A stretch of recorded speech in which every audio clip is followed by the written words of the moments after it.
When Jedi Master Yoda plays The Legend of Zelda, he searches for the Do Force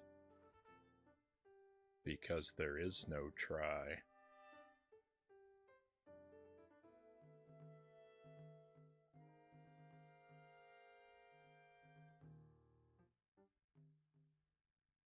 Happy Thursday, my friends. Welcome to the stream. Did Zergling first in chat tonight. Welcome in, my friend. Admirable typing job, Zergling. Itarama, welcome in as well. Happy to have you here, Itty. Conga Line Monkey, here only in spirit to avoid the spoilers. Fair enough, Conga. Thank you for dropping in.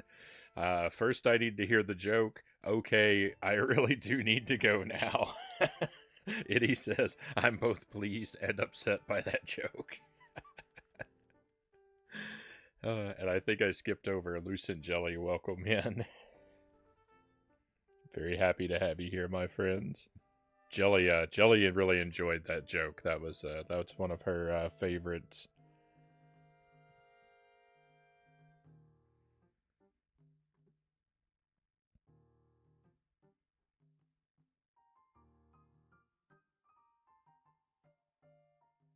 And if a redneck played Zelda, Zergling says he would seek the Get Her Done Force.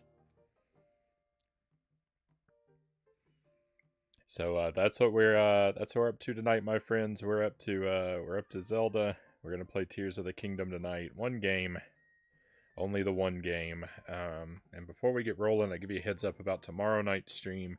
I can't do a late night stream tomorrow night. I have some plans for this weekend that have come up that are they're gonna interfere with my late night tomorrow. So there will not be a late night stream tomorrow night. There probably will be a late afternoon / early evening stream. I'm gonna try and hop on for a little while and make a few more runs in Donkey Kong Country. So we're gonna have to bump Alundra from the schedule entirely, I'm afraid.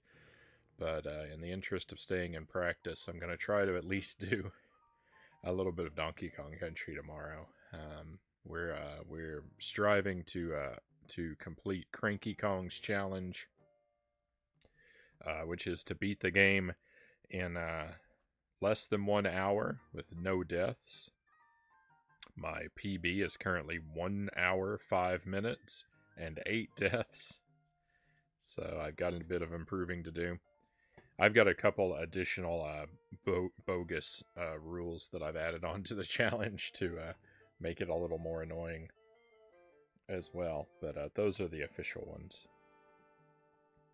Let's get my big head out of the way, and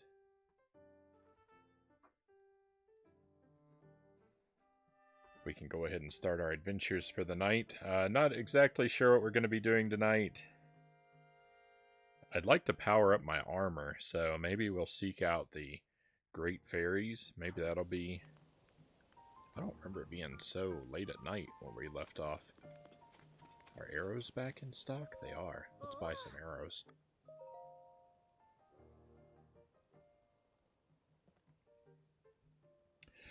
Is there an actual reward for beating the Cranky Kong challenge, or just the good feeling that you did it? It's just for the good feelings, Zergling. It's already... It was spoiled for me long ago that there's no special dialogue or prize or anything. The game doesn't acknowledge you did it. It's just something fans of the game do, and so I thought I'd like to join those elite ranks. It's all just because when you do any percent, Cranky Kong boasts about how much better he did, and that's what he claims. He says, I beat the whole game in 1 life, and I did it in less than an hour. So I just want to be as good as Cranky.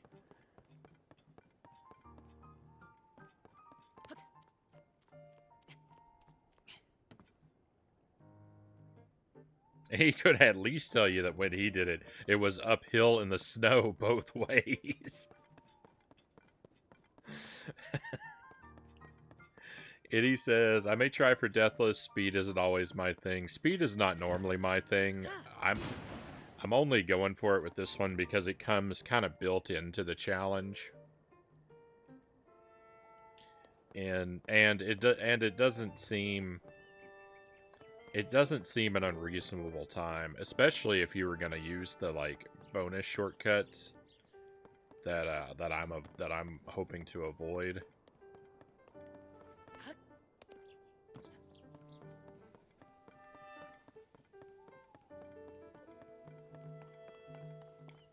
And the animal buddies that I think that a 1 hour time is actually quite reasonable.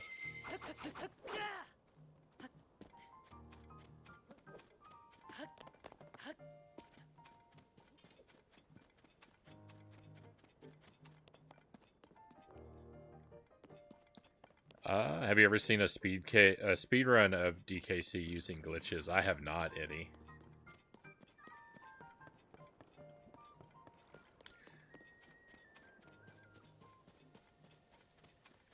I've seen at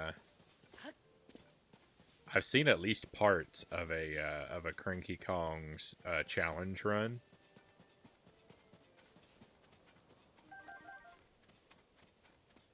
I think I've definitely seen at least one all the way through.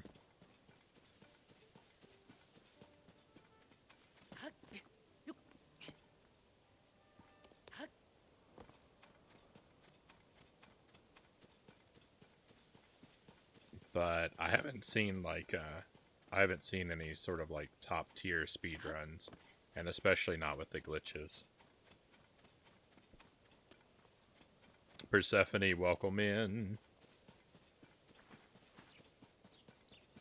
I'll just say the game is surprisingly short.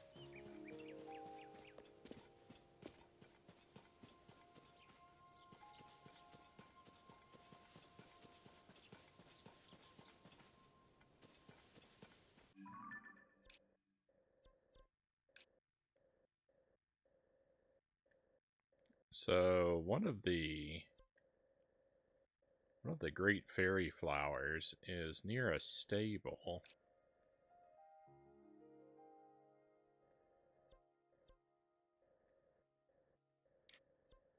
Over here on the right-hand side of the world, I do believe.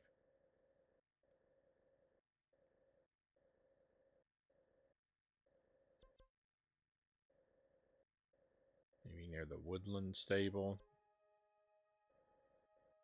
It's not going to be all the way up there. Oh, that reminds me. I think I found a geoglyph that there was a geoglyph over here that we never went to. That might be something to do tonight.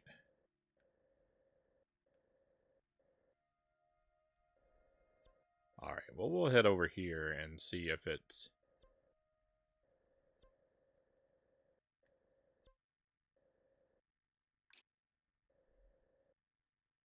I don't think it's near the wetland stable.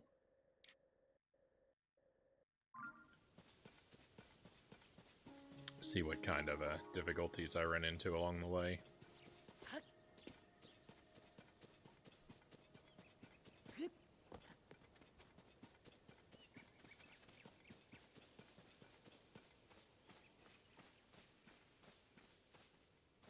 You must have played a lot of DKC in the past.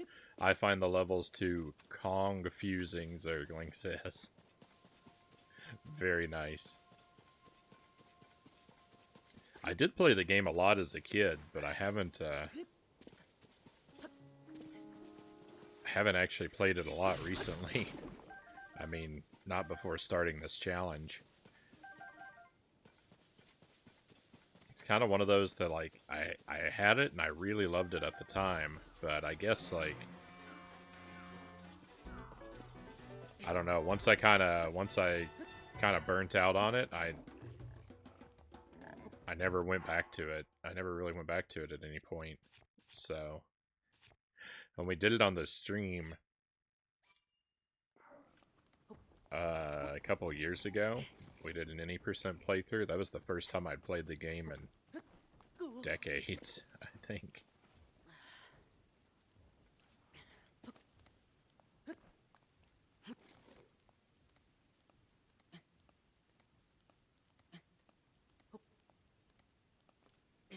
This slip resistance is garbage. This is the worst. This is the worst. Just a waste of upgrade in the entire game. I can't believe how much it doesn't work.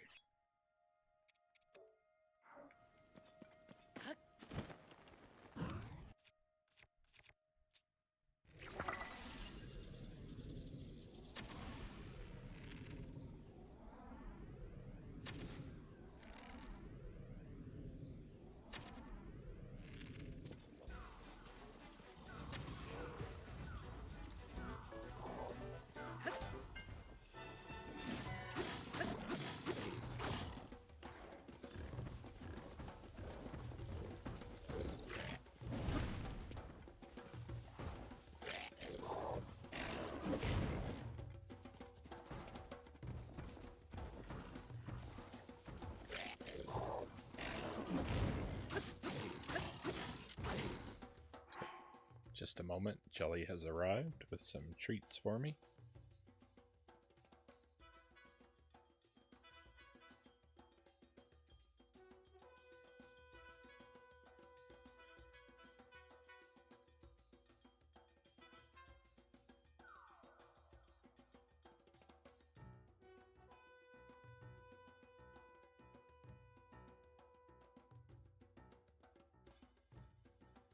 Alright, my nightly coffee. Jelly's also brought me a little bit of cheese and some grapes and some raspberries.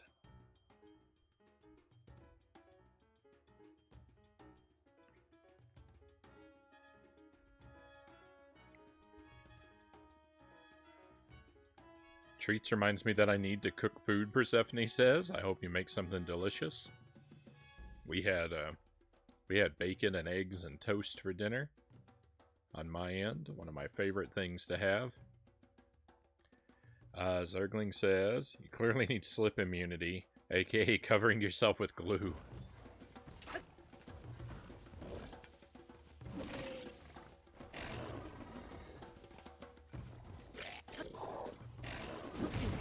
Oh.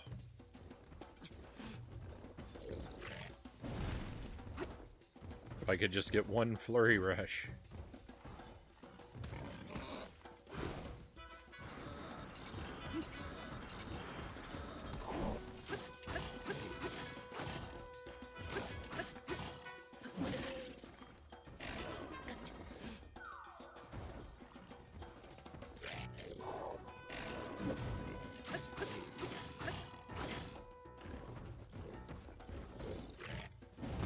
I think this guy's actually going to take me out.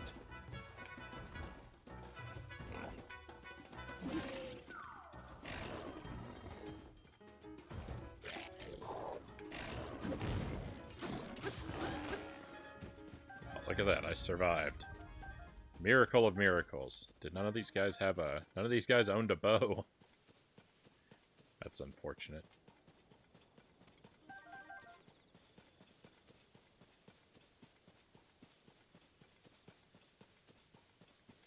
I mean, it probably wouldn't have been very good. They were kind of on the weak side, those enemies. Hey, Fuzzy Boots, welcome in. Nightly coffee. That night with a K. For, very fitting for an RPG. Zergling says. Welcome in, Fuzzy Boots. Sounds yummy. Yeah, I love, breakfast for dinner.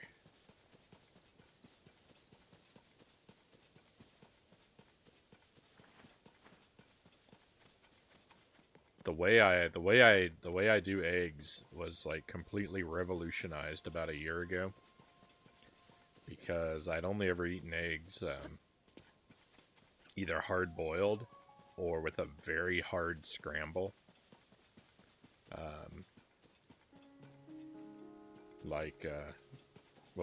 basically what most would say is overcooked and rubbery.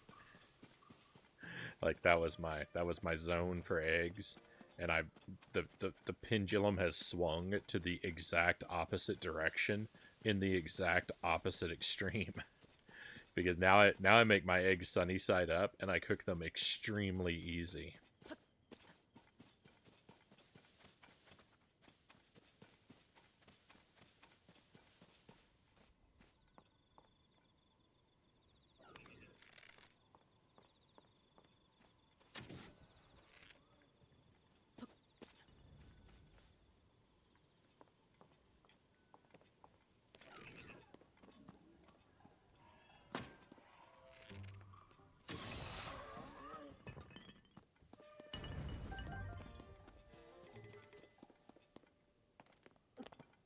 Probably something quick and nutritious, like garlic rotini, Persephone says.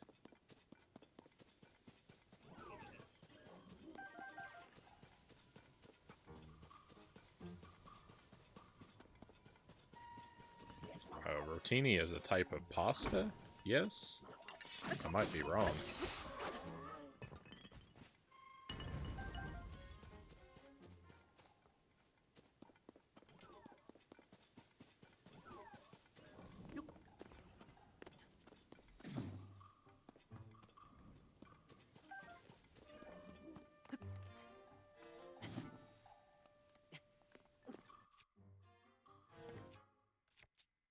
What a terrible bow.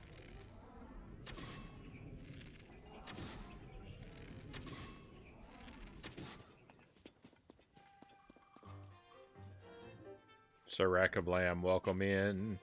Do you drink eggs too? Zergling says. Almost. I'd have to if the toast didn't soak them up.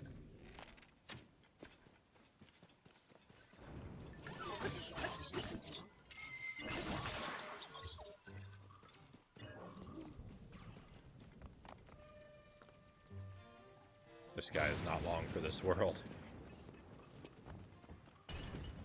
Thank you, Thunderstorm.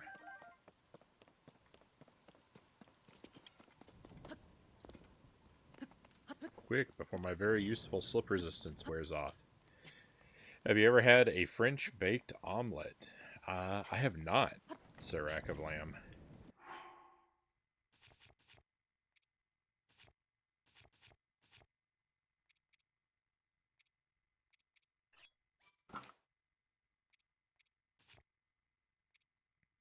I really don't believe I've ever had an omelet of any kind.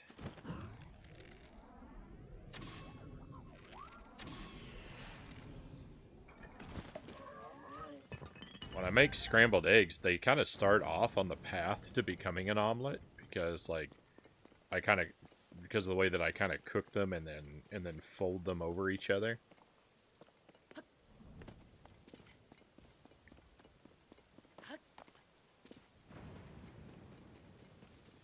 To get them to form these, like, very big, like, curds.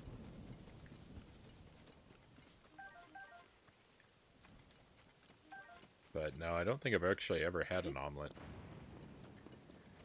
Had breakfast for dinner too, Fuzzy Boots says. Oatmeal and 2 oranges. Right on.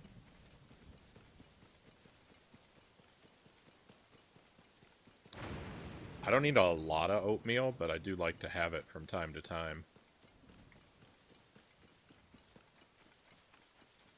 My oatmeal preparation is probably not super admirable, though.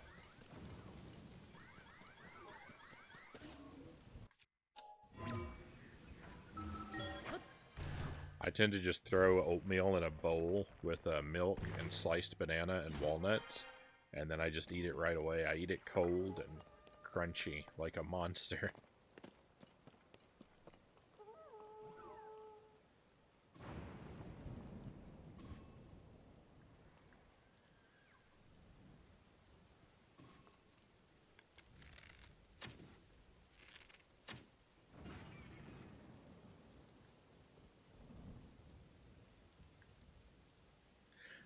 I'm kind of just enjoying watching these monsters war with each other.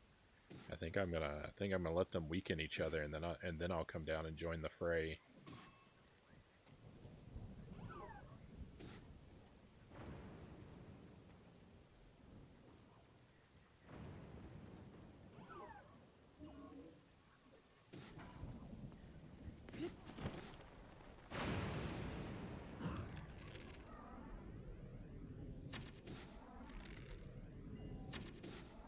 This is the worst bow.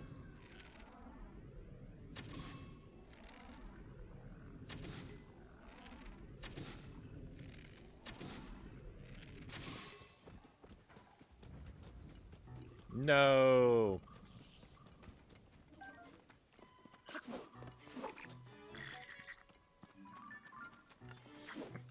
R3. There's R3 to lock on. Creeping in again. I can't get away from it.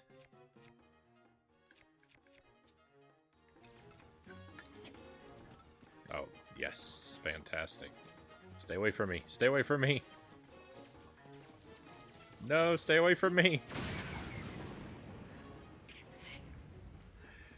It's like he knew. It's like he knew he was going to be struck by lightning.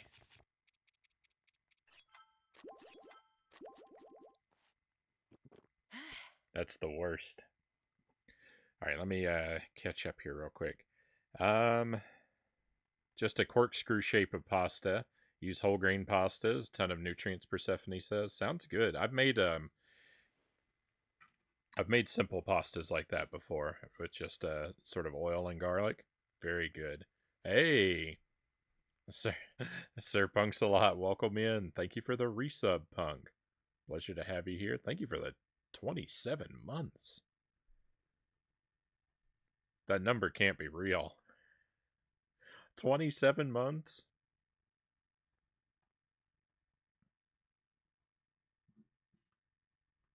I can't believe it. I'm old.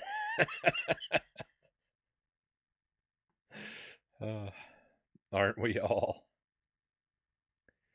Zergling asked what a French baked omelet is. Yeah, I don't really know what the preparation of that is myself.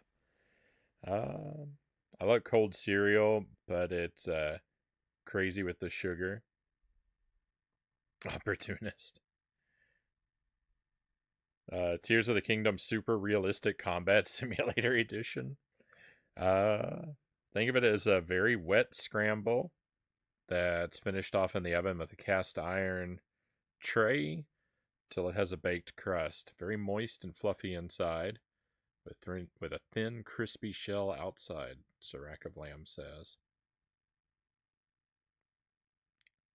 Sounds like the best of multiple worlds to me. Thank you for the wheel, Punk. Let me... Before we give that a spin, let me just run over here somewhere kind of safe. Then I don't have to have the game paused, and we can at least have the ambiance to keep us company.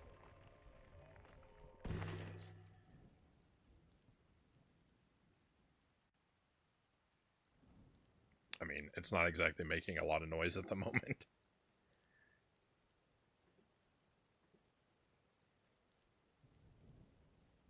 I had the meats, as in Arby's.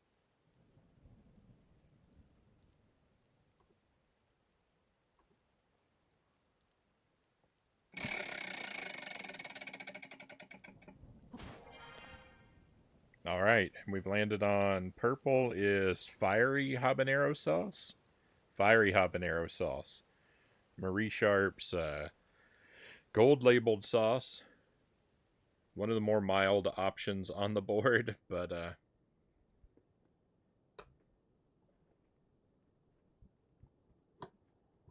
still enough to cause me a little peril. Same here, Zergling says, but in my case it was a pound of round steak and a pound of chuck steak.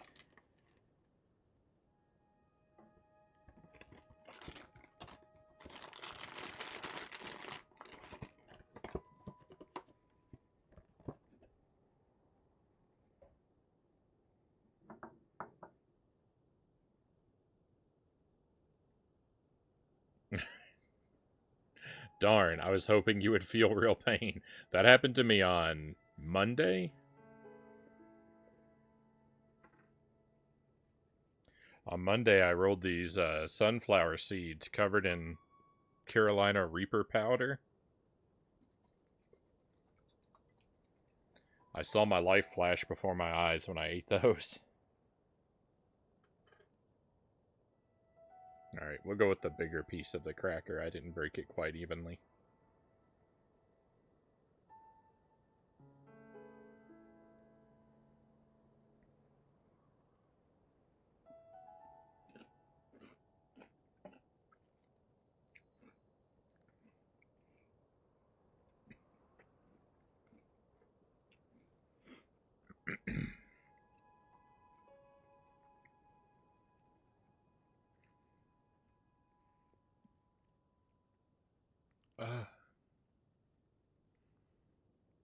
You know, it's not the hottest sauce on the board. But when you eat it in certain quantities...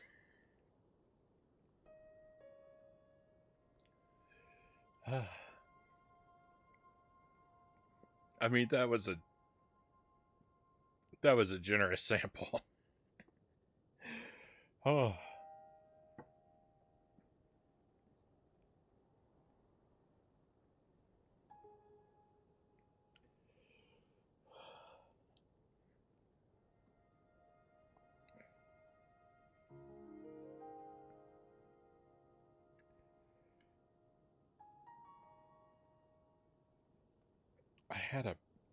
I had a pepper ale tonight. It was quite spicy, but I'm a notorious wimp.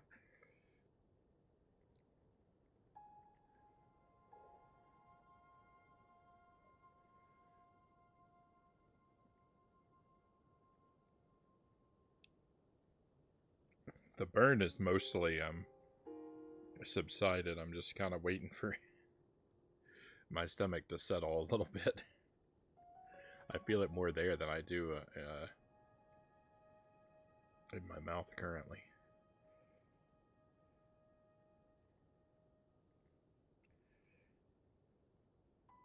I used to really not like chuck steak, but now that I've learned to embrace eating fat and gristle, they're quite fantastic for me now.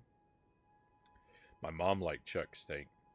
I can eat chuck steak. I can eat the I can enjoy the fattier and gristlier parts of a steak um,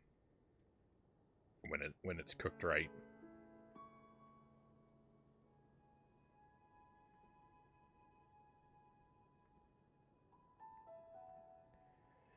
Which basically means for me to cook it for a very short time, but at an extraordinarily high heat, so that it softens properly without overcooking the steak too much. So you know what? Buddha Fingers was here the other night talking about cooking steak at 900 degrees Fahrenheit.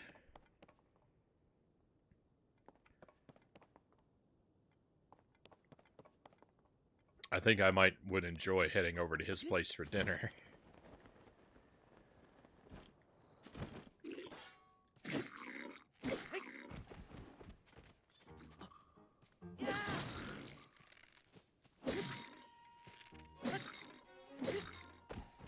Frownie the Gristle Man.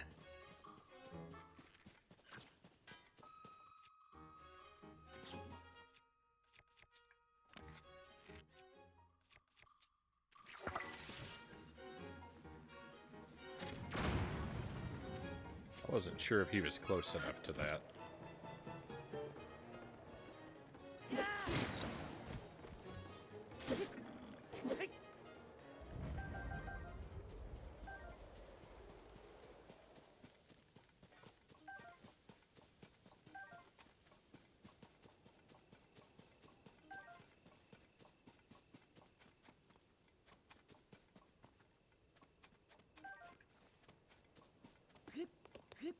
Hello, traveler.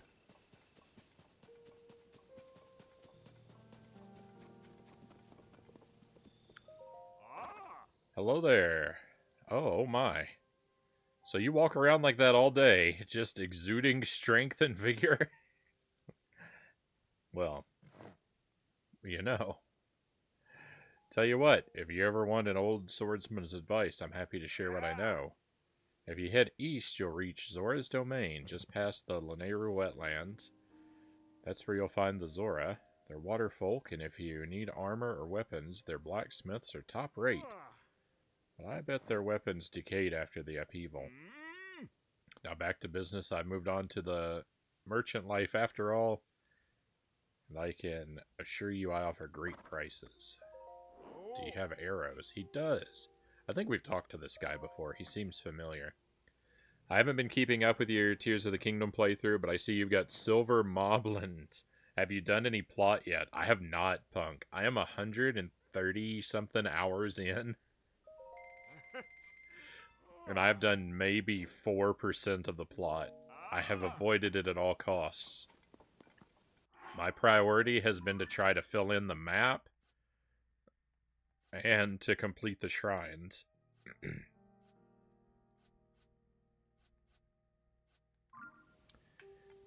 But every time I get near somewhere where the plot's happening, I usually run away quite quickly. We've done just a tiny bit of interacting with the Zoras. So I think I'm a step away from the Zora plot, like, really taking off. Oh, here comes the Blood Moon. I think I'm gonna fight this guy and then get out of town.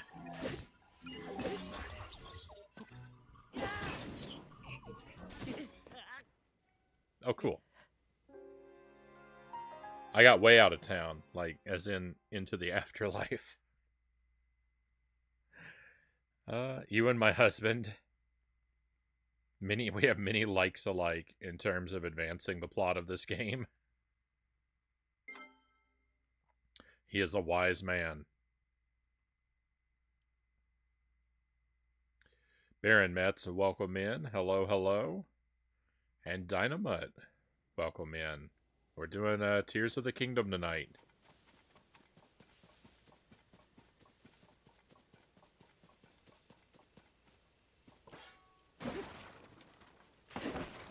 Off to a rather slow start.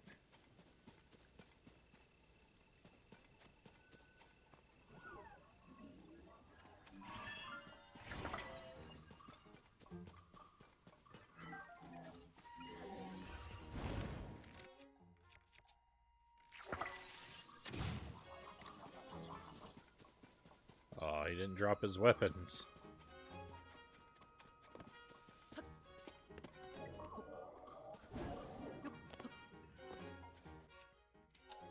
Oh, I learned how to do this.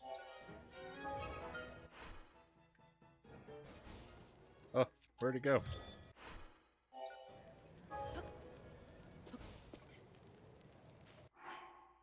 What am I doing wrong?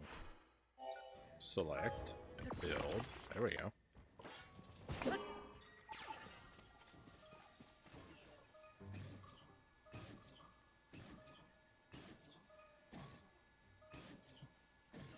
This is awful. It's not working at all.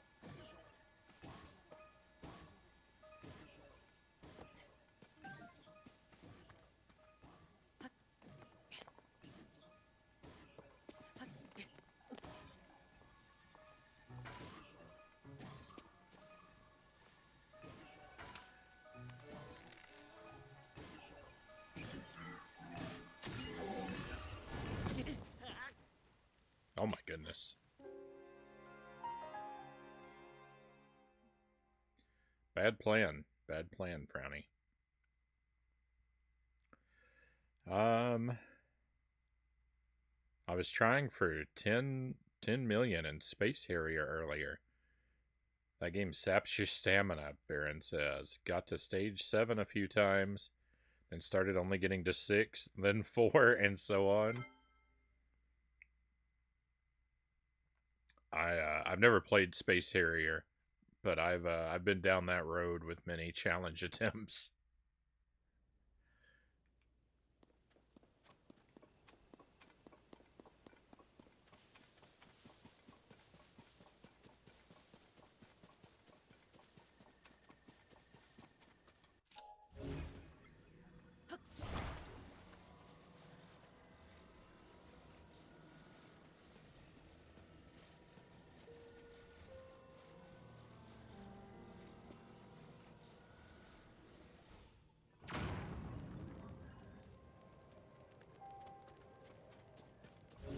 Did that not blow that guy up?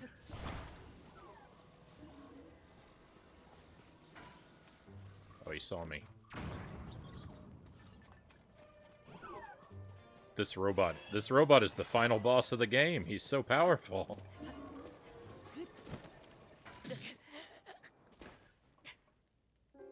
It really is. I'm accomplishing nothing.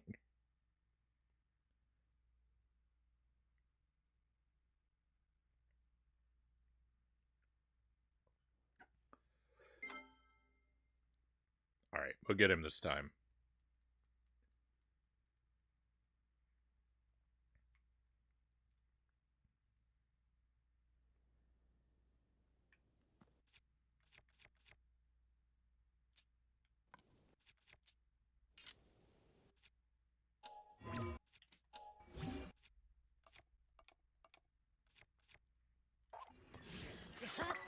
Just make myself a good weapon.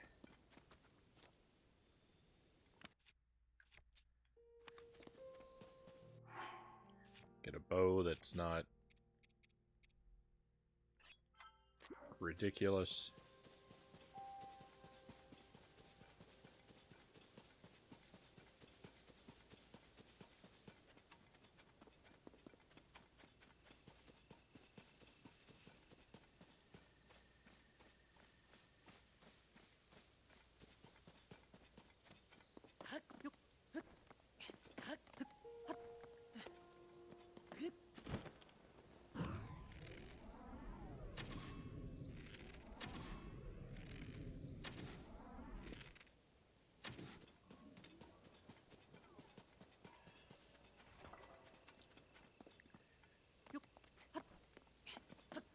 That didn't actually do a whole lot of good.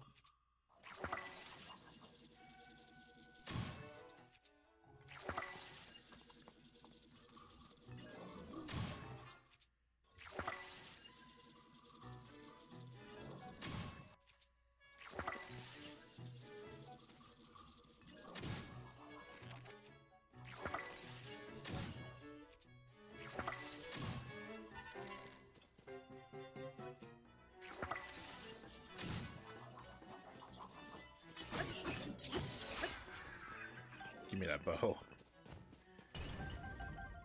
March at him like the Terminator. Alright. Captain Construct 4 Horn. A mean-looking, branching, blade-like horn. Its edges and tips are extremely sharp. Attach it to a weapon to vastly increase its attack power. Nice. And a bow that's not garbage, finally. I love the bows. As you can probably already tell. But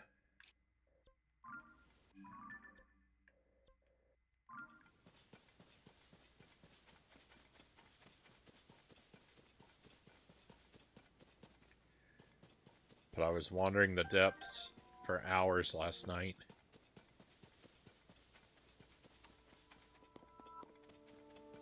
And I basically used up my entire stock of them.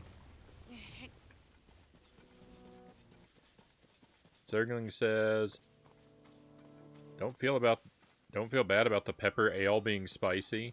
I used to be able to have habanero and ghost pepper every night. Nowadays, I'm not sure I can even handle white pepper and banana pepper rings. The blood-stained moon shines upon the land. The aimless spirits of slain monsters return to flesh. The world is threatened once again.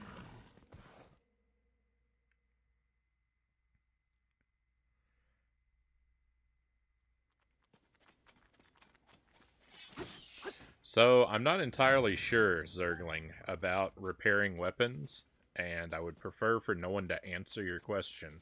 because that would be a spoiler for me, since I don't know. Um, there is no straightforward and obvious way to do it, though. For however useful that an answer that might be to you. You are, even if there is a way to repair them, you are basically, the game is made for you to consider weapons to be disposable.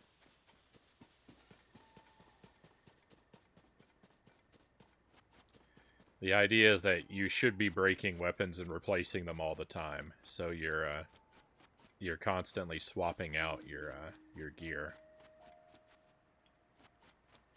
You can when a weapon's wearing down, one way you can repair it that I do know about is if you fuse an item to a weapon that's already been very badly damaged, it will refresh it, or at least that seems to.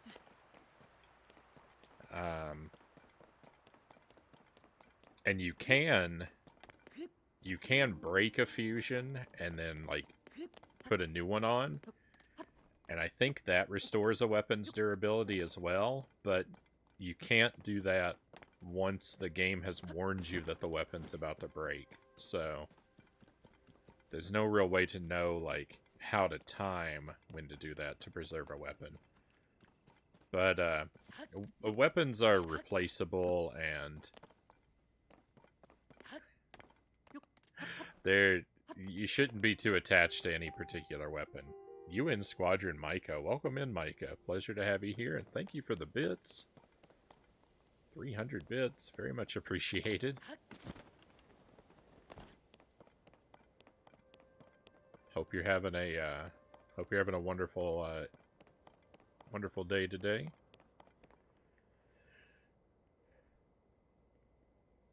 Diamond says, that's how I get with Wave Race 64. Possibly my favorite game ever. I can beat all the difficulties, and then I keep doing it over and over until I finally burn out on it.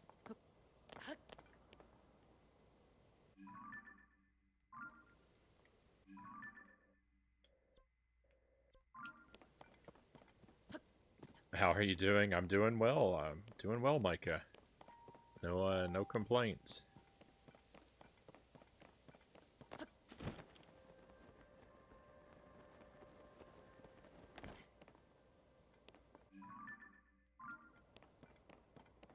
Hopefully the same is true for you. Things have been going okay.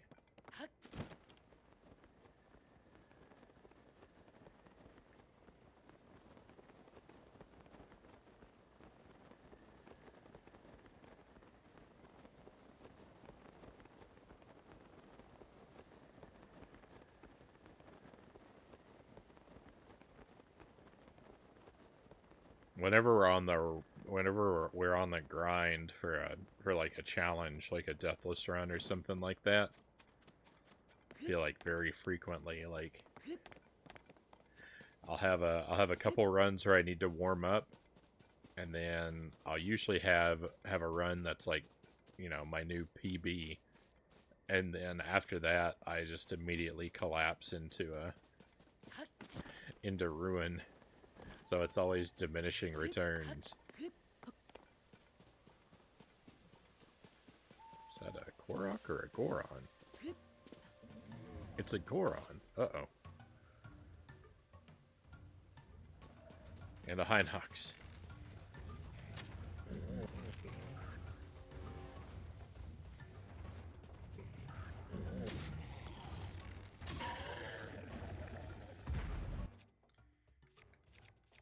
I feel like I'm very well prepared to handle this guy, though.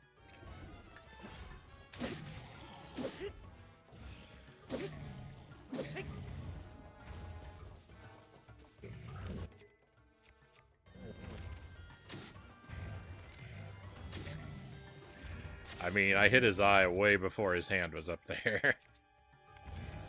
But okay, game.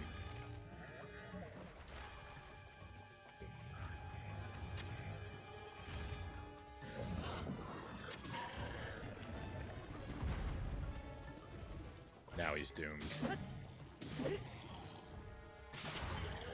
Victory.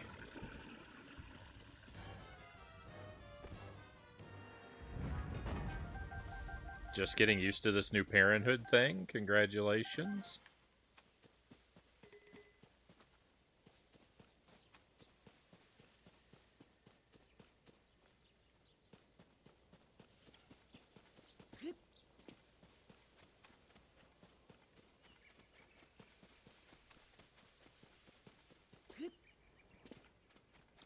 Apologies, I didn't mean for it to be a spoiler, just thought you might know. No, Zergling, you didn't do anything wrong.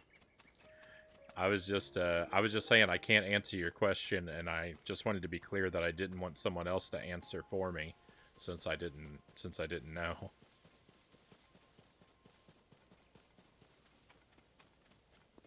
This is probably a Yiga clan member. Because sometimes when I say that, when someone asks a question and I say I don't know the answer, then people see that as an opportunity to chime in, not understanding the no spoiler policy.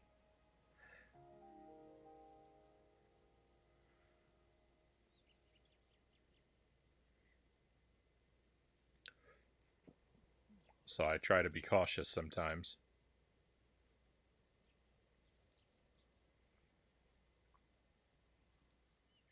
UN Squadron's a hard game. I overheard some great info on Misko's treasure. And it looks like you overheard me. Perfect. This is so juicy. I've got to share. You've heard of What? You've heard of Misko's treasure collect... Misko... What? My reading comprehension is on the floor. You've heard of Misko's treasure, the famous bandit's huge clothing collection. The story goes that Misko hid it in caves all throughout the land. Just the thought gets my fashion-loving heart pounding.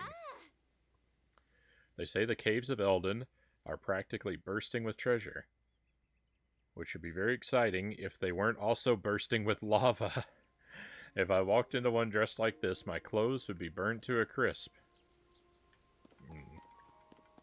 I thought we were gonna get a hint, but alas.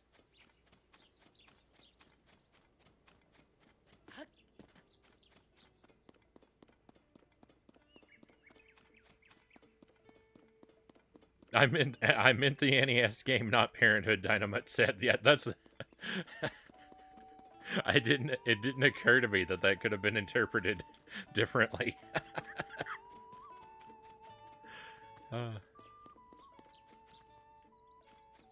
Sir Punk's a lot. Thank you for the gift sub, Punk.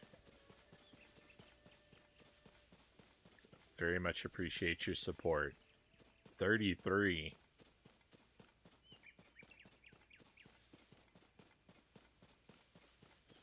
That's pretty overwhelming. That's pretty overwhelming, Punk. Thank you. Fuzzy Boots, take a key for coming in.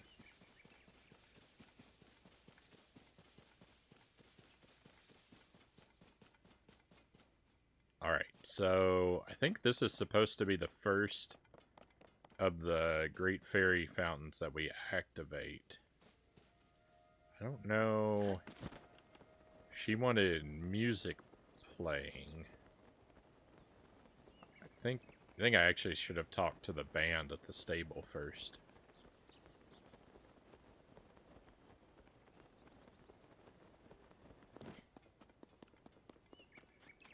It's been a long time since we've been over here. Oh.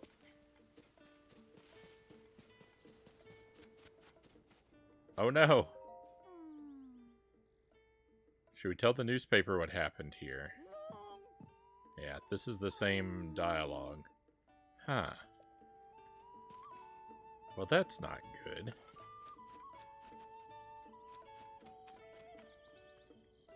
I thought we were going to be able to have our stuff upgraded. We solved a quest a long time ago that suggested to me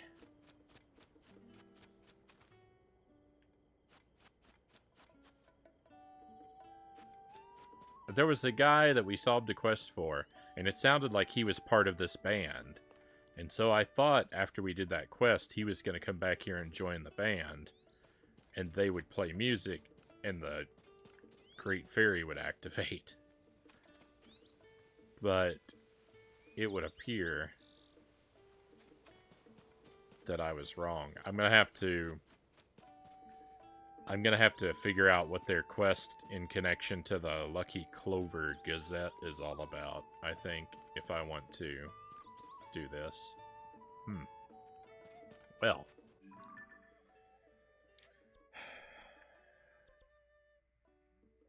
I've gotten us off to something of a false start here.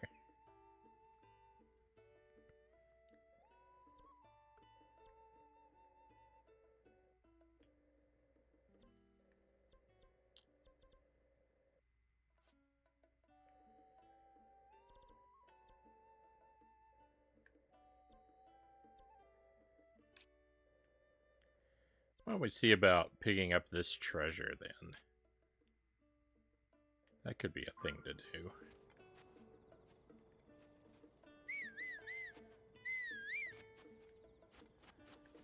I don't really want to go down into the depths, though. Alright.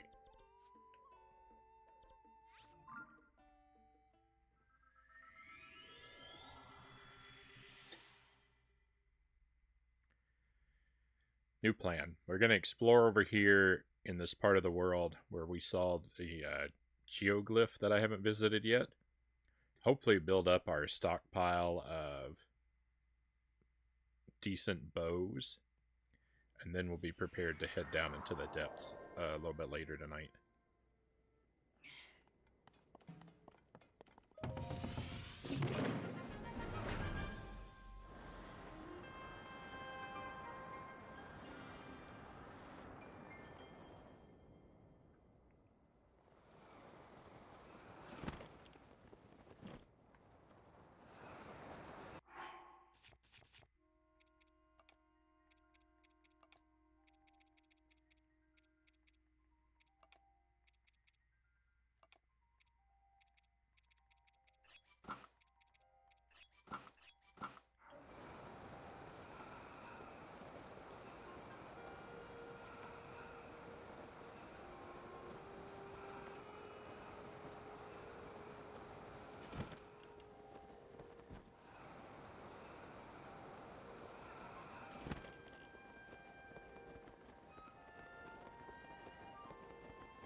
These glide clothes don't really do a whole lot for me.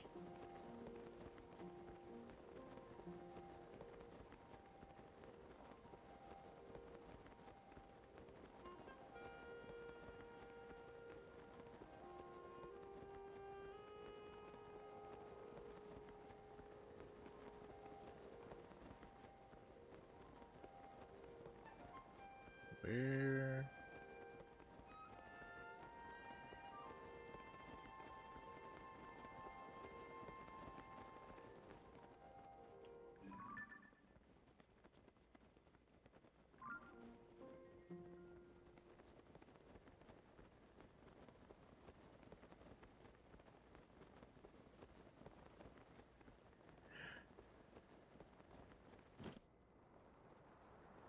Right here.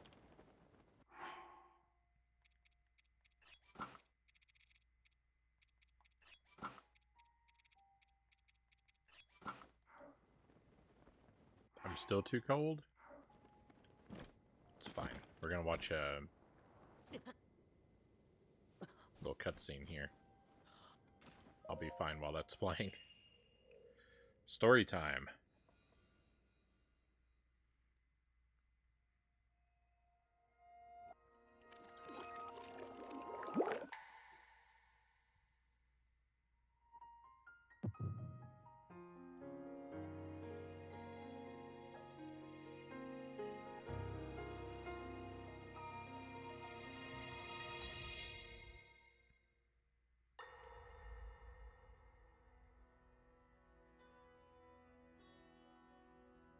Allow me to offer you my deepest apologies. On behalf of the Gerudo, for taking so long to accept your repeated invitations. It is our desire to be accepted into the protective embrace of your kingdom, to serve it faithfully. A welcome appeal, Ganondorf. I will accept your vow of fealty to the Kingdom of Hyrule. I understand that a single male is born to the Gerudo every 100 years. Receiving such an appeal from you, a hero to his people and a king by birth, well, it is truly reassuring. It is my honor. When your Zonai ancestors first descended upon these lands long, long ago, they must have seemed to be gods. And now you rule as king, and have taken a Hyrulean woman as your wife. Your Majesty has certainly risen above your admirable lineage. Most impressive. It is unfortunate that the noble Zonai no longer grace this world with their presence. All except you and your sister, that is. Even if something were to happen to me, both my kingdom and the peace it brings, these will endure for generations to come.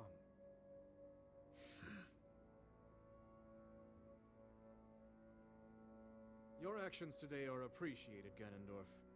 I look forward to your future endeavors. You may leave. Your Majesty.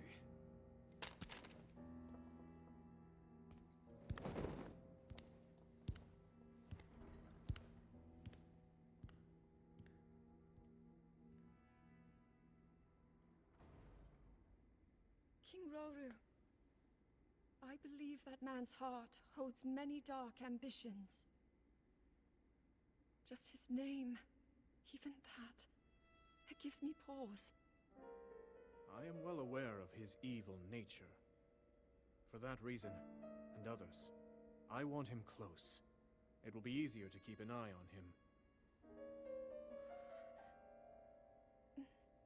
There is nothing to worry about.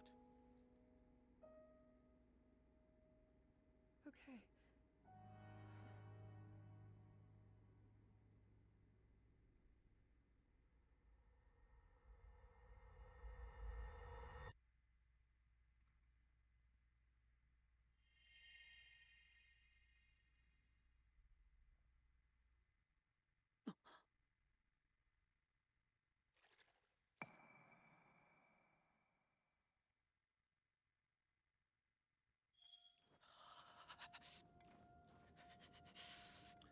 All right.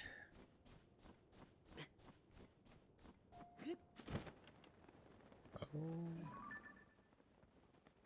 No. That's an enemy platform. I thought that was a Korok puzzle.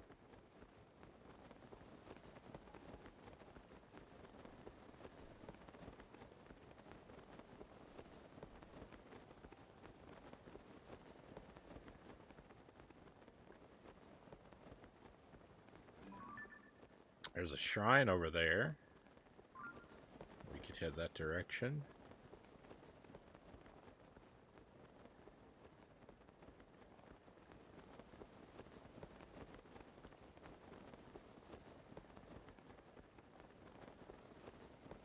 And in fact, I think that's where we'll go. That seems to be the most interesting point of interest from here.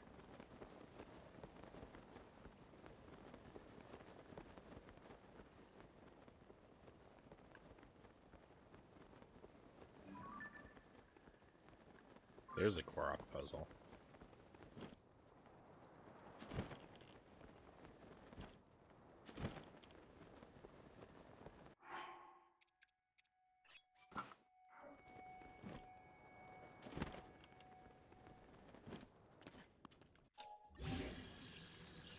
Oh, don't do that.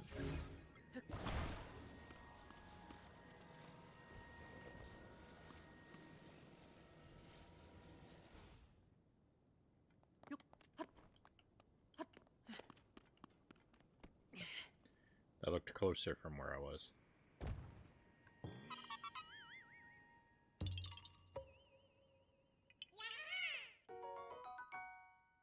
victory.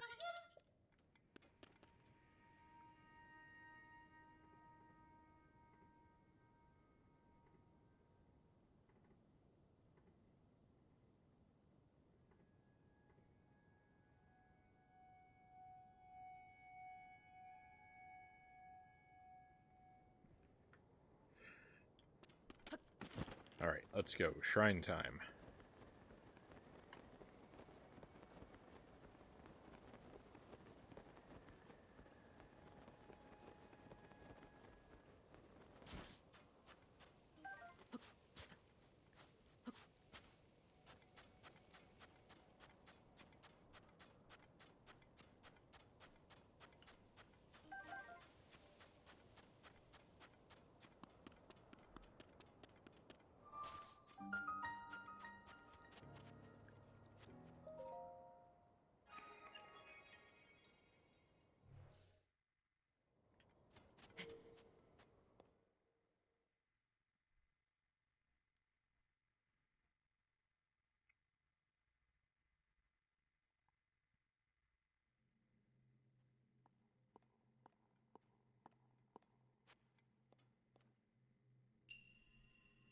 A sliding device. Alright, so I've got 2 rules that I try to follow when I'm inside a shrine. One is I try to never use the paraglider to accomplish any tasks. So aside from an occasional accidental deploy that did me no good, I think I'm pretty solid on that one. No paraglider in the shrine. Rule number 2, I try to avoid accomplishing the intended tasks as much as possible. So I'll be seeking out basically any way I could think to cheese a shrine or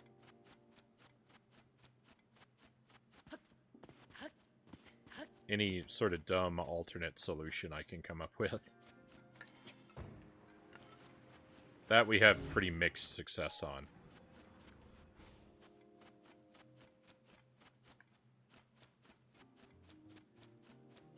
Hey Christian Cool, welcome in. Thank you for the lurk.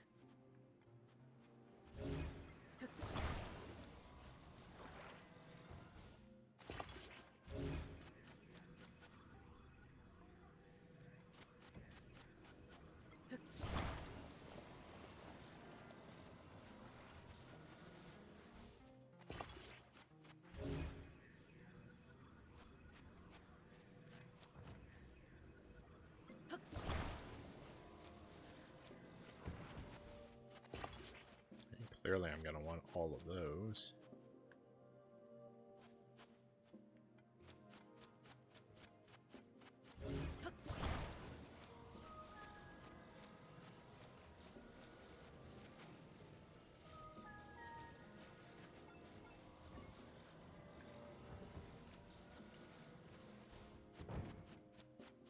I guess I should have put them together and not such a terrible... Or I should put them together in not such a terrible way, right?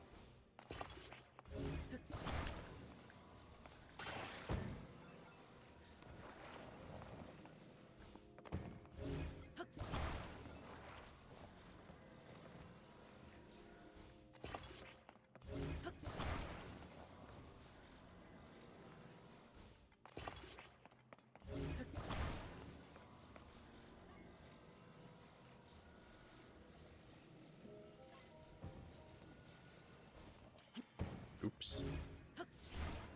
Oh, well. This is fine, too.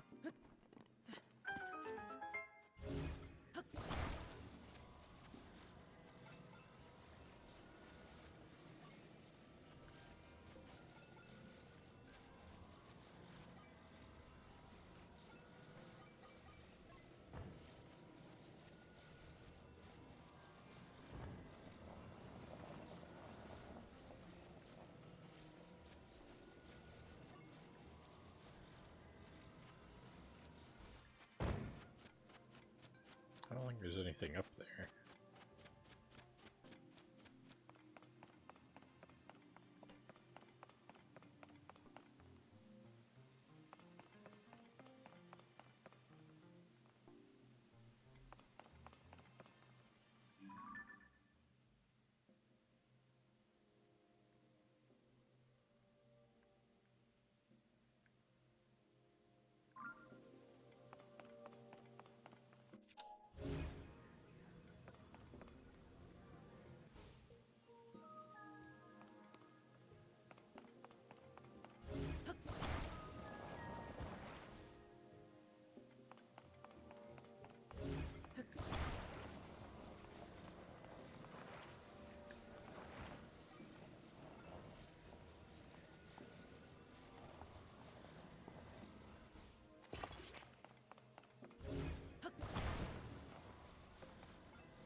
Hey, Stat Cat, welcome in. What an attachment is going on here? I'm not 100% sure yet. It wants us to build a vehicle, so I'm thinking I've probably got to try and avoid actually making the vehicle and just play with this bridge instead. Or play with this as a bridge instead, rather. I don't know if there's a space to stand over there or not.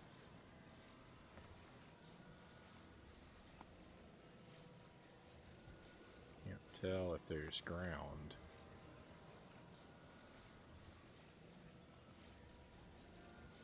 Set this down a moment. Don't go anywhere.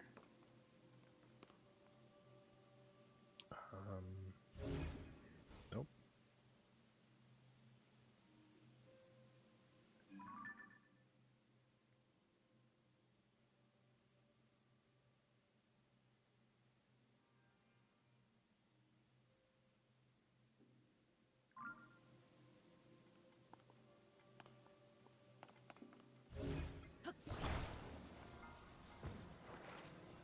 Hey, Mile High Roll, welcome in.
Yeah.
Fall into the sand, whatever you do.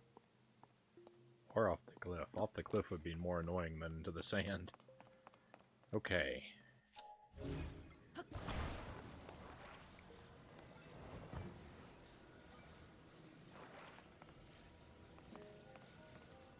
think we're doing all right.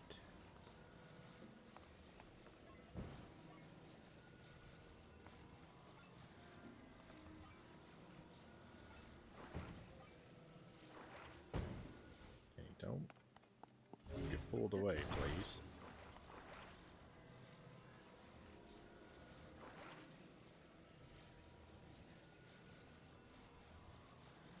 House is now pending and under contract, StatCat says.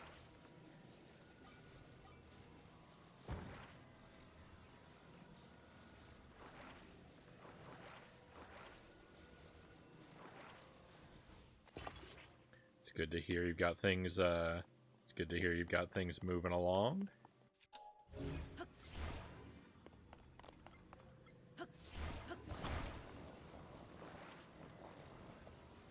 I hope everything goes through and concludes smoothly. No unpleasant last-minute surprises or anything.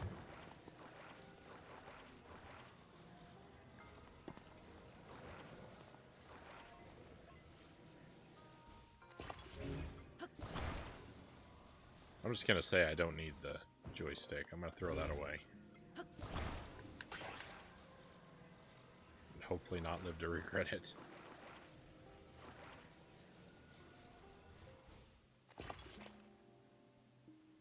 Persephone says, sold my first print for $50. Nice. All kinds of hyped. Photography going to pay off one of these days. Got some actual in-person work lined up this month too.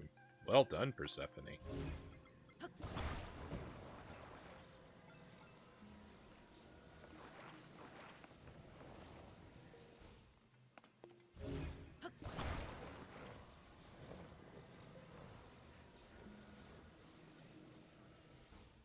Very well done. Starting to believe people saying I'm an amazing photographer are being serious.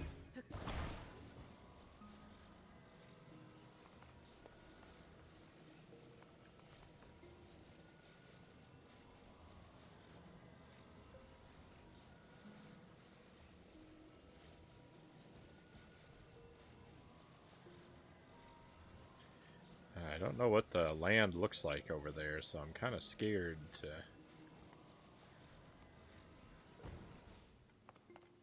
Kind of scared of how this is gonna go.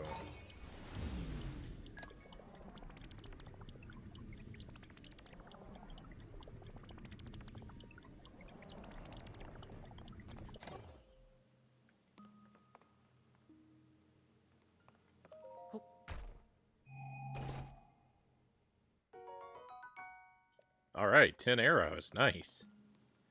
Arrows are like one of the things I'm most happy to find in pretty much every situation.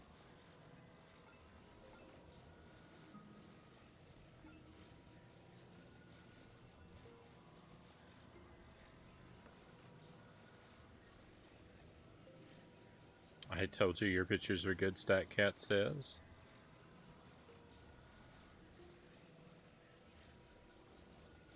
To think it all started with shooting the Pride event here for free. Doot doot. Persephone says. Very nice.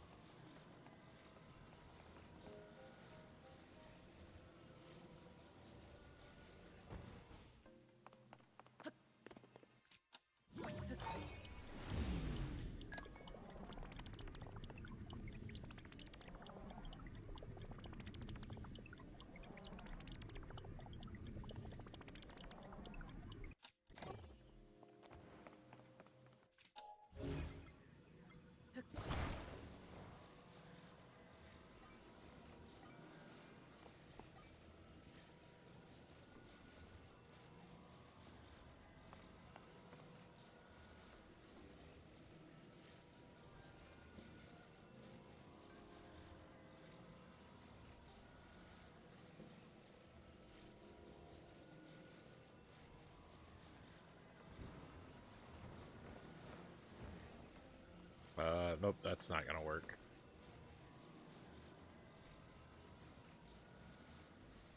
Bridges are greater than vehicles, Eddie says. I couldn't agree more. Especially mystical floating bridges.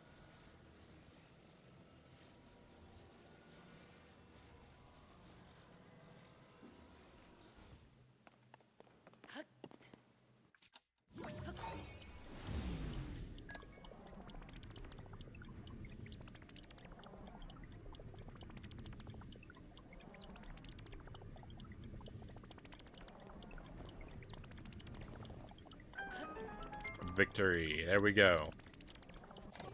Another shrine accomplished. Completely ignoring the vehicle it wanted me to build. That's a victory, my friends.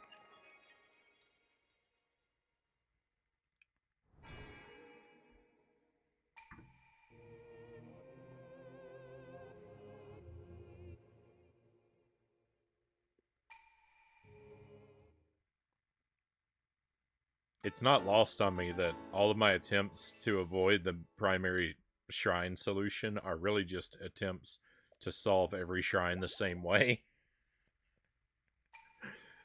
Right? I'm not really trying to avoid the intended solution so much as I'm trying to solve a shrine by floating a time travel bridge.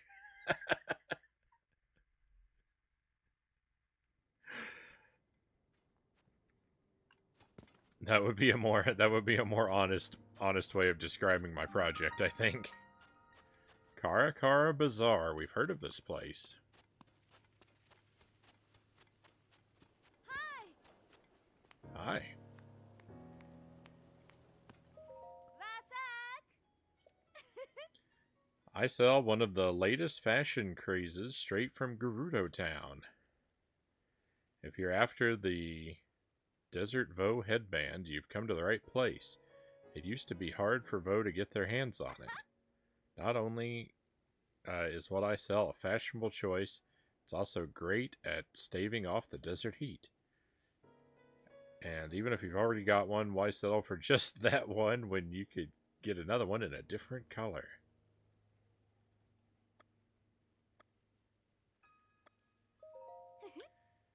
Using dye to change the color of clothes is a big thing young young Vi traveling around Hyrule. If you're interested, there's a store in Hateno Village in the eastern edge of Hyrule, the Kochi Dye Shop. Hateno Village used to be a quiet, peaceful little town, you know, but now it's a tourist hotspot. Some folks consider it the center for all things fashionable. Oh, hang on. Ah! That headband is the last one I have, you know. If you buy it, I'll tell you a super special secret that even most Gerudo don't know. I don't have enough rupees. Oh, I don't have enough rupees. Okay.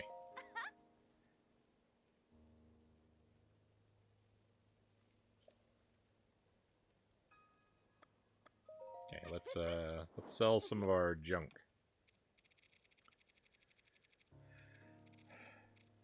What have I got?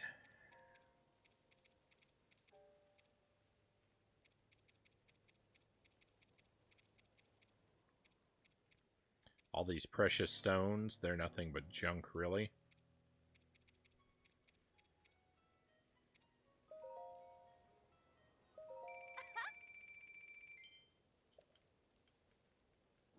Ah!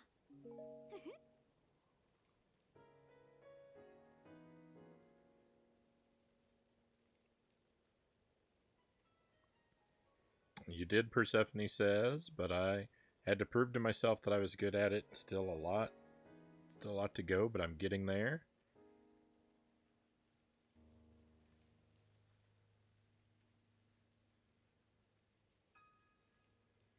Gonna advertise my services real hard this month or next, Persephone says. Gonna do singles, doubles, small family outdoor portraits, set up a store for prints, and get this going. Right on.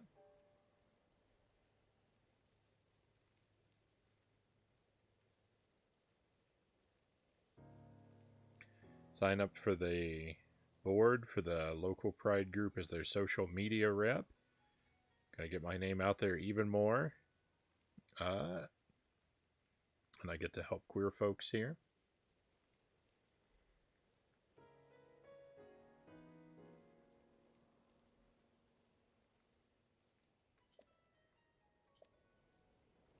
Alright, I think we've got enough money now.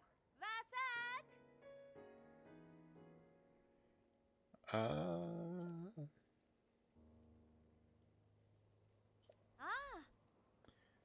Headband's the last one I have, you know. I don't believe it. I believe when we come back, we're going to find that she's got another last one for sale.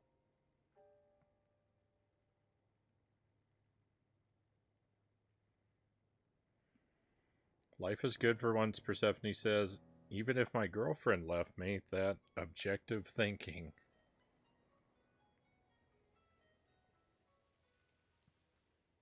I'm certainly happy to hear that you got some good news to share with us, Persephone. I hope it continues to go well for you.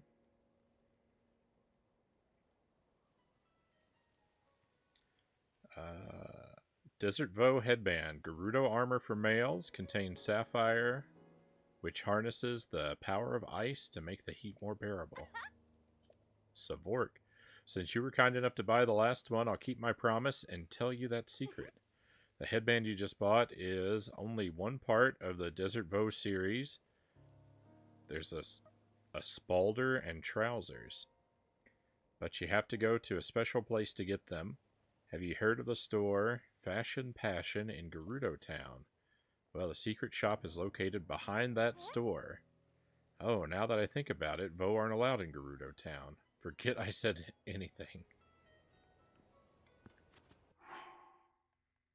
Alright, now we can double up on our heat resistance if we need to.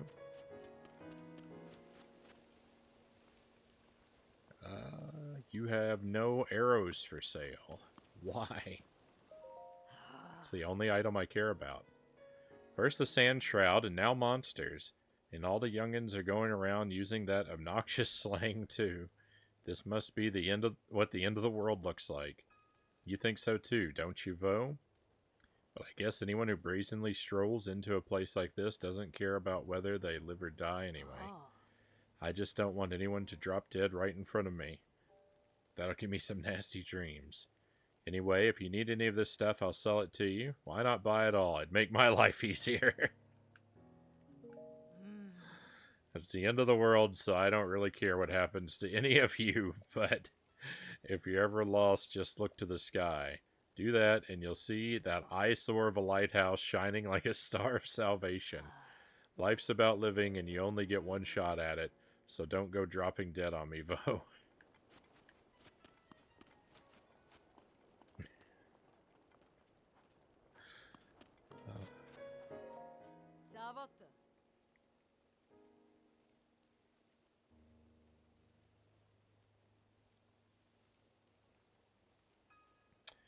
Me too. Got a date with this cute guy next week. Way out of my league, Persephone says, but why not go big? They think I'm hot and love how tall I am. Hopefully that'll go well for you, Persephone. You're an unfamiliar face. Are you a member of that caravan squad heading to Gerudo Town? Gerudo Town is to the southwest of here. It's the biggest town in the region. That said, the laws of the Gerudo forbid Voe men from entering the town. Though, Voe or not, under this terrible sand shroud, it would take a near miracle to reach the town in the first place. I recommend you follow the example of the Voe of the caravan squad and give up on even trying for now. They're a group of Hylian merchants. It's not as though they can do business in this sand shroud, so they're helping out by guarding the entrance here.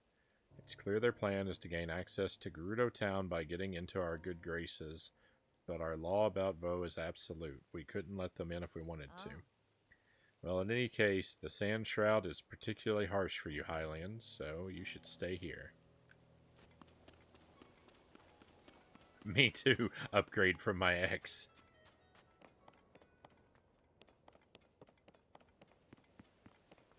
Oh, is this for free? Gerudo Spear.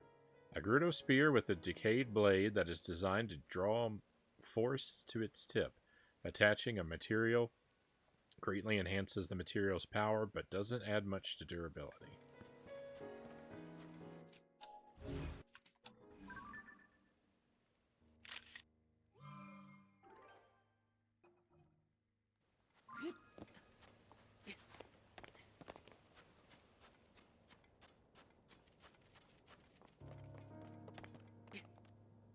Looks almost like you could sneak in through that window.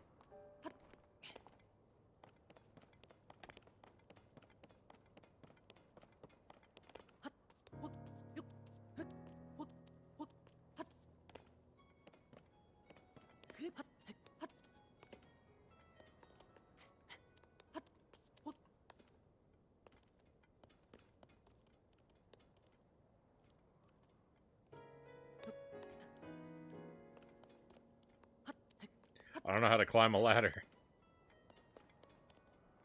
That piece of, like, plank on the ground is supposed to tell me which direction to approach from.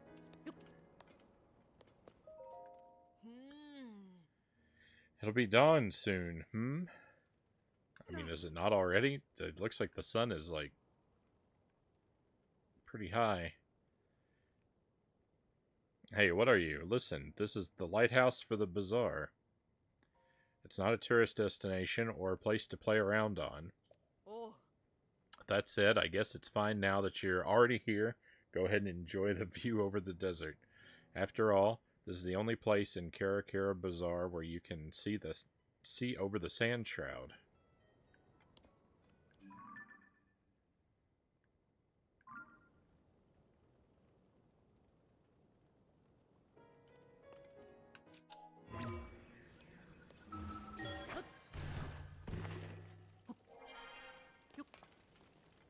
Oh my goodness, it's a lighthouse made with a fire.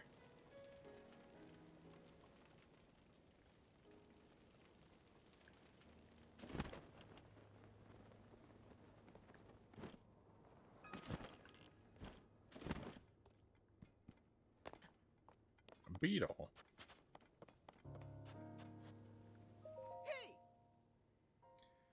What are the chances I'd run into you here? Well then, can I tempt you to buy, or are you selling today? Arrows, beetle.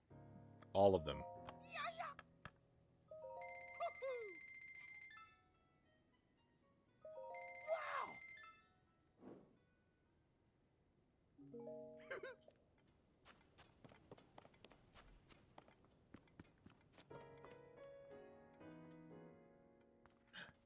Jellies.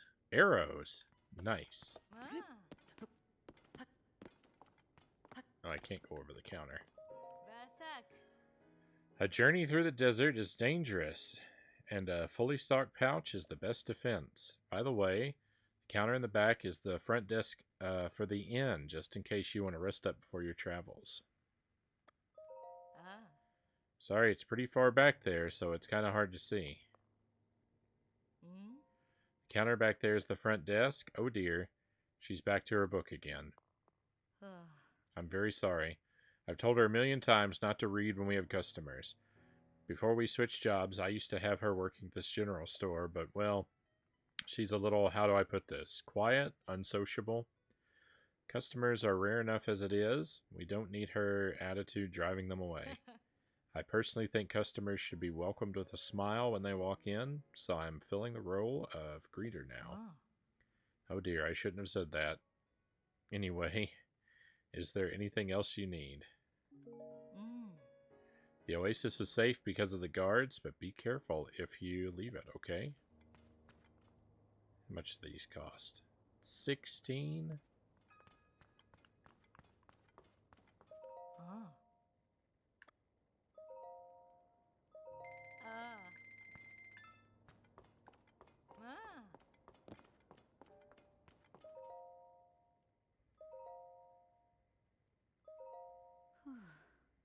Yes, I see you. Will you be using the inn?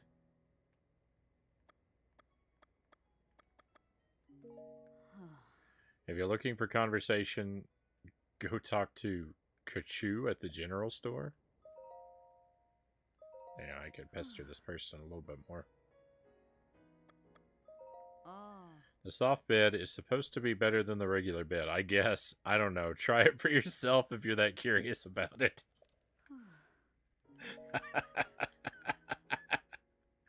Oh, I almost forgot. We thank you for the visit from the bottom of our hearts. Come back soon.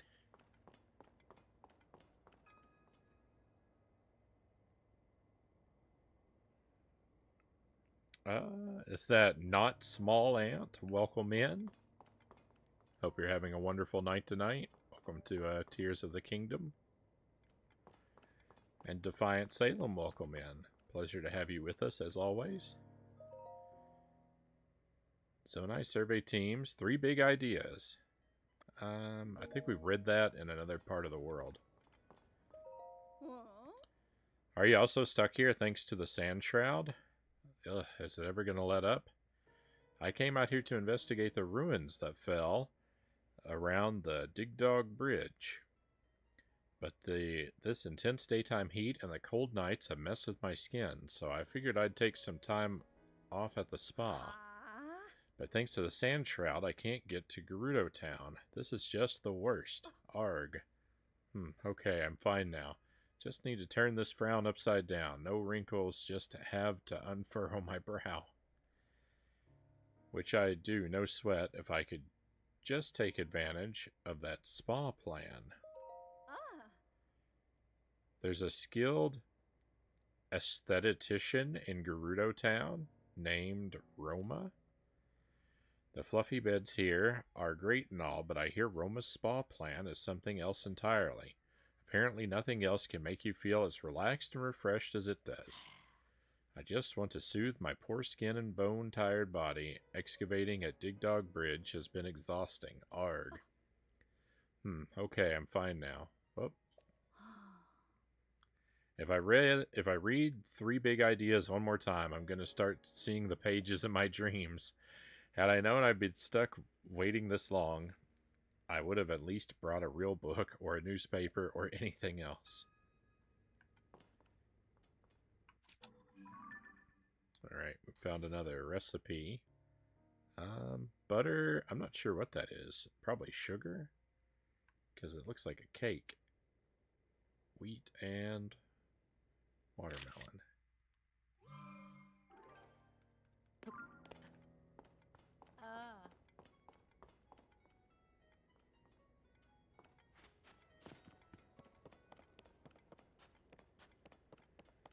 Just want to ask, what time is it for you? I'm in the central time zone, so it's just after 1 a.m. for me.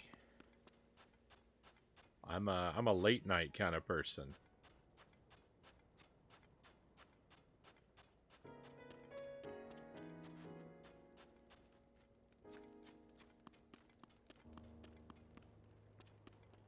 Me too. Right on.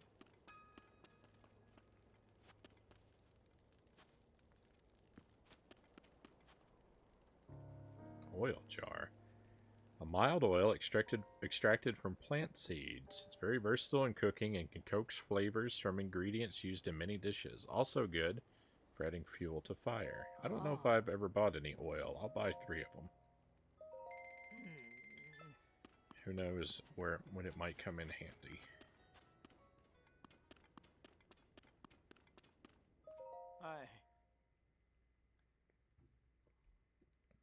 It's 2:07 for me. Right on. You got about an hour in the future from me, so if anything exciting happens, you can give me an hour heads up.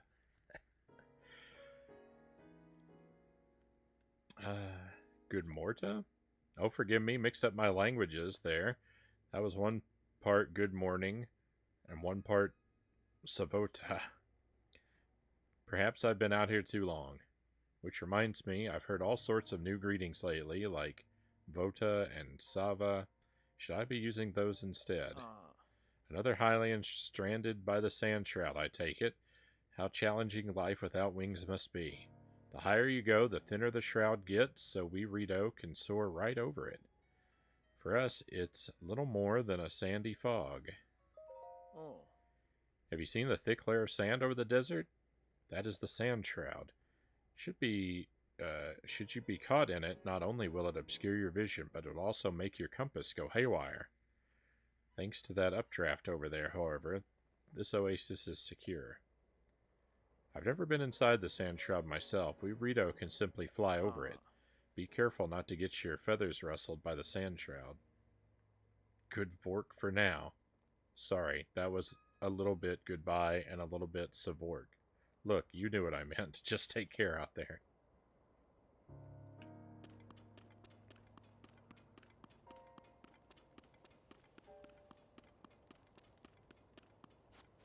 Alright, let's see about this treasure chest floating out here in the middle of the oasis. Those birds scared me.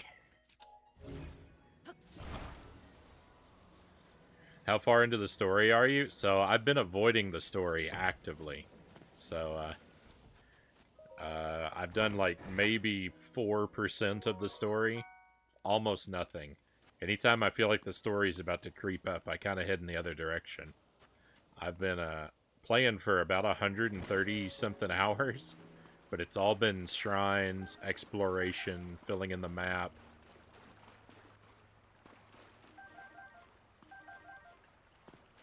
I really enjoy this game. I've been having a lot of fun with it, but I've only been doing the side stuff.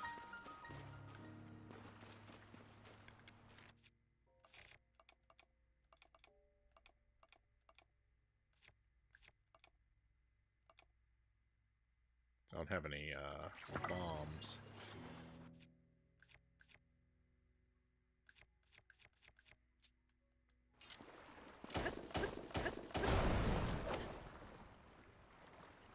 The dialogue, the interactions, it's so weird. Reminds me of when the human actors talk to the Sesame Street characters, Dynamite says. I'm sure that my amazing performances have a lot to do with that.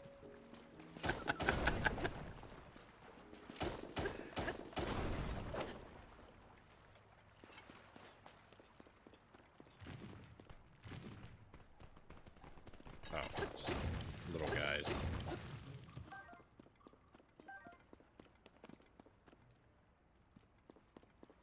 I just headed straight into the direction of every main quest. Yeah, that's the... we're the exact opposite then.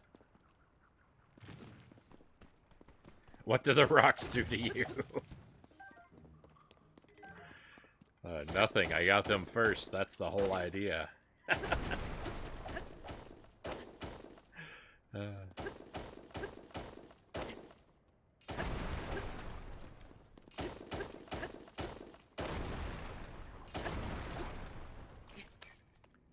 Don't be caught off guard.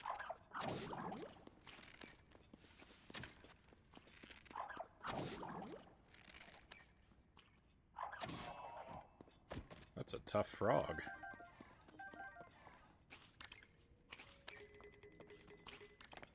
Oh no! He's still going.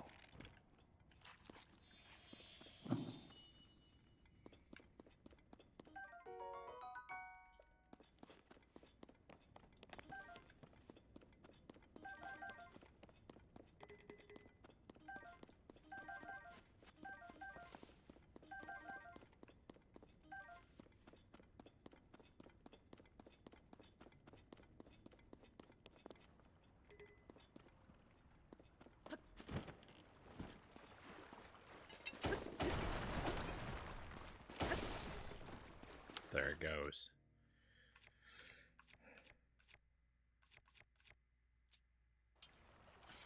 Broadswords, broadsword. Alright, I'm gonna keep that. We'll use this.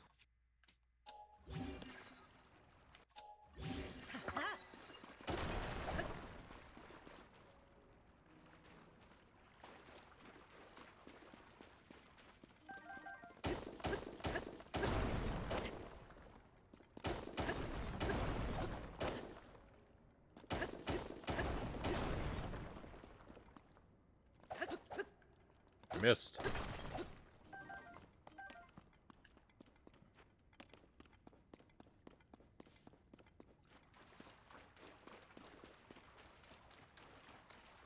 Fatality.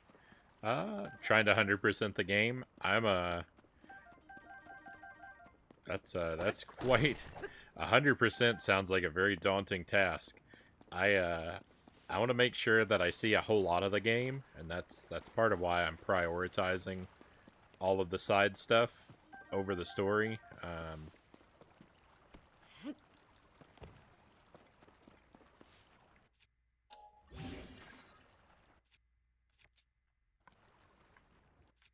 I figured if I did the story stuff first, I would probably lose steam for a lot of the side stuff. So that's why I'm approaching it in the other direction myself. But boy, 100%. As much as I want to see a whole lot of the game, I don't think I'm gonna get near 100%. Oh, that's interesting.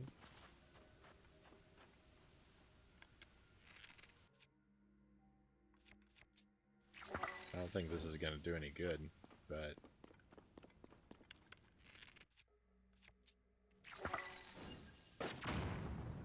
Nothing ventured, nothing gained.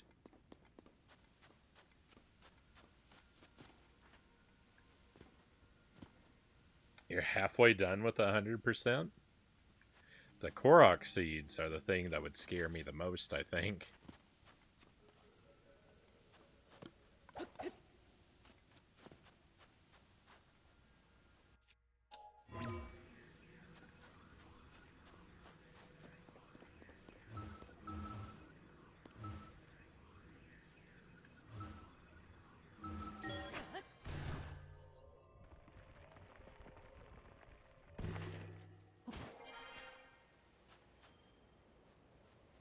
The air's become very hot.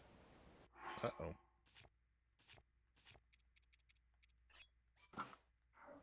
Now we're okay.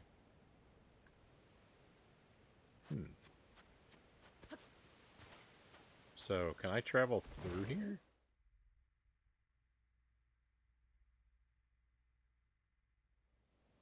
I can, and it's safe. Nice.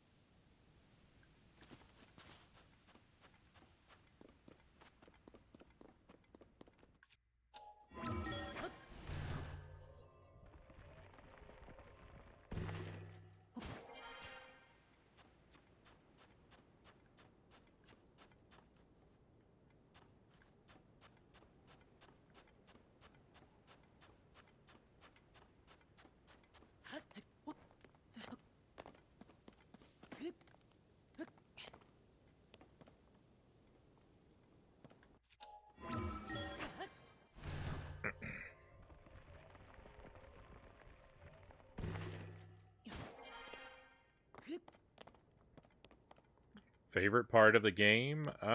That's hard to quantify. Basically, I really enjoy the powers it gives us this time. Like with the I really like the Ultra Hand, like for the fusions and the recall.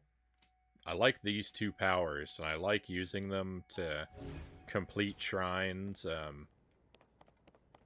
in unintended ways.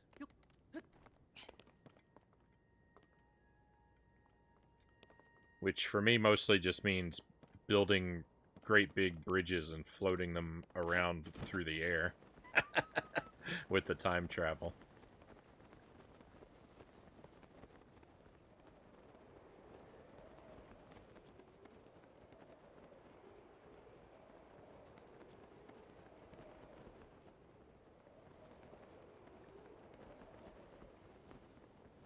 Oh, I just realized I've actually got 4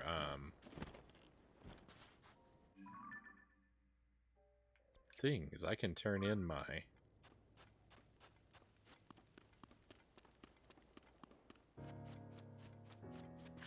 my orbs and get another heart. Oh.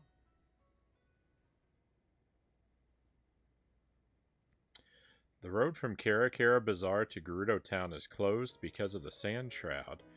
You're welcome to help the caravan squad. Alright, I think I talked to this character.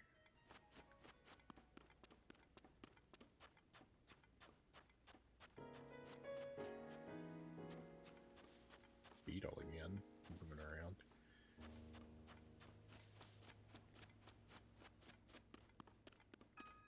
What do you think was improved the most from Breath of the Wild to Tears of the Kingdom?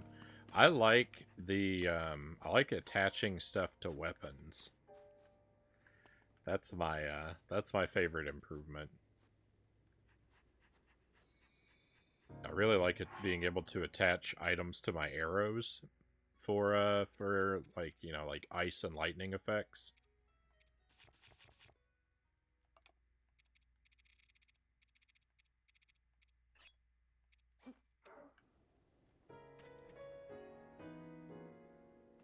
Feed the dog.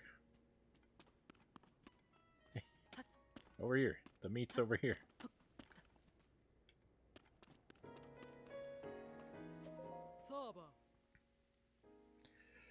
Sava, I mean Savak. That was close.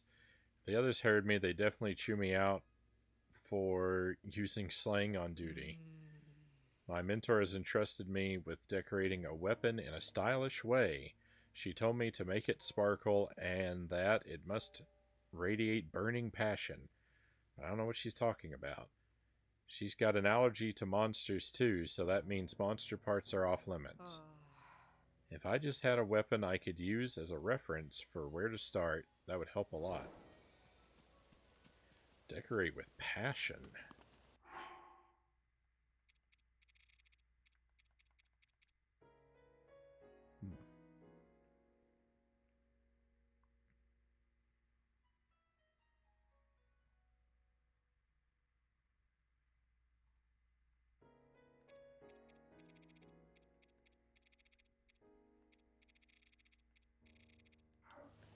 Let me read that again.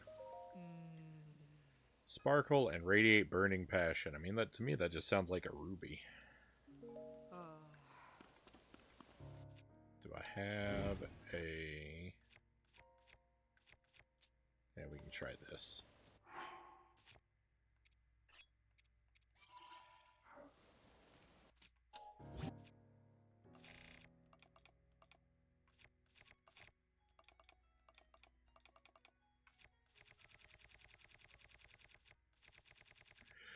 I don't want you to try and help me figure out stuff about the game, Small Ant. It's not a the stream isn't for group participation. We've got a very strict no backseating and no spoilers policy around here. I like company, but let me work out the things on my own.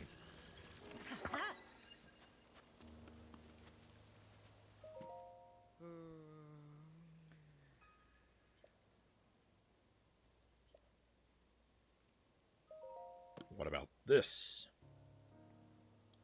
Thank you.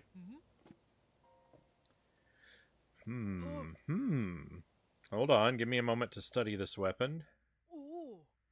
Ah, so if you attach a ruby like this, that sparkle, and the weapon positively radiates with burning passion. I mean, it's literally on fire. Even I can make something like this, and it will certainly please my mentor. Sork, for showing me such an inspiring decoration. Please take this. That's nice. It's the material I would recommend for decorating weapons. A lot of monsters call the desert home, so normally I wouldn't recommend going out there. However, if you want to test the strength of a weapon you've added something to, now is a perfect time. I don't think I've actually ever attached a gem to a weapon before, but I've found them like that, so. Like, I know that they have, like, magic effects. Yeah. Look at that fire go!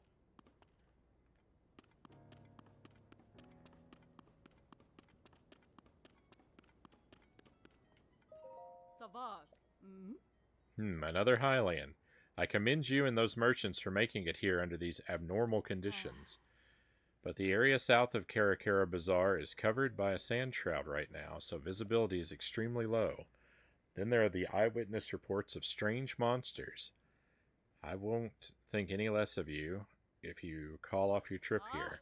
Besides, the oasis is under the protection of us Gerudo soldiers, so now it's a safe so you know it's a safe place to rest and relax.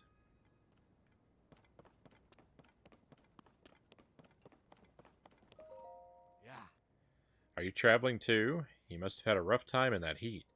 I'm glad it cooled off a little. The swing in temperature from day to night sure makes traveling tricky. Preparation is the key.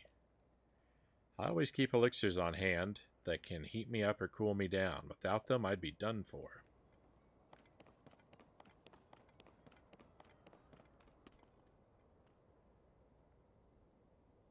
Oh, thank you. Thank you, Not Small Ant. I appreciate the follow. It's great to have you on board with us. We're, it's primarily, I primarily do, retro gaming.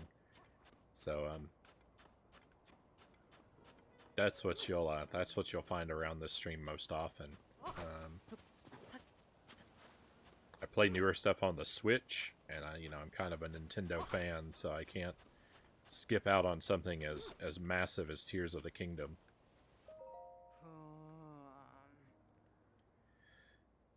I had a bad feeling about this. I have a bad feeling about this thing. Don't know why, but I do. It's a giant sand mushroom. I think this is stone, but no matter what I do, I can't put a dent in it.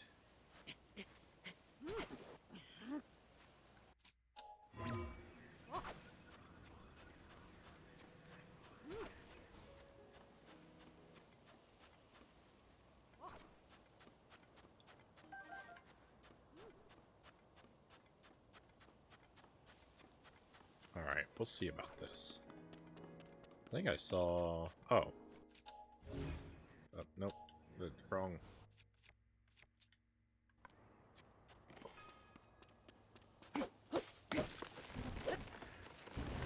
I'm about to ruin your shade, Beetle.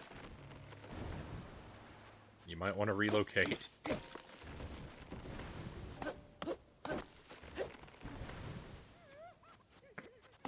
He really is. He really is running away. I've never seen a character react quite like that. Like, usually they just kind of cower in place when something scary happens.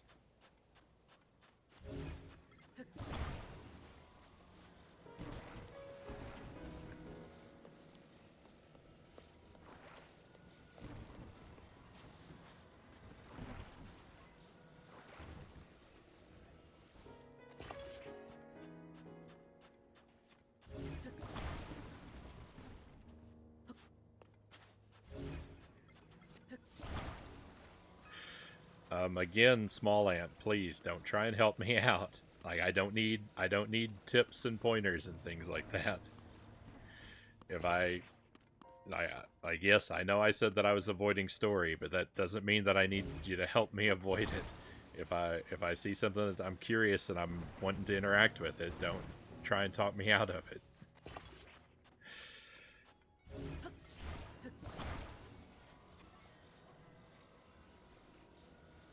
I don't mean to be rude, but it's just this is a very hands-off kind of stream.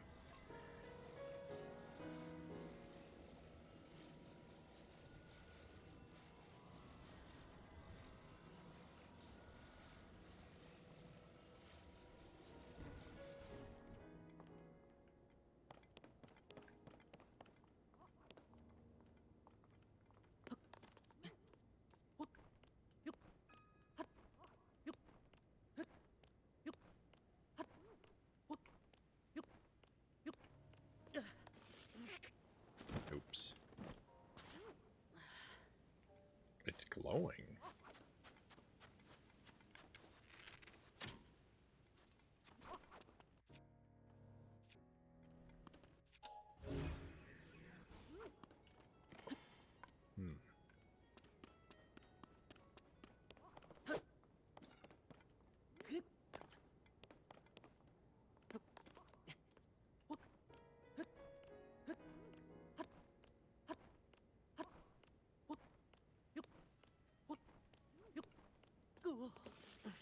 Probably I shouldn't be trying to jump so much.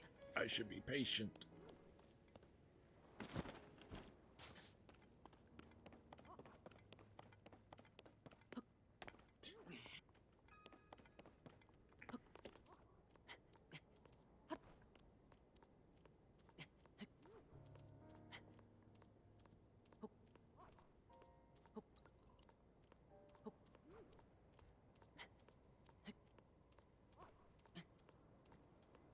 This garlic rotini is 10 out of 10. Hits the spot, Persephone says.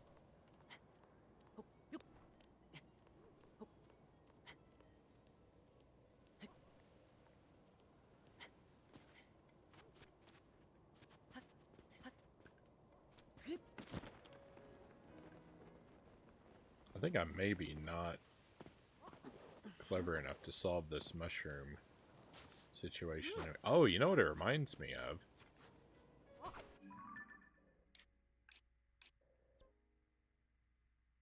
It reminds me of the light roots.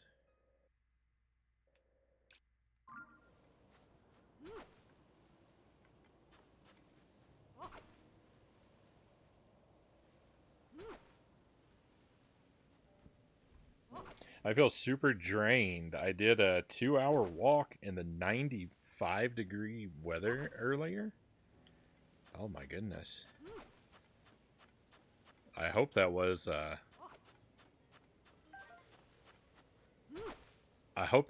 for you were just walking for pleasure and not some unfortunate situation compelled you.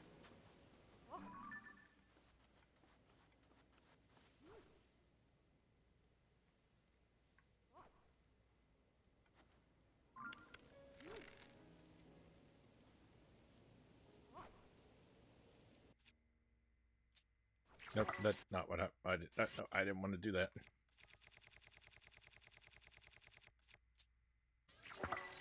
Maybe this.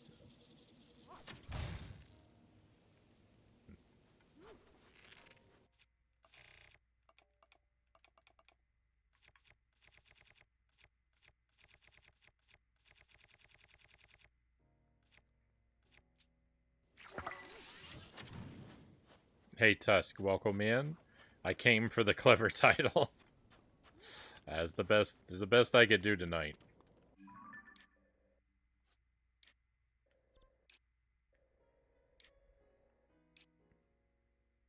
It's a good thing. It's a good thing you're not here for the gameplay because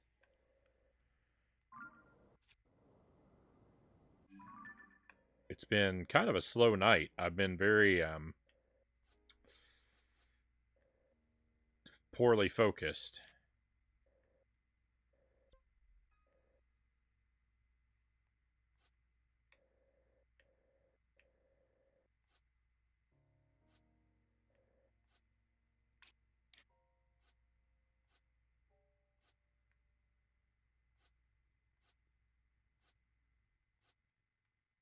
I might make up for that here in just a moment, though.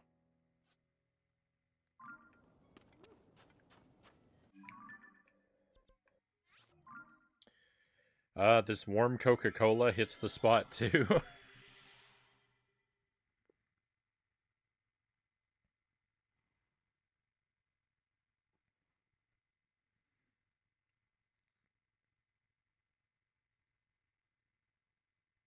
It was a pleasure, Persephone says. A girl has to do photography. It was for you. The walk was for your photography. Okay, that makes sense.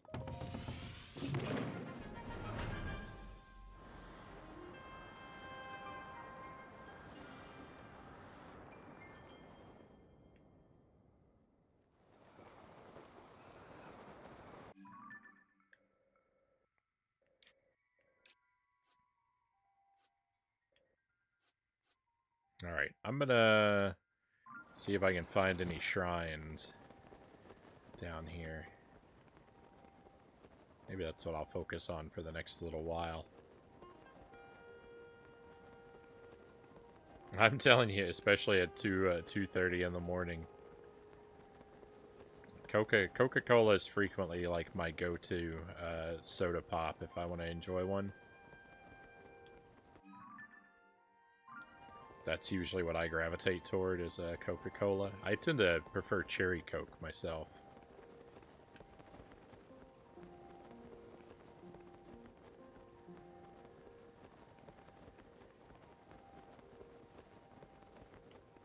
I'm not really that picky though. I'll drink most sweet fizzy beverages. Tusk says, "How are you tonight?" I'm doing all right, Tusk. I don't have anything to complain about. I'm a little tired, maybe, but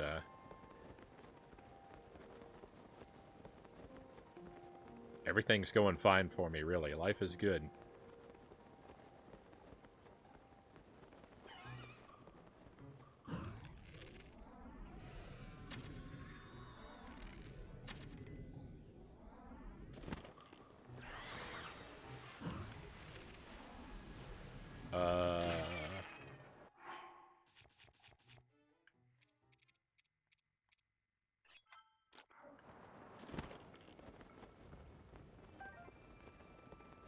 It's a completely realistic situation. to be so fatigued that you have to let go of your paraglider and eat a quick snack while you're in free fall, so you have the strength to grab it again. We've all been there, right?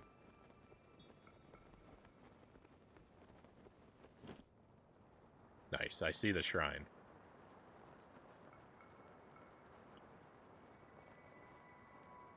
Seems about right.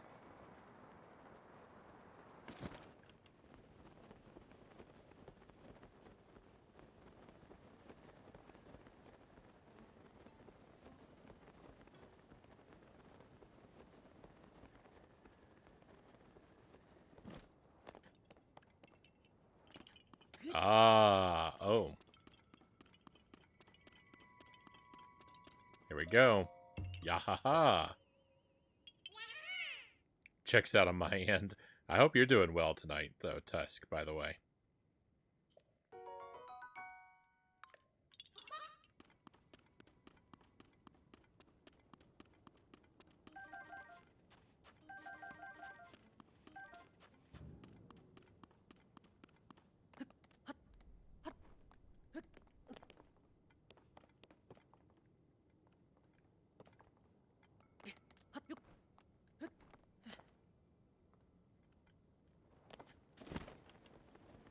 I'm assuming that you're impressed by the number of Korok seeds I'm carrying around. Yeah, so the thing about that is I haven't found Hestu yet. So I've had several people offer to tell me where he is, and I don't want to be told. I want to find him on my own. I kind of think it's funny. The longer it takes me to find him, the more Korok seeds I'll have. So I think it'll be pretty funny if I have like 500 Korok seeds before I ever find him.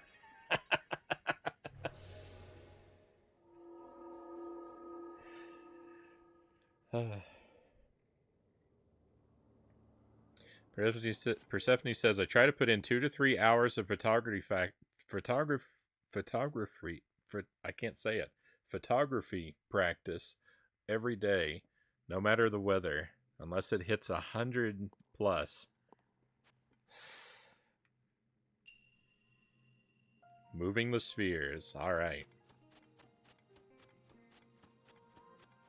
So for everyone who hasn't been here, there are 2 rules that I try to follow when I'm in the shrine. 1, I try not to use the paraglider while I'm in the shrine to ever make progress with that. So that's my one little micro challenge.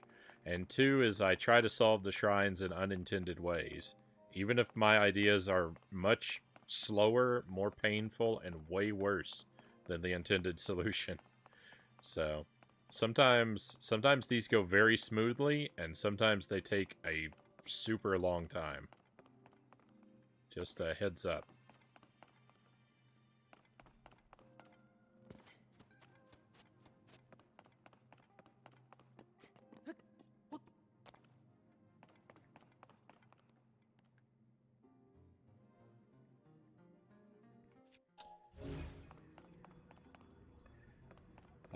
I had all the guys at work trying to say Irish wristwatch today. It's funny watching a bunch of engineers muddling over a couple of words.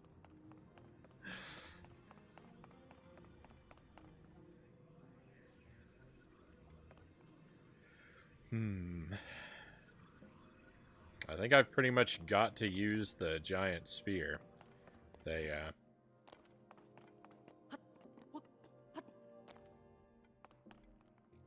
haven't offered me really any other tools. So we'll start with that.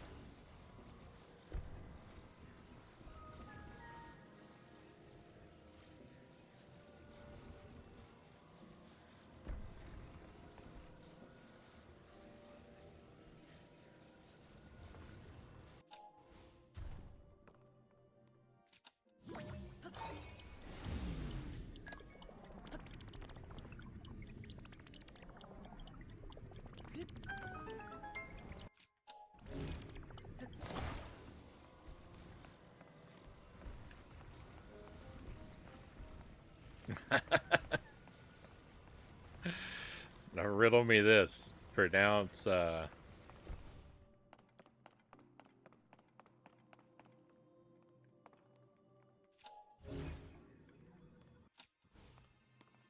don't even know how to say it.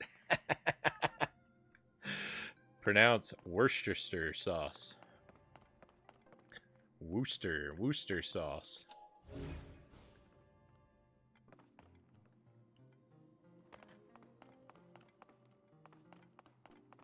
Oh.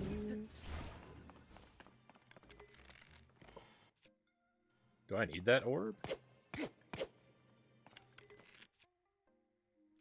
I don't have any bombs.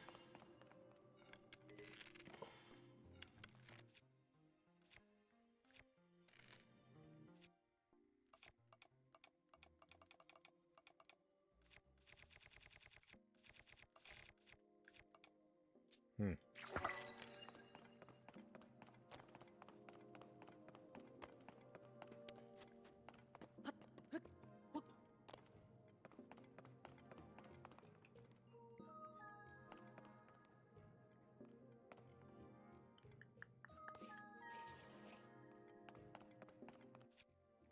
Alright, one more look at my tools. What have I got? Alright, that's the strongest thing I have. So, it looks like I've got to use the... It looks like I've got to use this. I didn't want to, but... I don't think there's any other way.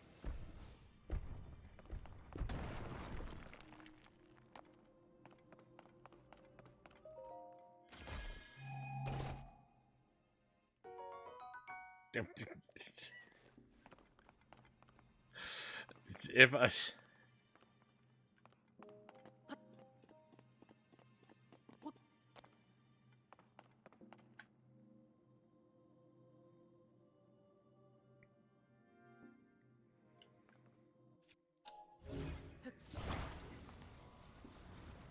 If I'd had bomb arrows, then I would have been able to use the bomb arrow to get to the chest that gives me bombs.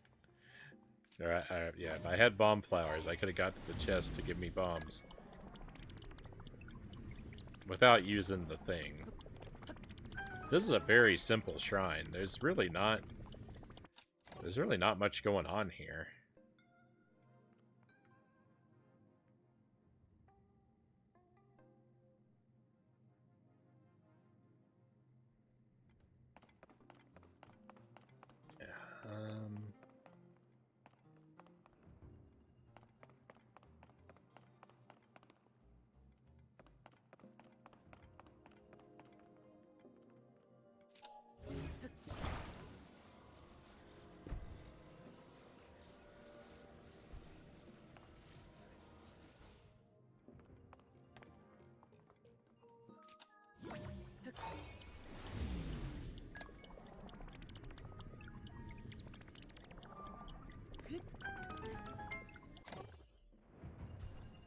Alright, well, victory.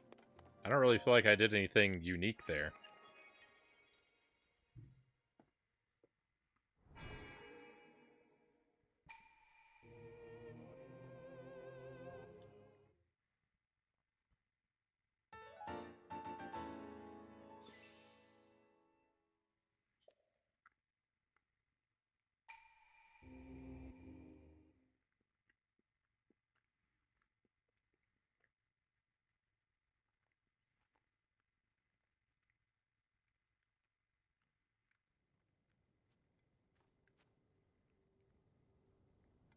Alright, well, another shrine complete.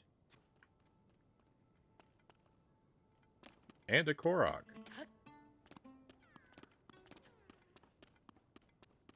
First encounter with Gloom Hands. I met the Gloom Hands near Hateno Village.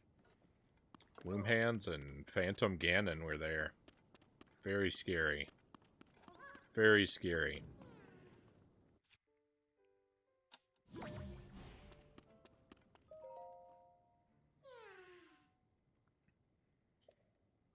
Alright, where's your friend, Korok?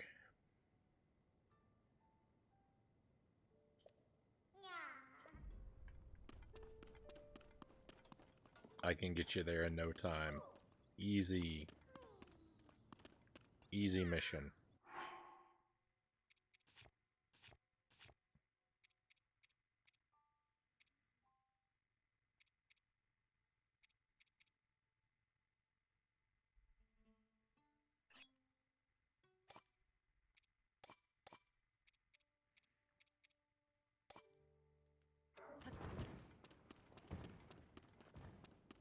This is everything we need.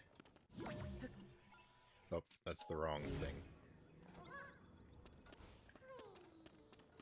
Oh. It gave me a...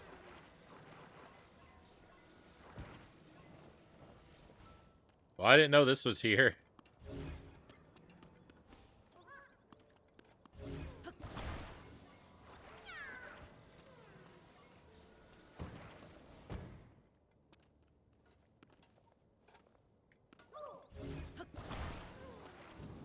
Why are spicy peppers in the tags? Because I'm a big fan of spicy foods, and sometimes we eat. Well, sometimes I eat some on the stream.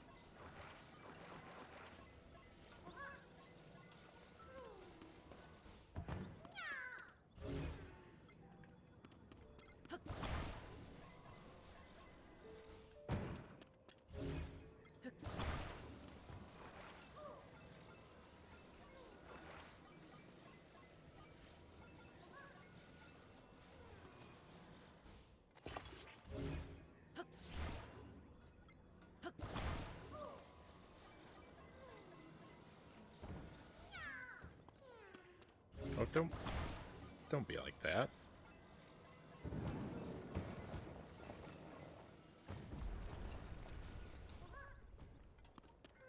Fine. You know what? That's fine.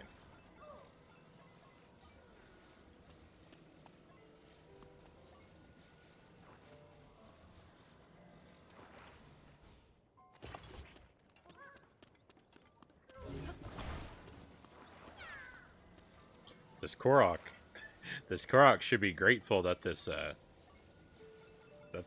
sled was here, because if I hadn't had the sled, then he would have ended up being the middle of the car.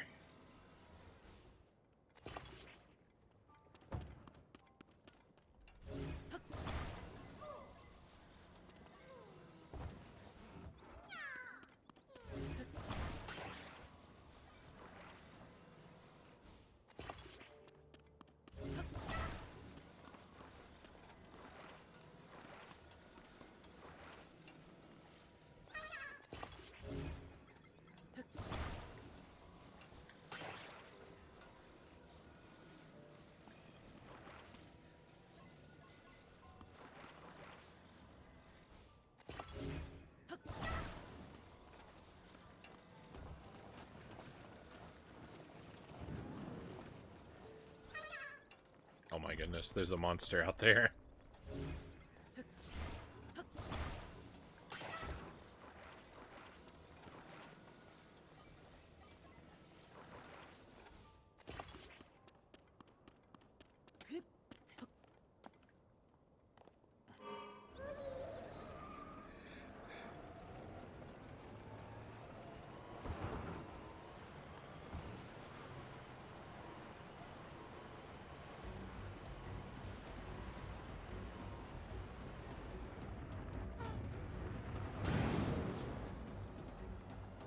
You're on your own, Korok.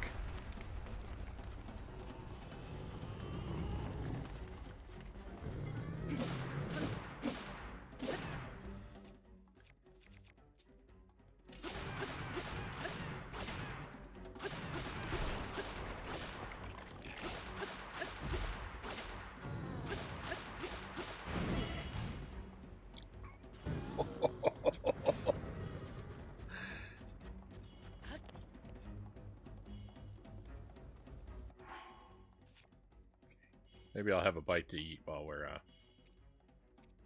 just hanging out here on the rock.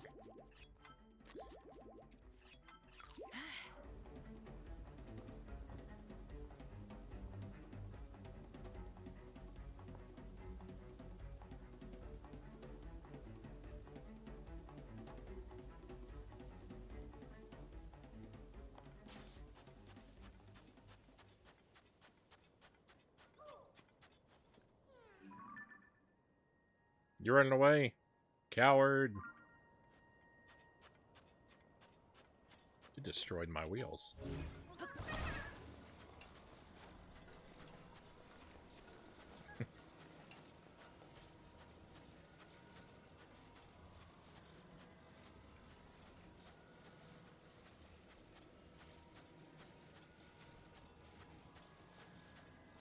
Alright, well, I'll definitely want to go back and fight that monster at some point.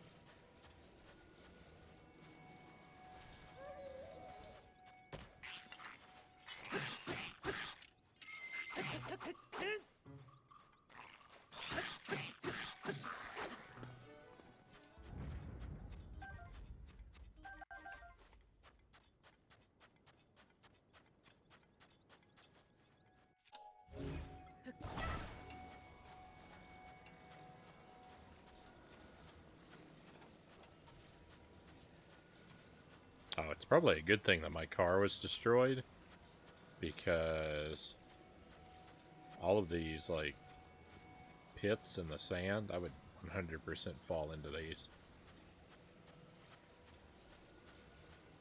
if I were trying to drive.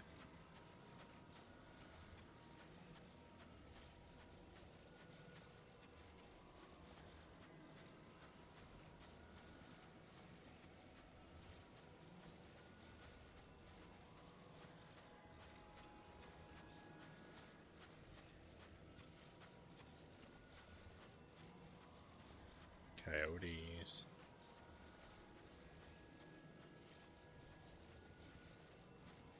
Yeah, I saw some Lizalfos over there. Oh, there's one right there. Stay away from him. That's a smoking hazard.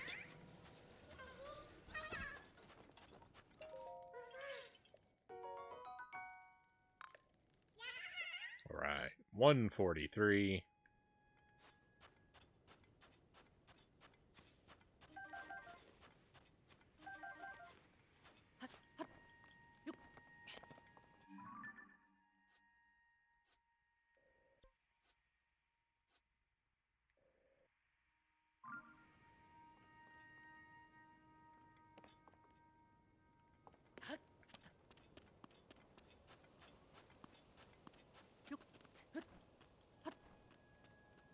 Oh.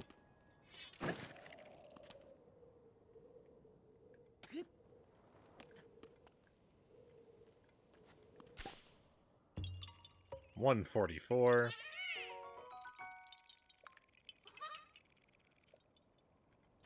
I now have a dozen Korok seeds. I have a gross of Korok seeds.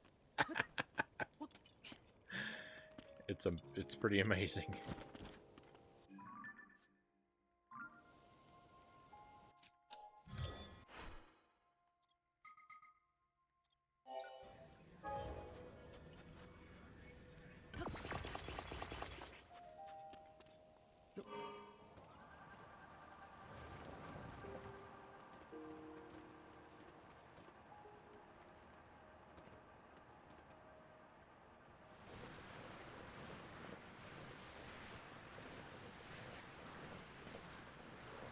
I lost my altitude.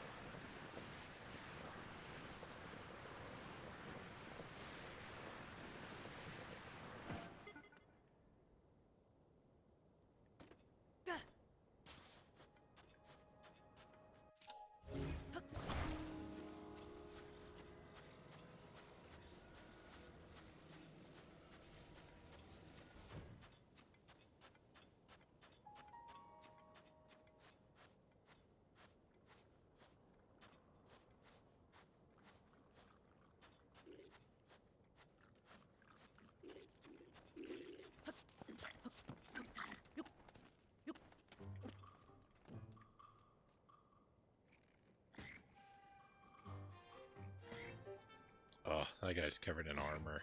Those are the worst.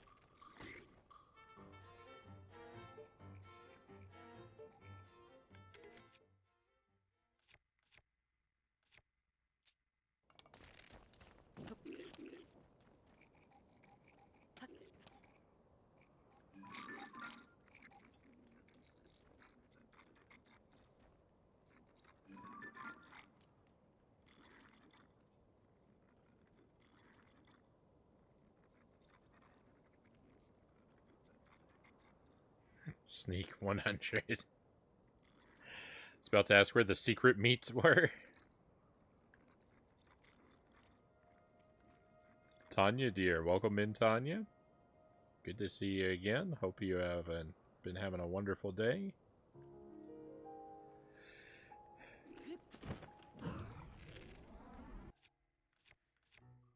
We are playing some Tears of the Kingdom. I'm about to blow myself up, I think. Maybe not. Oh.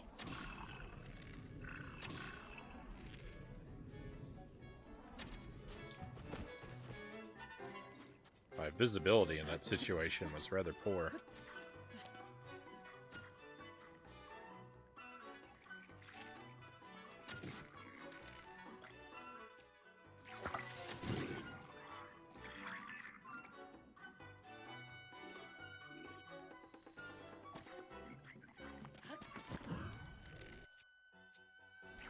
Round 2.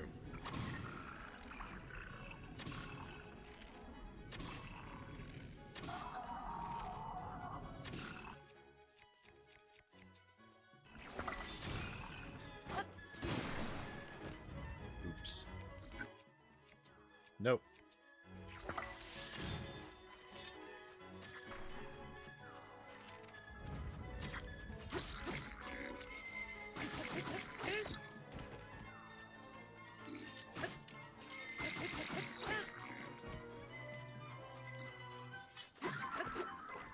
Victory. And I got a great bow. Life is good.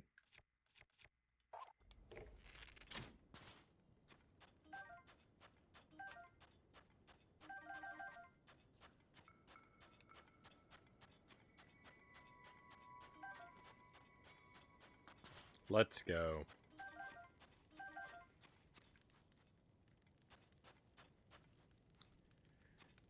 First the game had the Force from Star Wars, and now you're on Tatooine in a land speeder.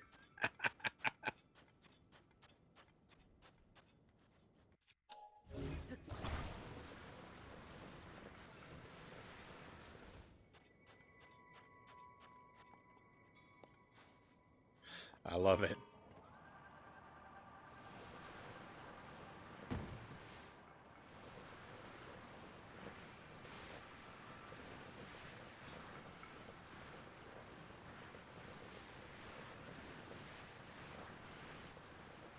The wolves are afraid of me.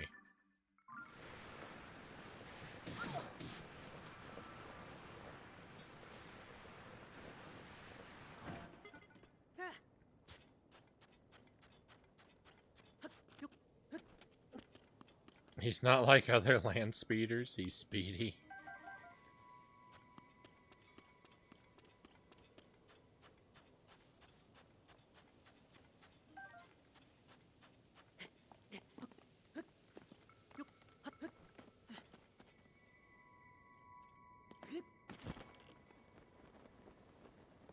Alright, they, ooh, electric bats.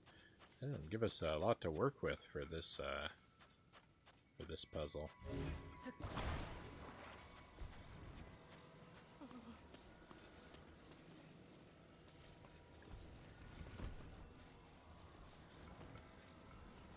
Guess we don't really need all that much to work with.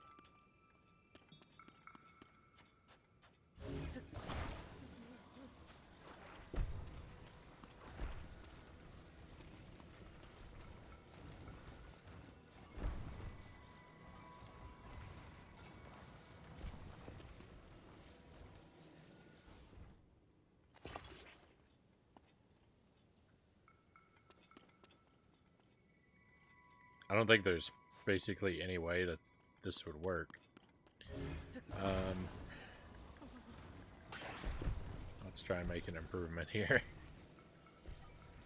I kind of wanted to just watch what would happen and how badly that would fail.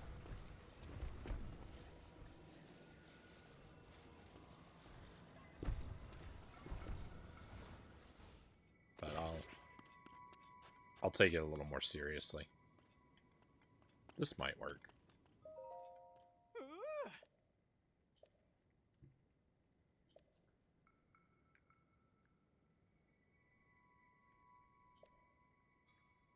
You must be a professional at avoiding the main storyline.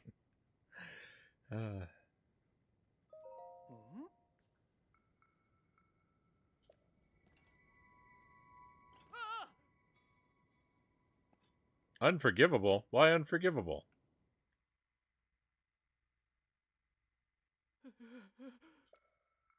What? If that moved, it was only by a millimeter.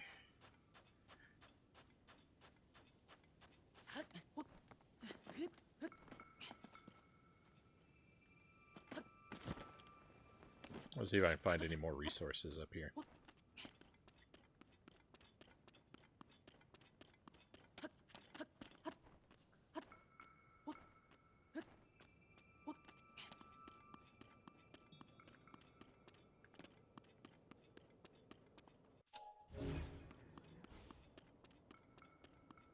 Thought there might be a rock or something. Alright, well, I'll just do that again, because I think that was the solution. I think the game was just wrong. After seeing you play Mini R-Type, I thought for sure I had a version of some kind on something in the house and was excited to play it. Nope, I don't. I know R-Type was released on a bunch of things, and that version of R-Type that we played, well, that's the one that, like, I always think of.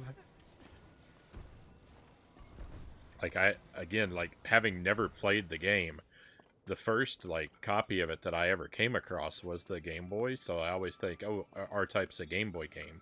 But it is on a lot of things. We were gonna play the Commodore 64 version, but...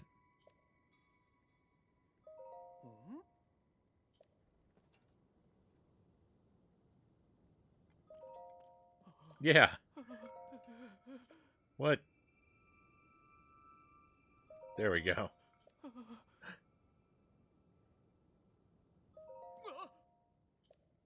Thank goodness.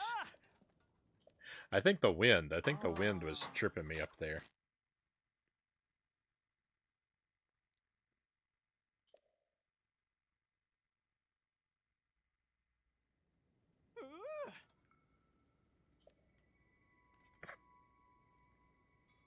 Perfect. $20 and spicy seafood rice balls and muddle buds. Come on. Terrible, terrible. I don't ever use those. They're a worthless gift.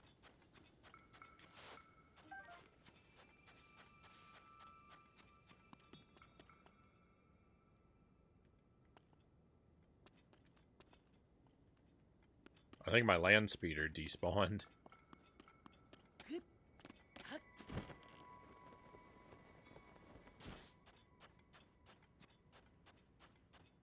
It's alright, it was an awful design anyway.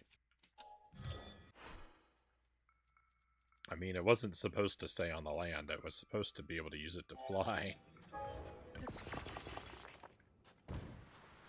No! Come back!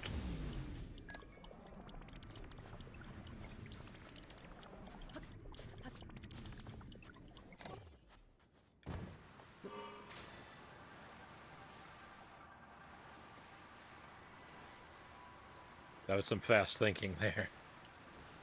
R-Type's an arcade game, but the standard version we played was from TurboGrafx version, definitely.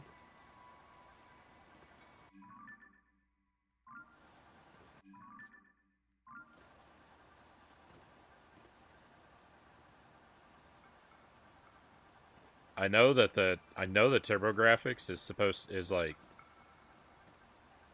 supposed to have a really good reputation for shooter type games. I know that about it, but I've never interacted with the TurboGrafx. I've never played a game on one. I've never been in the same room as one.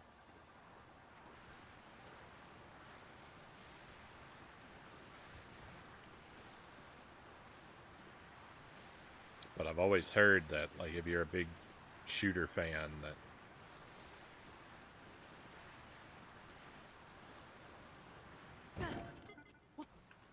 TurboGrafx is a system to look at. Alright, shrine time.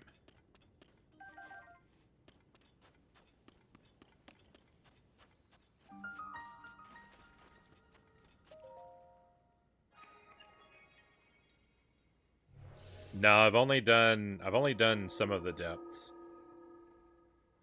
A small ant. I'll show you my oh, I can't. Let me go inside and maybe show you the depths map.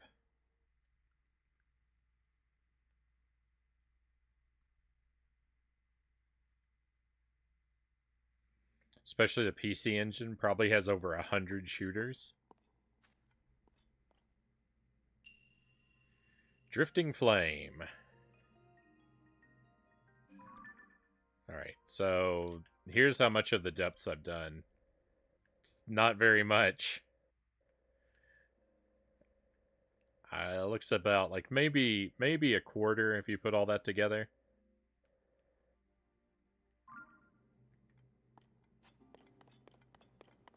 I got a lot of work to do.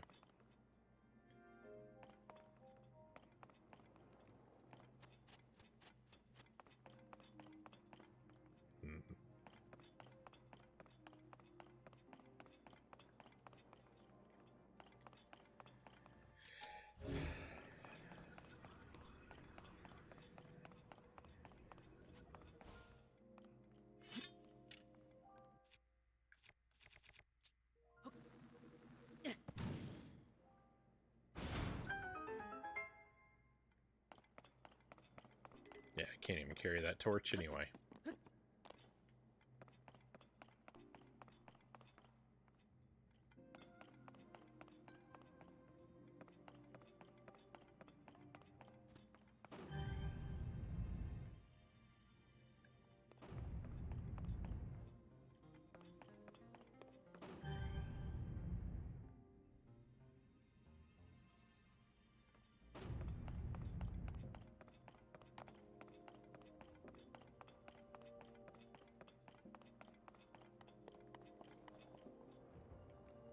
That's closed.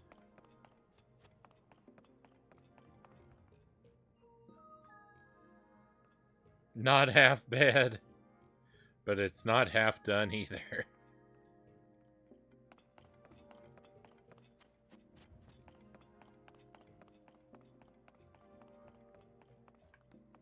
Yeah, I mean, I still haven't even finished the top map, and that's way less complicated than the depths. I'm close though. I've only got a couple pieces missing of the top map, so I think I got 2 towers left.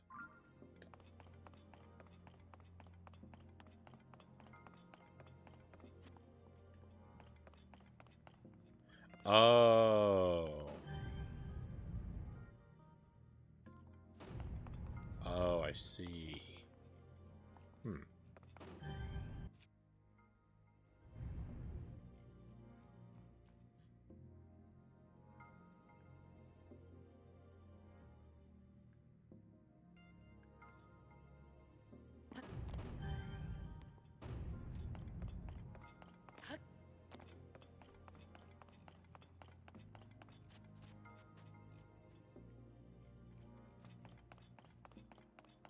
Or do I?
Nice bow.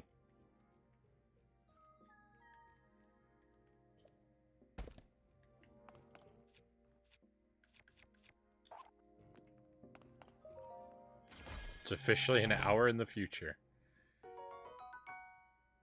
And Nintendo's wrong for putting a Dreamcast logo on the button for Link to stomp on.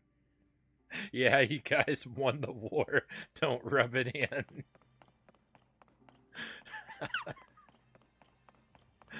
uh,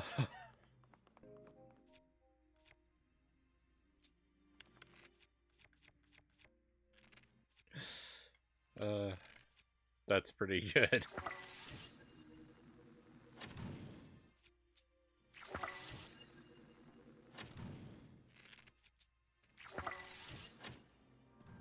Oh, I missed. How...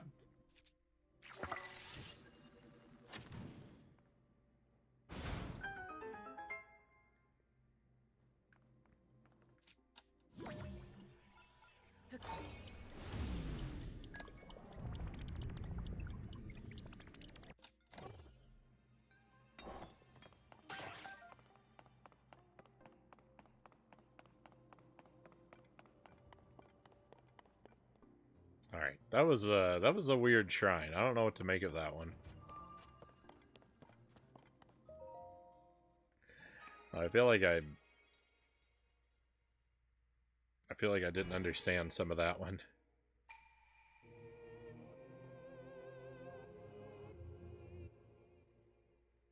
Sega helps Nintendo sell Switches now.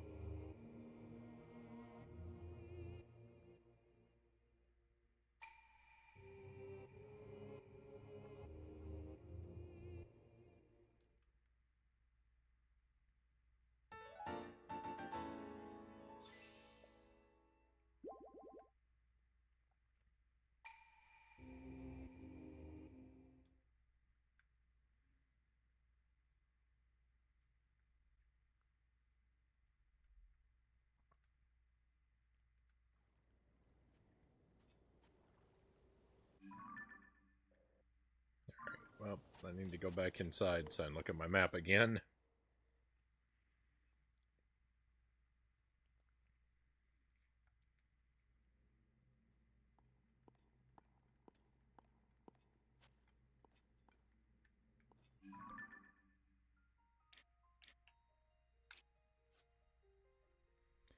Alright, should be one more shrine.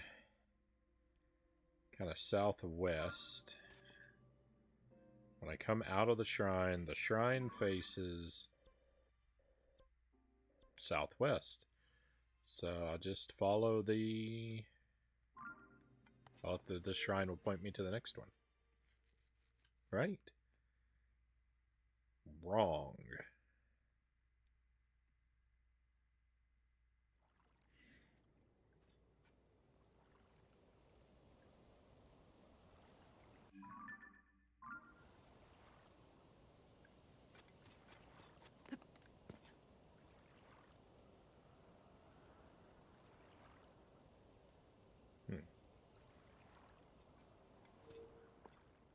Let me look at the map again.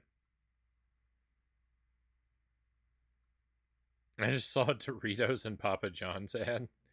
Doritos, the most appropriate food for The Legend of Zelda.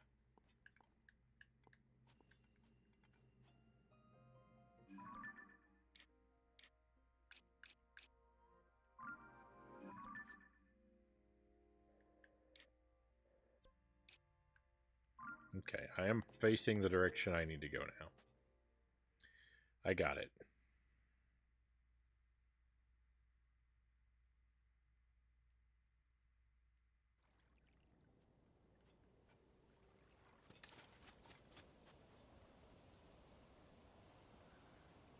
No, I'm not.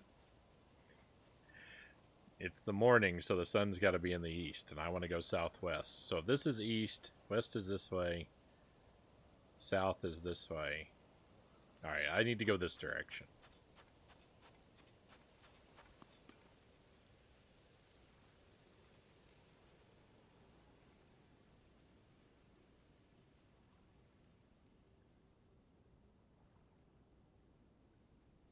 Anonymous.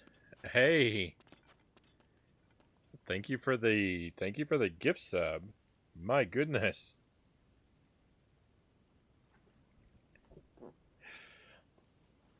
Is that a 12-month gift sub? That is, I don't know who you are, but that is very generous. Thank you for that. Not small ant, take a key for coming in.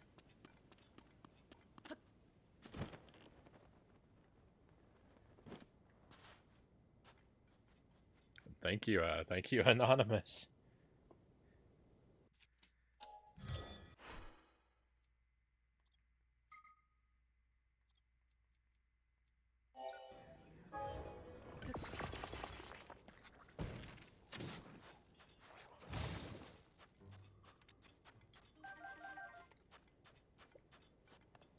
The Chew is my favorite enemy to fight because whenever I fight one of the Choo Choos, I know I'm gonna get a bunch of I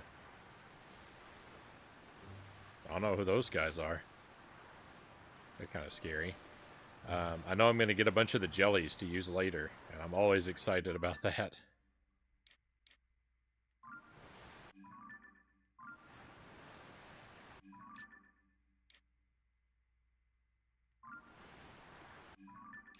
I think I'm heading the wrong direction. I don't know how that's possible, but I am.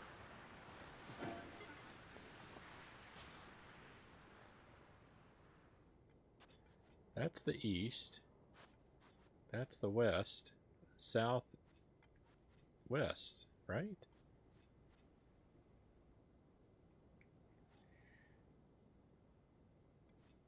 That's north. When you look north, the east is to your right. Alright, so I was heading west instead of southwest. Easy fix. Are these Gibdos?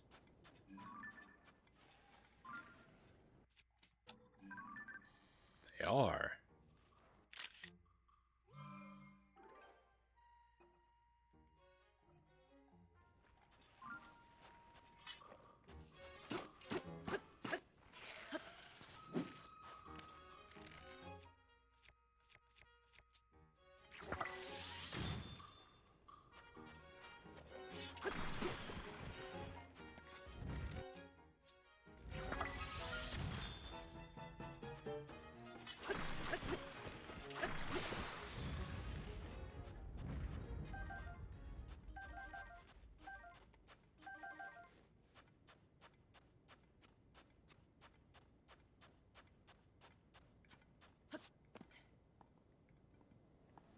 Oh yeah, yeah. The secret meats. The secret meats are increased when you're subbed.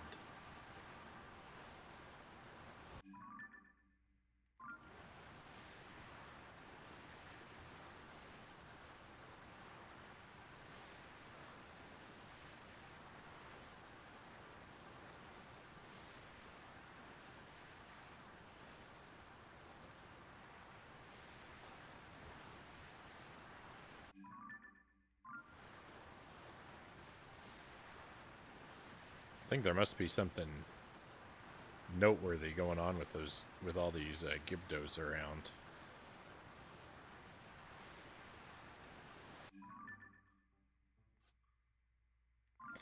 I am way, way off from where I want to be. I don't think the sun rises in the east and sets in the west in Hyrule.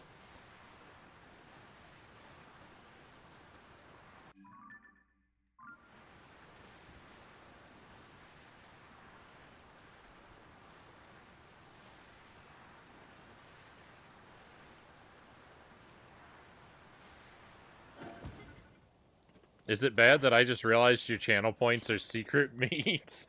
Castlevania reference for the win. Exactly, Baron. Yeah, that's what they are. You've got it.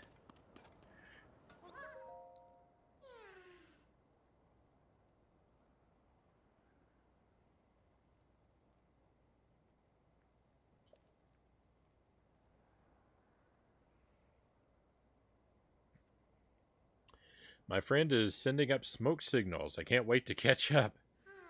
How? How do you even know, Korok? How do you know your friend is sending up smoke signals?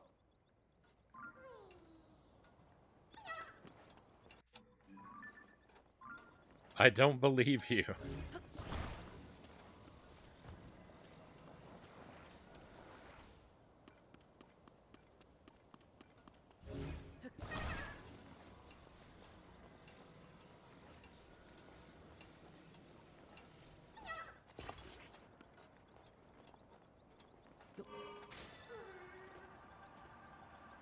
Oh, I can't glide because I'm on the stone.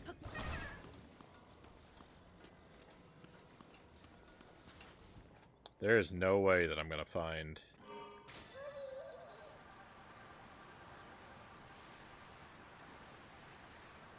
this Korok's friend in all this mess.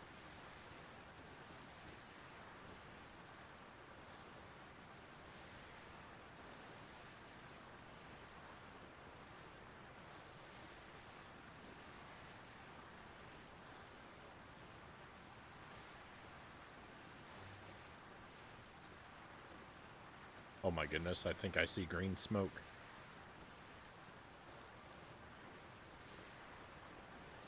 Agent Frownie is an expert at navigating the sandstorm. Victory!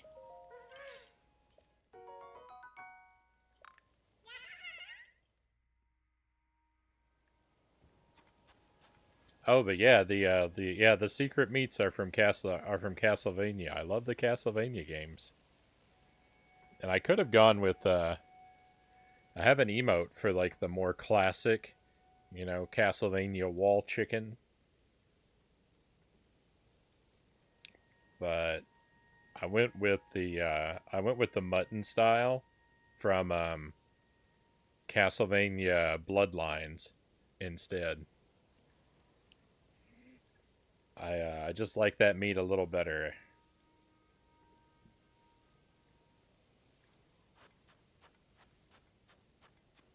A Game and Fit, welcome in. Double Zelda? What's double Zelda? Why are we double?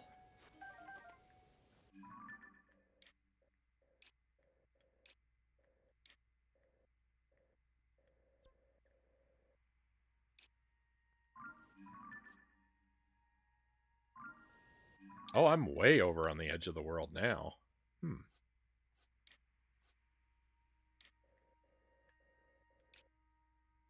Interesting. The map is not the shape that I think it is sometimes.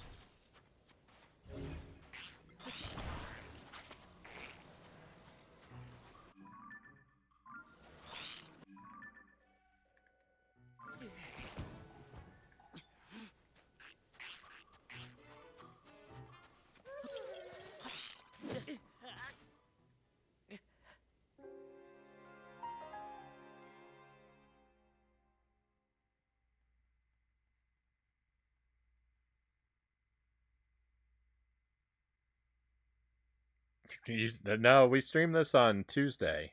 Last night we did R-Type and Donkey Kong Country.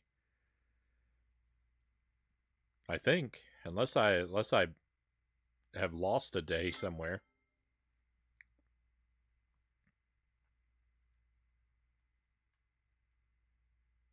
Yeah, that was it. We played R-Type on the Game Boy.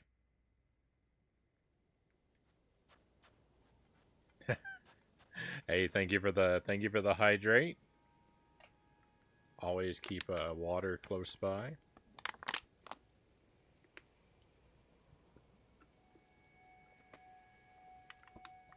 And don't worry, Game and Fit. Don't worry. Oh, and I get some pistachios too. Thank you, Baron.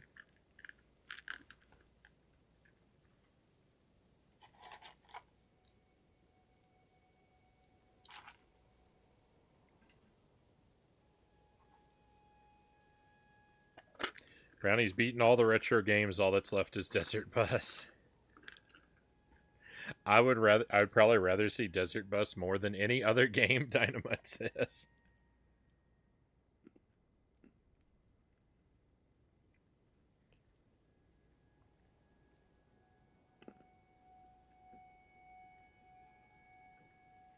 Pistachios are the best.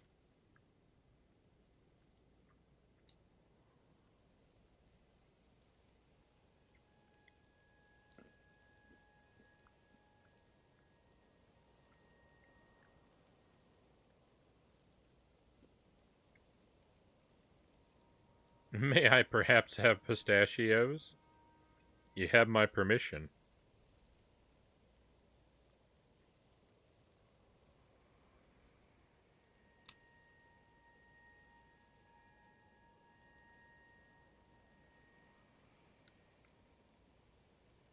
I can't get the shell of this one open. No. I thought maybe I could. Thought maybe I could bite it out without breaking the rest of the shell, but oh wait. There we go.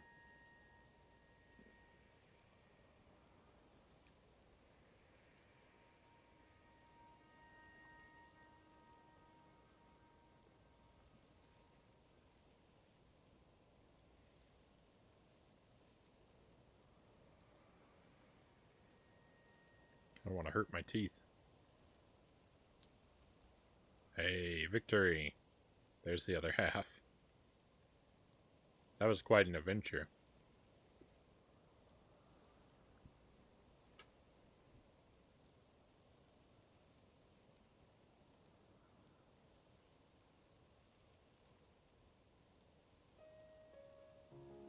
Oh, and now we're all ready for the wheel.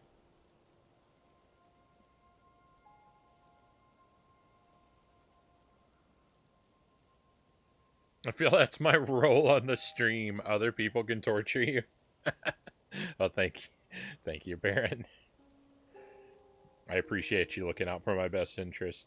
Game Input says, up later than usual. Hope I don't ruin my sleep schedule, but at least I don't have any appointments for a while.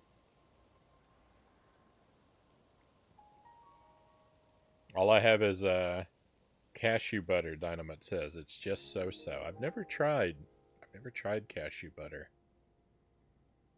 I bet I would expect that would be pretty good. Just so-so is a little sad to hear. Alright, big screen for the wheel. The Wheel of Scorchin has some spicy or sour foods on it. There are actually 8 foods currently on the wheel. It says 6 in the description, but there's 8. And I'll spin it and sample what I get.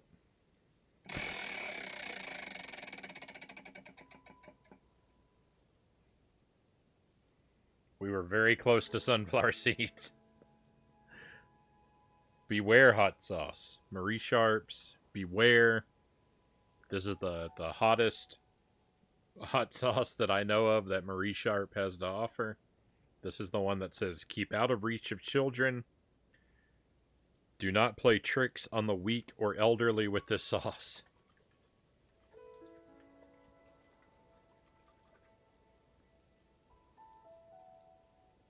I hope you don't get sunflower seeds this time. I was one away.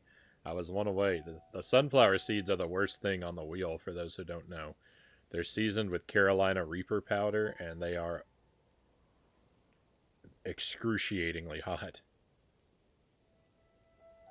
I can't get the sauce to come out. There we go.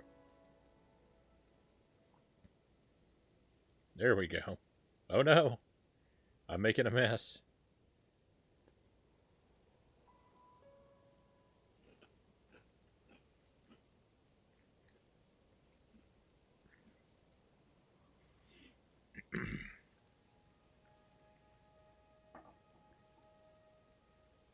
Oh. Let's go.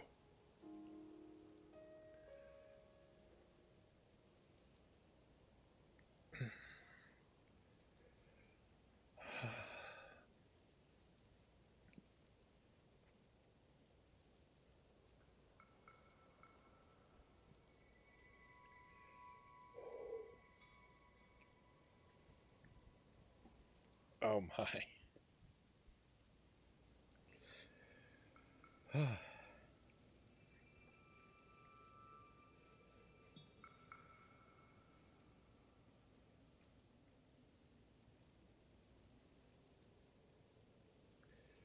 We're gonna be okay.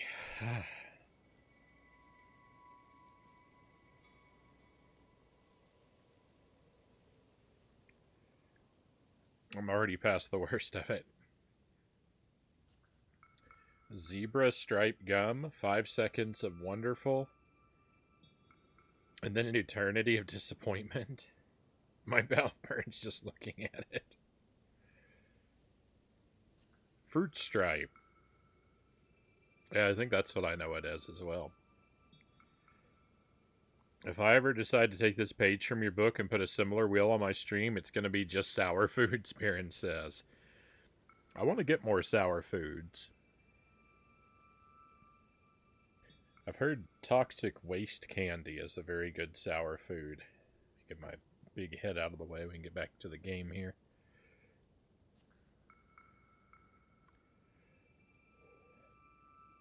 You know, Desert Bus. The thing about Desert Bus is it was never officially released, right? So there's not a legitimate way for me to play it on the stream. And it's also a Sega CD thing, which I don't have. If you have a Genesis flash cart, can you,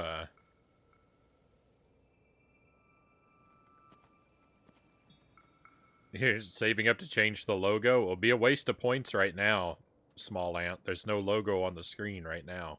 So, don't redeem it when we're doing a full screen game. You need to do that when we're playing a retro game.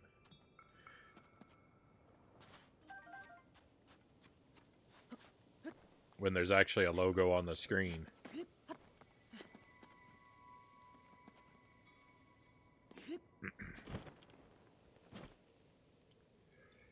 Desert Bus was made in VR. Oh boy. But like if I could play Desert Bus on like a Genesis flash cart.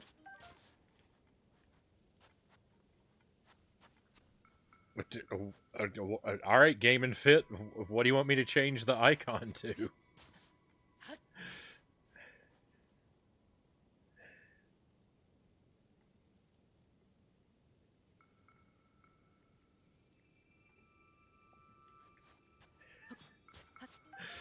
It's currently the link icon, though you can't see it. You gotta pick one of the ones from the list.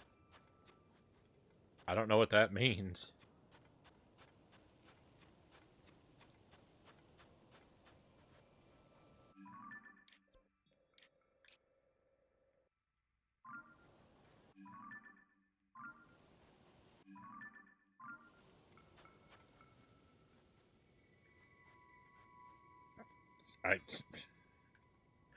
I don't know what you're talking about, Game and Fit.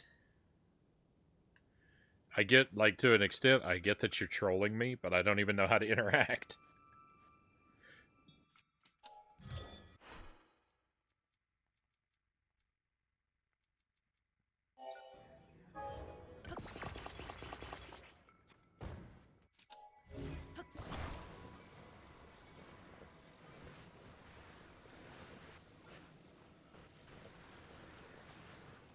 I'm just wasting points and goofing around. Don't mind me. Okay. Yeah, but you got me. You got me. You got me. You got me befuddled.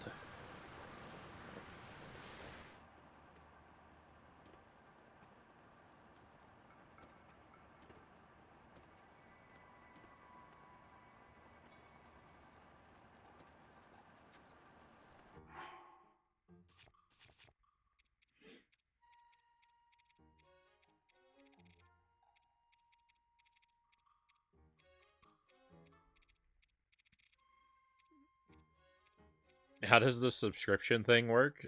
When you subscribe to a channel on Twitch, you give Twitch I think it's $5, right? And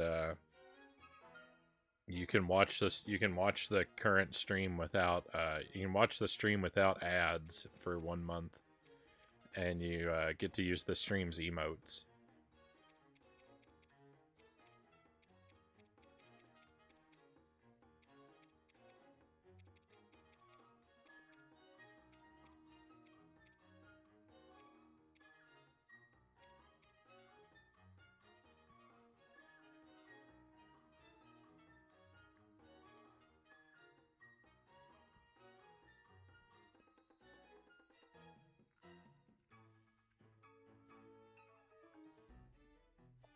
What was I gonna do? Oh, yeah.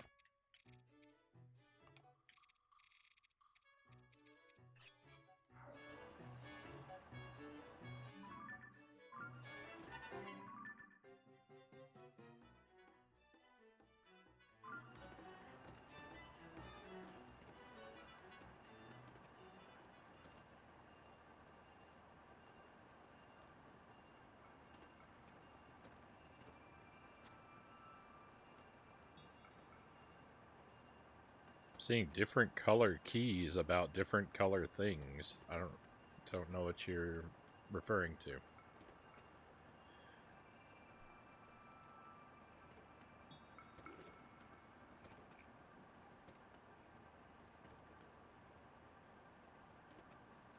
Desert Bus and Harvester, the two things I... Whoop.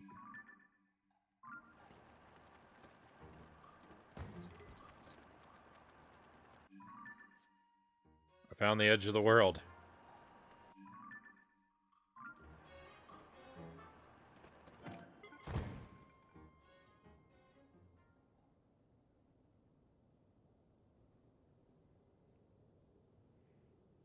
Oh yeah, the key next to your name. That shows up next to the names of people who are currently subscribed. Small ant.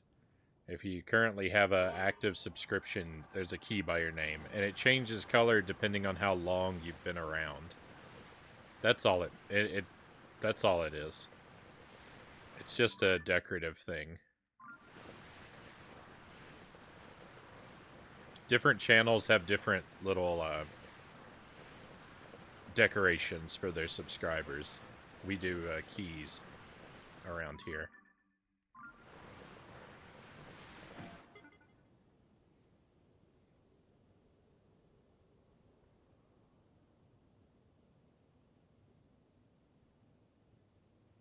My record is 6.5 hours in Desert Bus, and yes, I fell asleep, Game and Fit says. Harvester is on Steam. Desert Bus is on iOS, maybe Android. Hey, I found the shrine I was looking for. Very nice.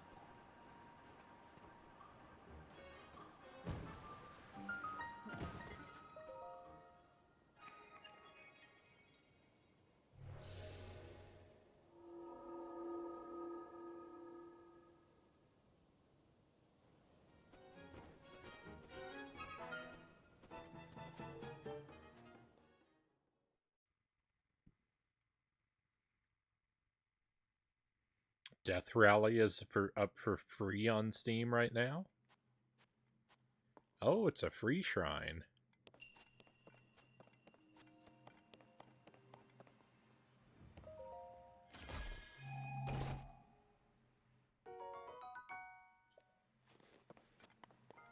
The challenge was just to get here all along. Nice. Oh, I can't. I keep forgetting to finish my thought about Desert Bus. What I wanted to say is, it's a shame there's not a way for me to do that legitimately, because I feel like I have the right temperament and personality that I could succeed very well at Desert Bus. I could do a stream. I think I could do a stream of Desert Bus. Um,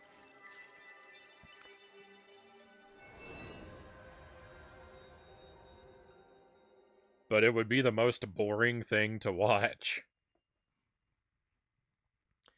It would be the most awful stream, because it would be just the gameplay. There would be no entertainment. It would just be me sitting here playing Desert Bus for the entire time. Because, like, I've seen people stream Desert Bus before, and they do things like they play music and stuff like that. There would be no music. It would be the sounds of the game, and only those sounds.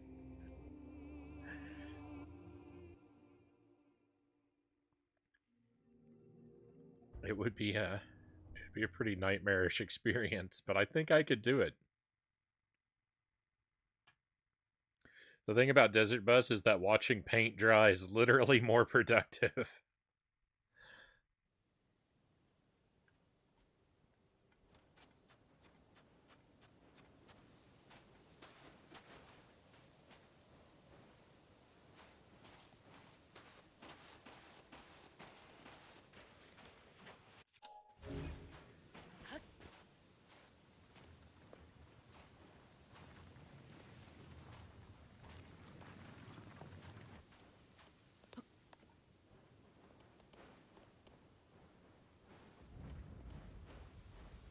Whoa, even the enemies can't stand it out here. Andercito, welcome in.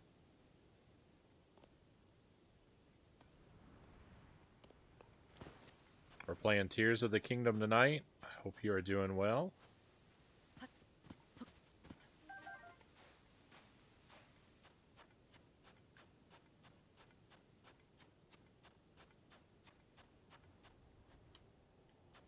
I'm hanging out in the desert. The spooky sand-shrouded desert. Oh, some free oil. Don't mind if I do. And a sword.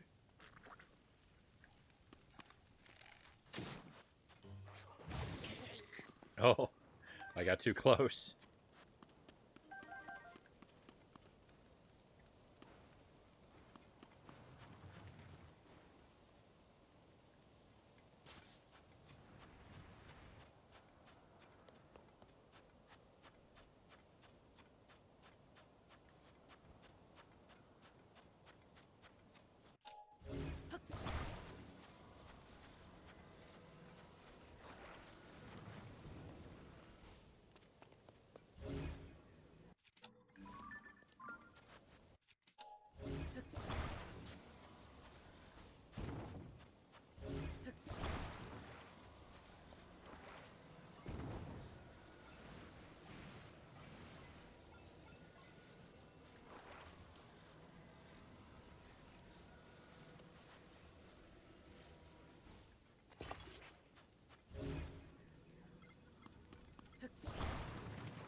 If Nintendo added Desert Bus to the Genesis collection, I would be so happy. Of course, the rest of Penn and Teller's game wouldn't be allowed, I bet.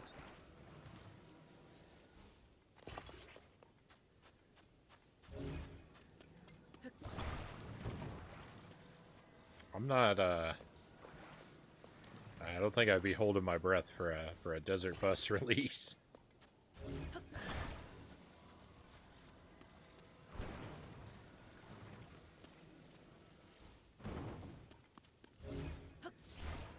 That seems more than a little unlikely.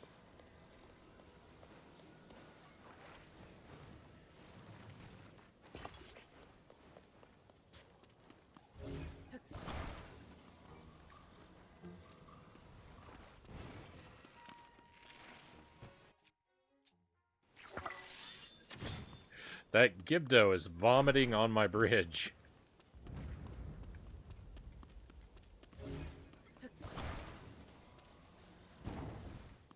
The rudeness.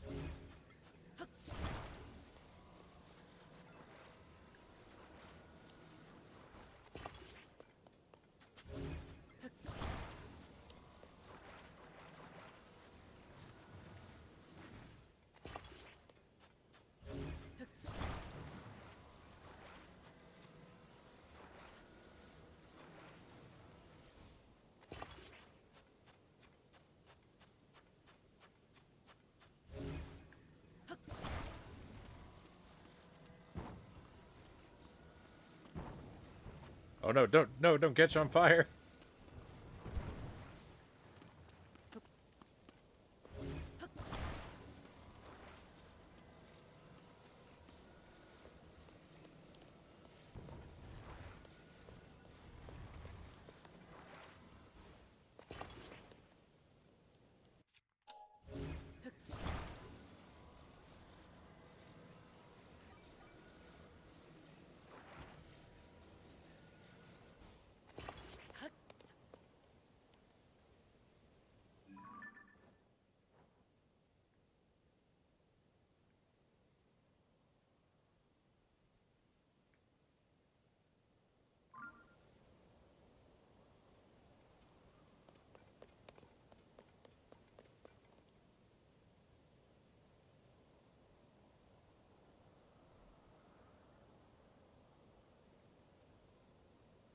Forgot that it's just 1/4 of that game. I can't seem to get interested in anything other than Elder Scrolls at the moment. Morrowind, Oblivion, and Skyrim for the last 2 weeks, Game and Fit says. The StatCat says you could say that Link is outstanding in this field.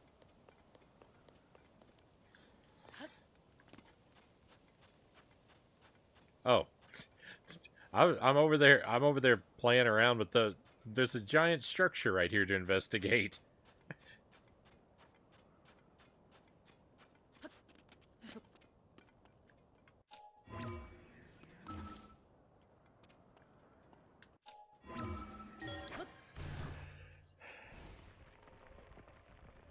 I shall worship Anonymous for the rest of the year. Been here for 2.5 hours. Right on.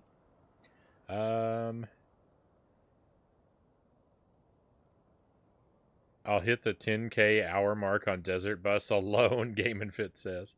Do you have a YouTube? Yeah, I keep an archive of the stream on YouTube.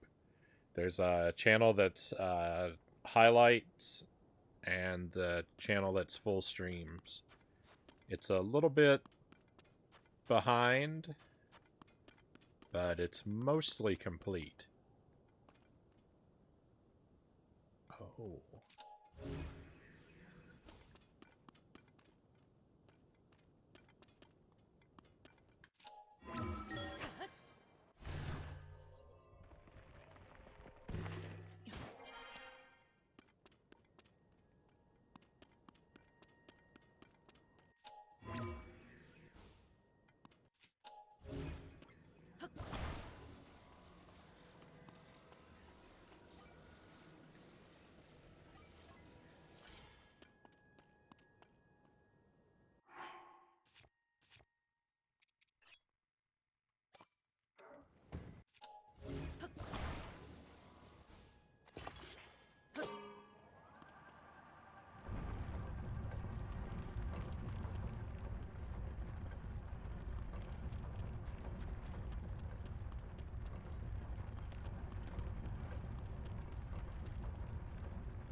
The structure make a decent Sheikah tower.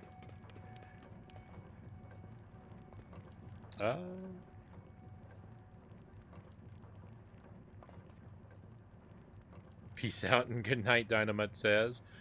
So just tomorrow night there's not going to be a late night stream, Dynamite. We're going to do an earlier stream instead. I'm not exactly sure what time. It's going to be late afternoon or early evening, though. And probably won't last until later than like 9 or 10 at night, my time. So it'll be an earlier stream, but it's going to be just Donkey Kong Country tomorrow. And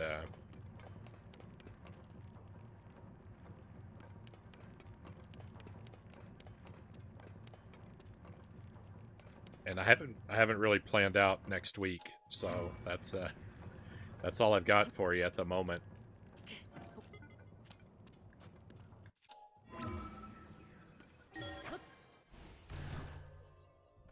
I always plan the week Sunday through Friday, so Friday's always the last day I think about.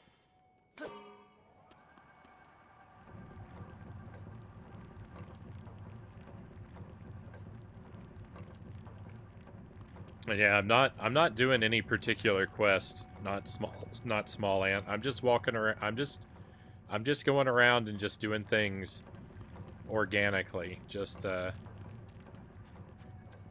I'm just exploring things as they come.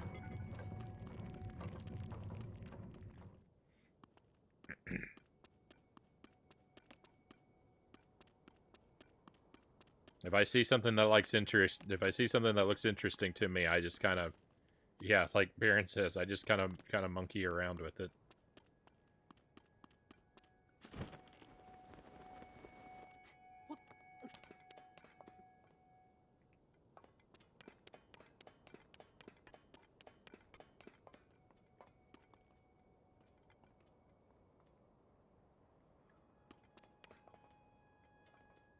And if I do things weird or wrong or out of order, that's all the better for me.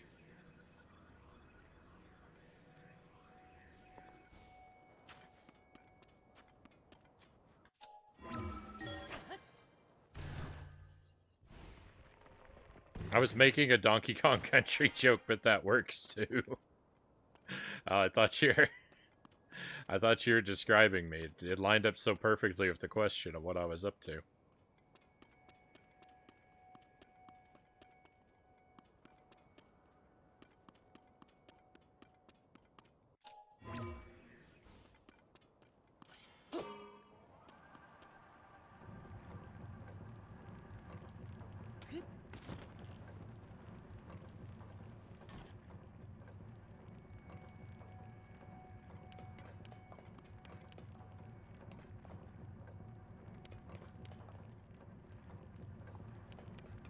Oh.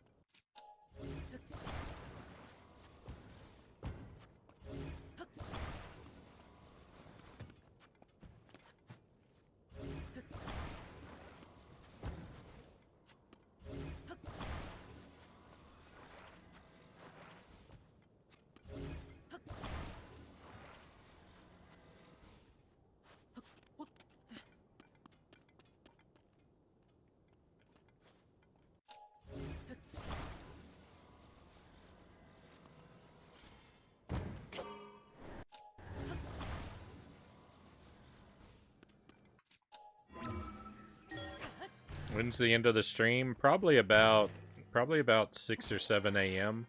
tonight.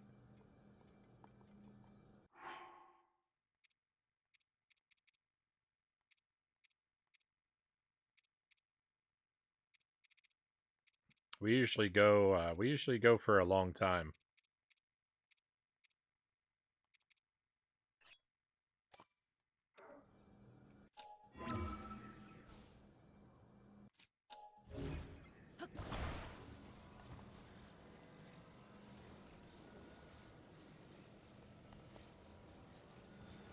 I can't attach that, I see.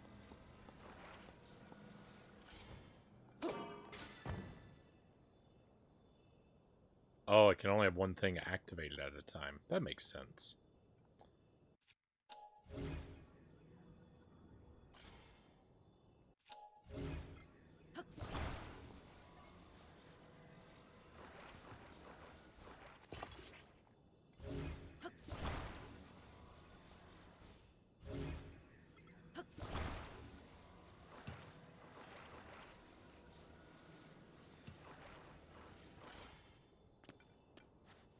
Not getting any sleep. Either that or, like me, you'll fall asleep to Frownie's dulcet tones and wake up 3 raids later.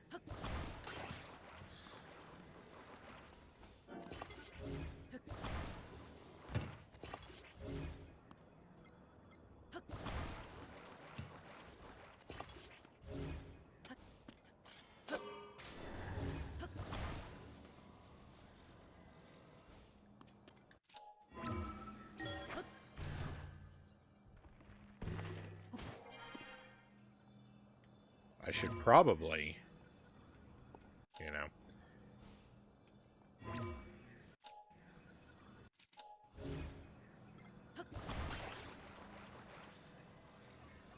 Should probably not be up too obscenely late, considering, like I said, I'm going to be doing an early stream tomorrow instead of the late one. So, like...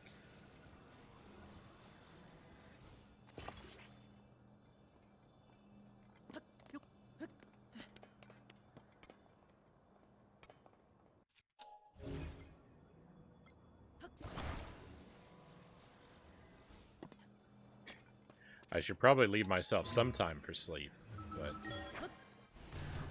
we'll see.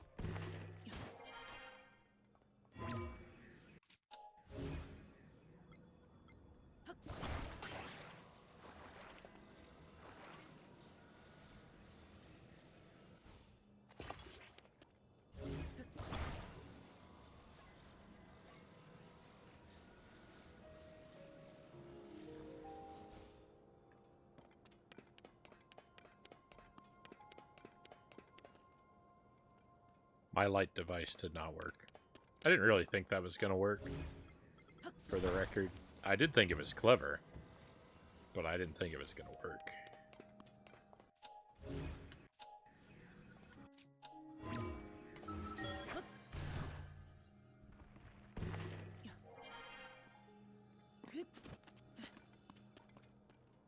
Yeah, what time is it now? 3 a.m.?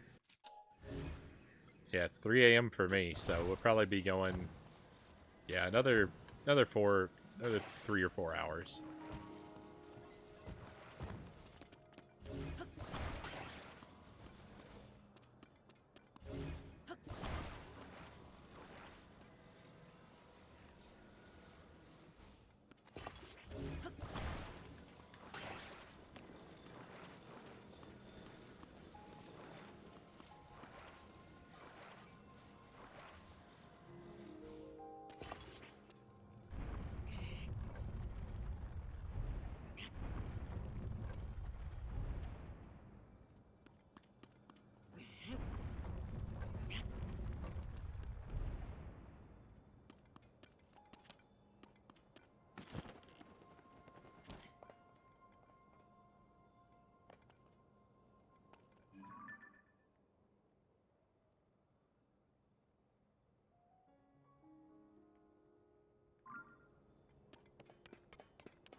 Don't worry, you can give me a hydrate soon.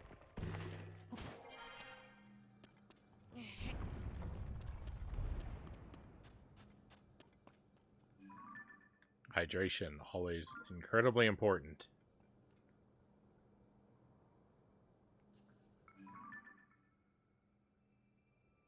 That's a shrine I haven't been to. Should go over there. And there!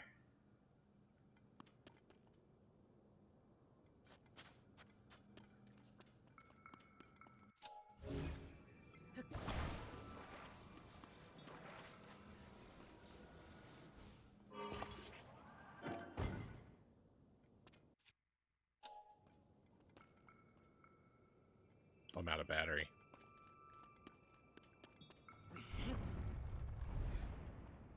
There, and there, and there. Alright. So this thing is clearly something for later. It was cool to find it and mess about with it, but we'll come back to it later. In the meantime...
Bring on some retro chivos while I watch on a game called Colorful Logic. Very chill Picross game. Kind of like Sudoku. Right on. Hope that's going well for you, Baron. I've never played a Picross.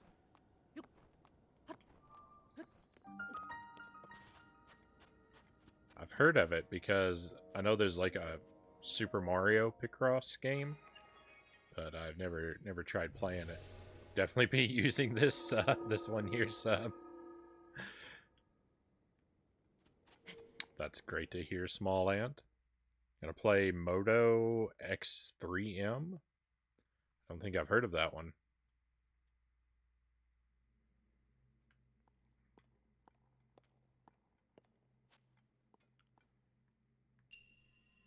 Buried Light.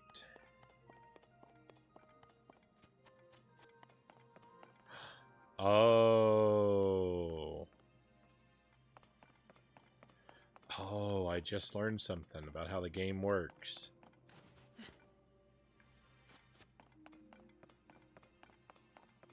That's interesting.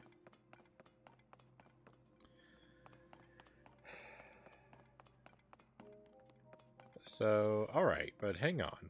Hang on.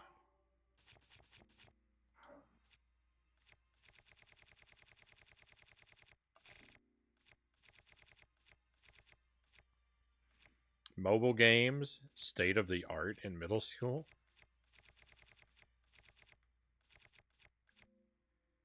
I'm not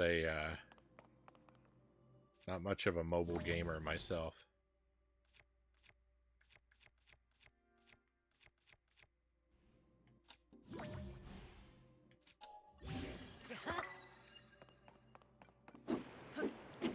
You can use wind to blow away the sand. That's amazing. I didn't know that.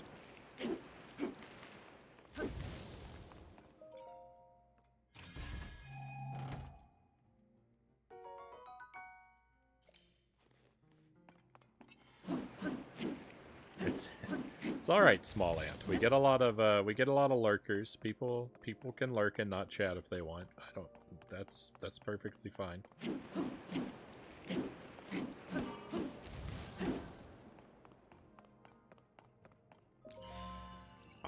I'm grateful to have lots of lurkers with us. I learned Picross from the Super Mario Picross that was on the Switch emulator, with the weekly challenge for the silver coin some months back on the SNES emulator.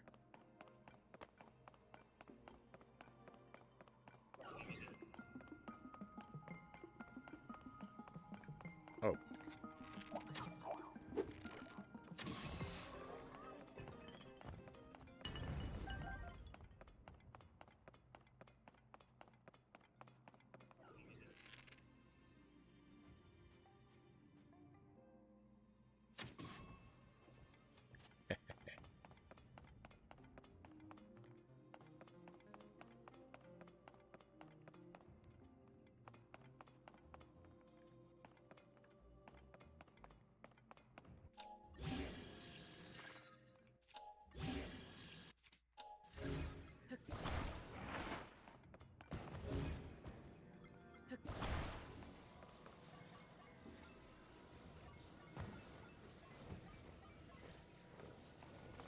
I'll be lurking. Right on. Very much appreciate the lurk, Small Ant. Enjoy your Moto X3M.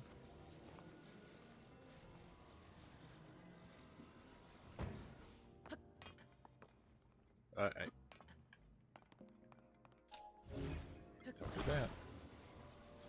Most Twitch viewers are pretty shy. I don't know if shyness is the exact word for it. There's more than a few bots that are employed by various places trying to gather statistics. That's undoubtedly true.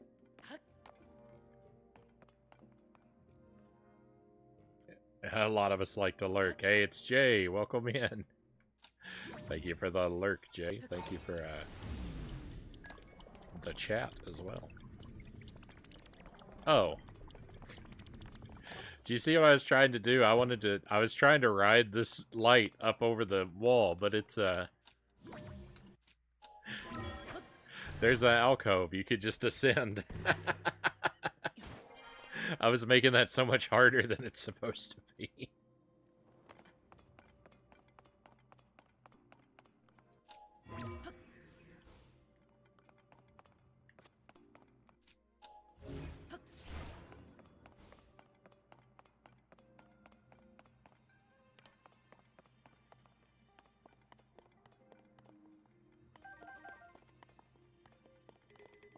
Bots don't count to your viewer count. Yeah. Alas.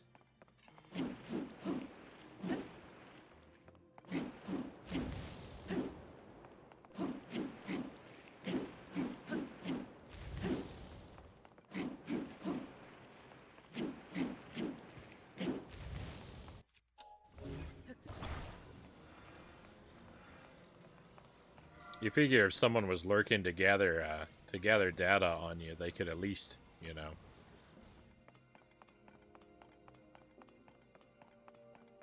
They could at least add to your numbers a little bit. Playing this as well right now, Jay says. Right on. Hope you're having as good a time as I am.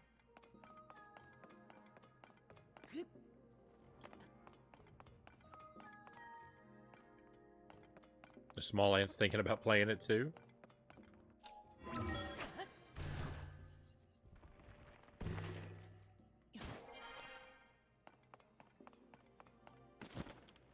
Oh. No paraglider allowed.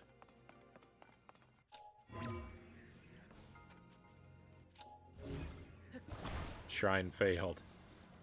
The shrine's already kind of failed because they didn't give me any openings for nonsense.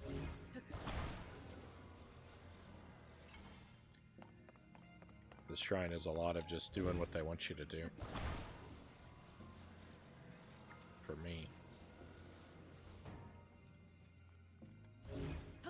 Not very good at putting this light down where I want it to be. There we go.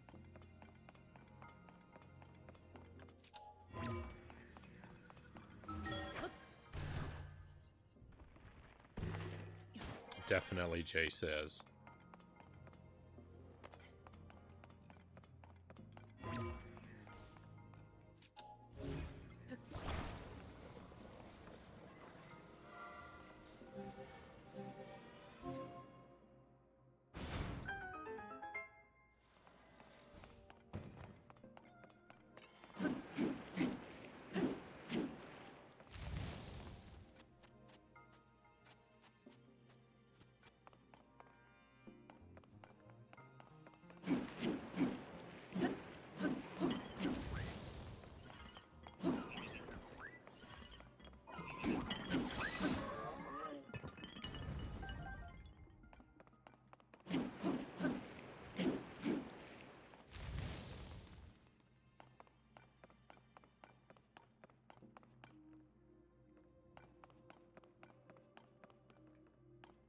Alright, this is now scary.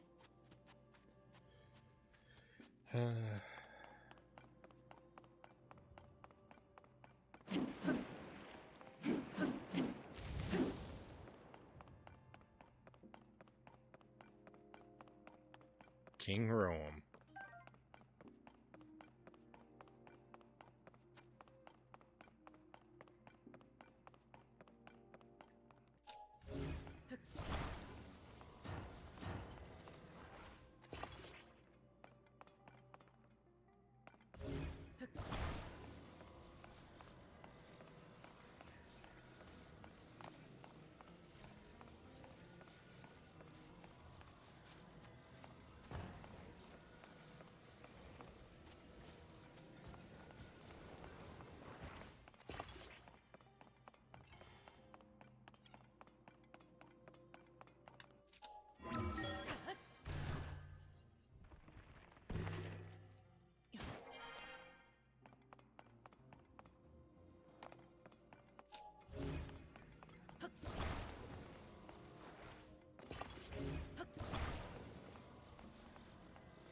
By the way, I hated this shrine, Jay says.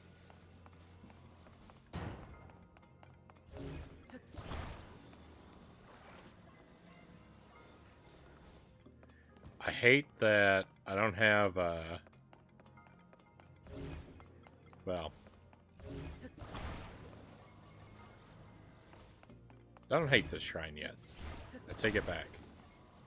I don't think I have any. Look at how tiny this fan is. Wait a moment. Oh, it's not a fan. It's a fan attached to a weapon. Yeah, no spoilers. No spoilers. Jay knows what's up. I know Jay wouldn't spoil it for me. But yes, very good of you to watch out for me. Thank you, Small Ant.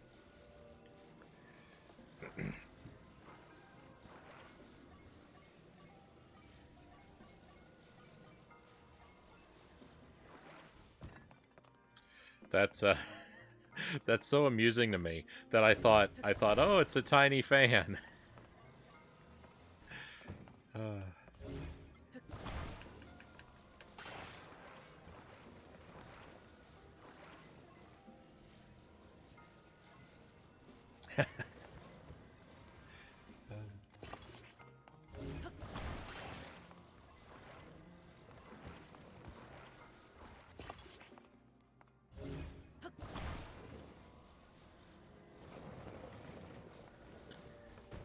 Alright, so what we're gonna do is we're gonna get as high as we can.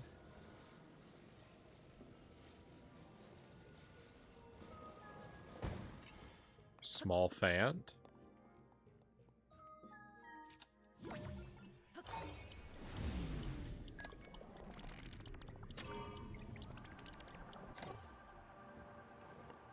Victory, I think.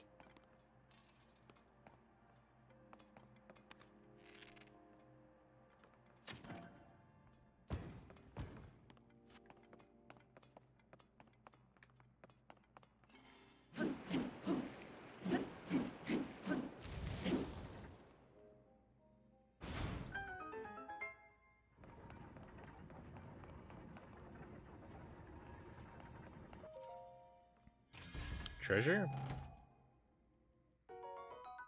Treasure.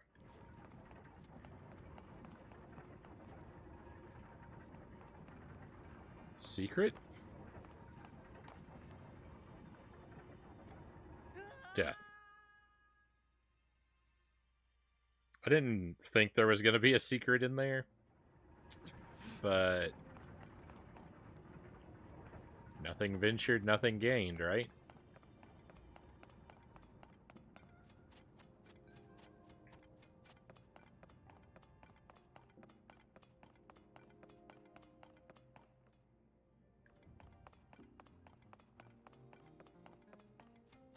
Sometimes you gotta be curious.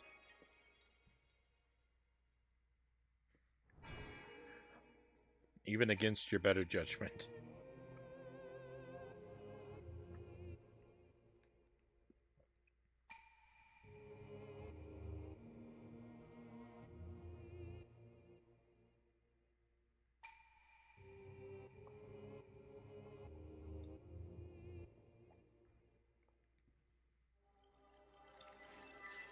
You did this way better than I did, Jay says.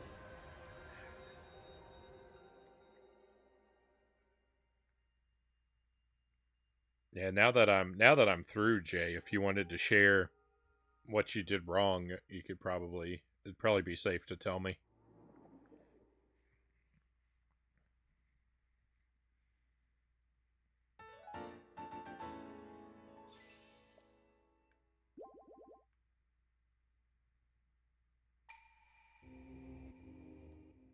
Or just why you hated it. I'm assuming you did something wrong.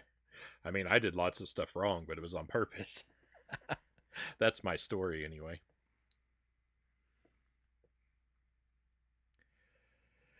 I forgot Ascension was a thing, so I was using the fans to fly up, and then trying to line up the mirrors was annoying. I forget about the I forget about the Ascend sometimes. Not as much as I did at first. Oh, there's a whole bunch of these things. Oh.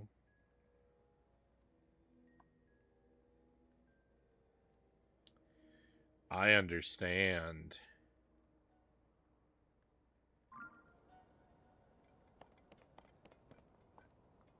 Oh, there's a skeleton out there, too. That's kind of cool.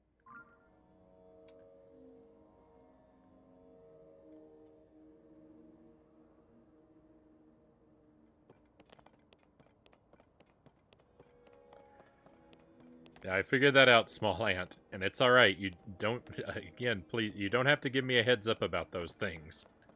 Don't tell me when something's story and when it's not. I'll figure it out. You know, I'll figure it out on my own.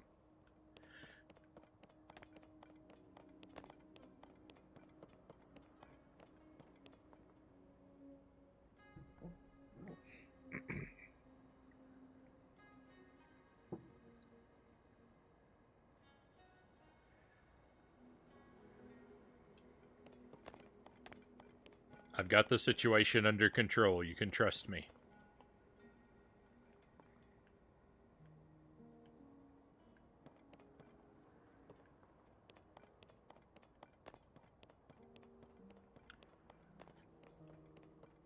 Be sure if I sneak around into Gerudo Town, I'm going to be immediately kicked out. Nothing ventured, nothing gained. This place looks deserted, actually. But it might just be because I'm high up.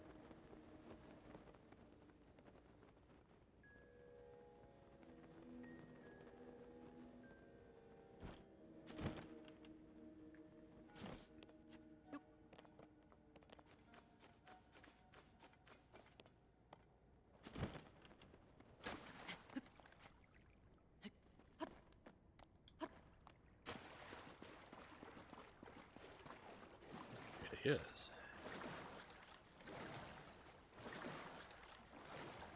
What is that? A message in a bottle?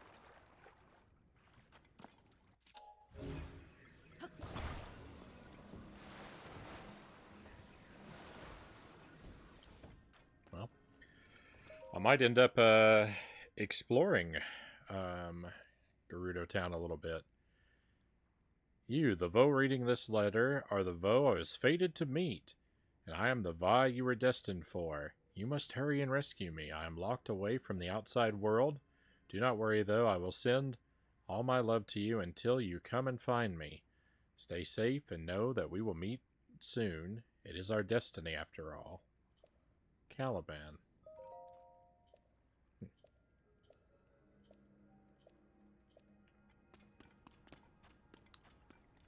Oh.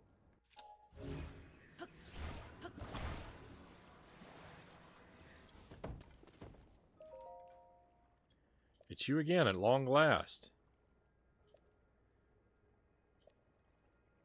You must hurry and rescue me. This is the same letter.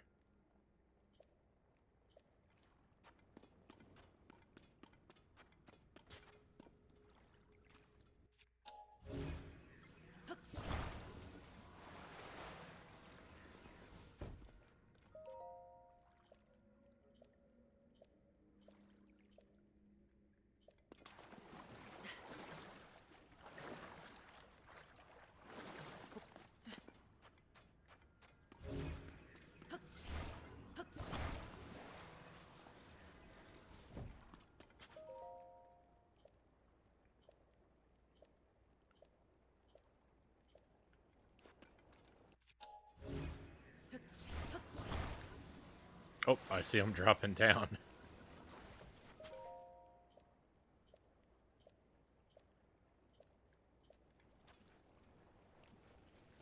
What's this over here, though?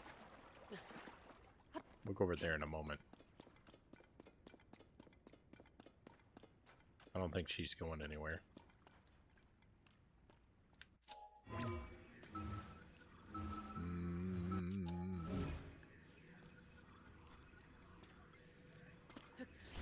Okay.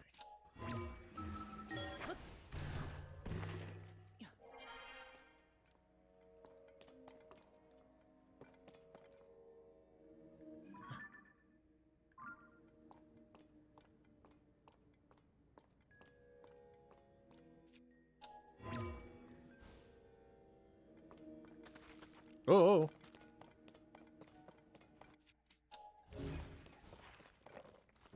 I thought you were going to be a friendly Gibdo. Board up the house. There's zombies outside.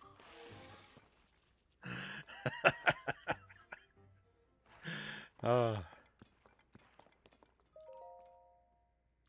construction and service notes. In regard to work on the hole in the floor, due to lack of resources, a large stone slab has been used to temporarily seal the hole in the floor. You know what's amusing about this? This is nostalgic for me, except it's not the floor, it's the ceiling. I lived in an apartment when I lived in Houston, and the pipes burst in the ceiling, so my apartment flooded one night. It was terrible. They came in, and then they fixed the pipes, but to get to them, they had to cut a big hole in the ceiling, and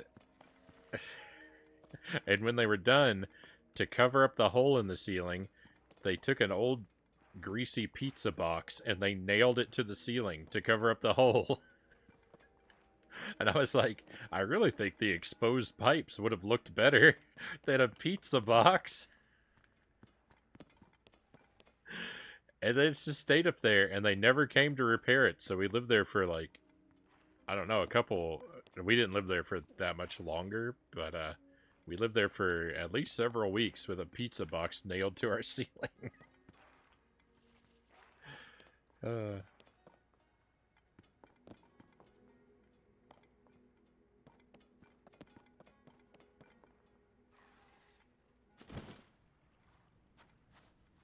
It was not good.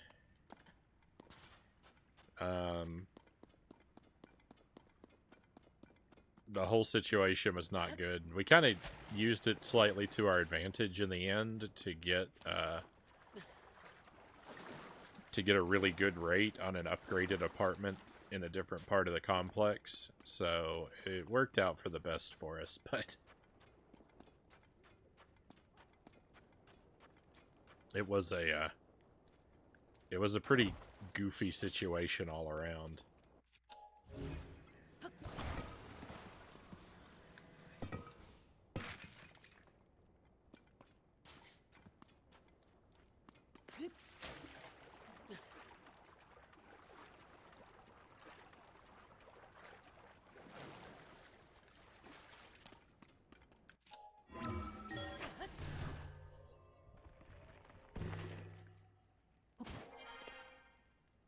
Hello, it is I.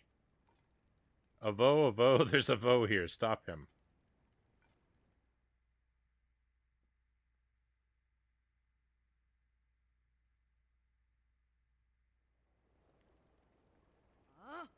Vo are not permitted to be here. You must leave at once. Hold on.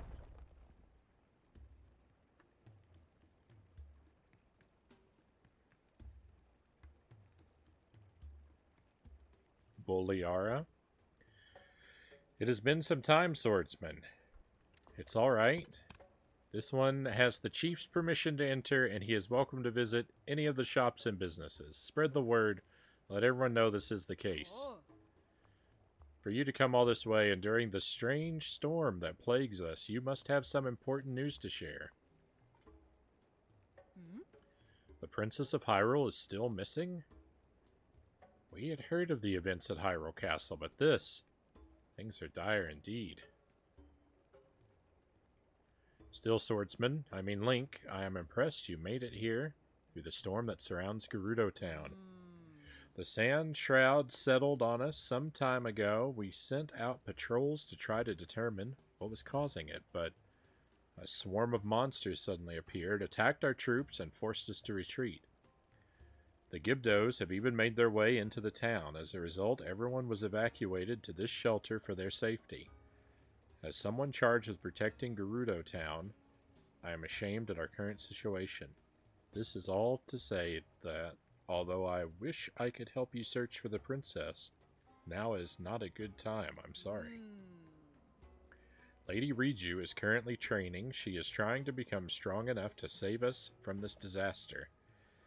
If you are hoping to speak with Lady Riju, you should visit the ruins to the north.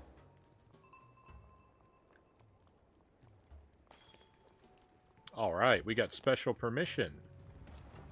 Hi, were you sending me letters? What? What do you want? I'm busy right now, okay? I need to make sure the Vo of my dreams hears of my feelings for him. But how can I properly focus the positive energy or put the bottles in the water while this guy's loitering around? Get out of here. Scram! You were much more friendly in your letters.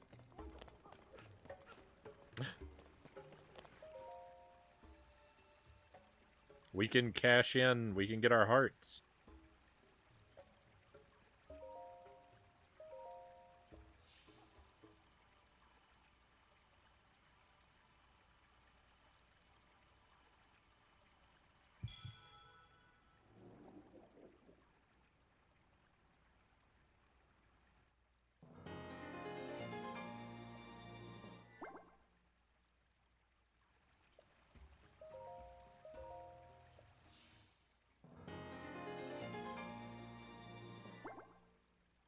Nice.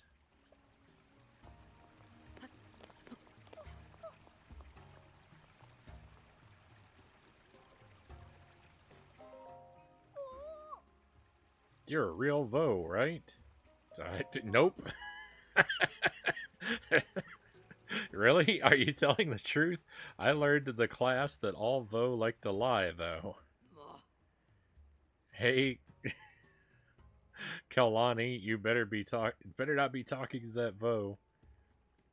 Why don't you follow Makure's example? Be more like your sister. It's fine. I haven't made eye contact, so it's all fine. What does that even... Hey, Vo, we Gerudo have a saying. For young Vi, speaking with a Vo will only invite misfortune. Vi learned that at an early age, so even though you're allowed to be here, please leave the young ones be.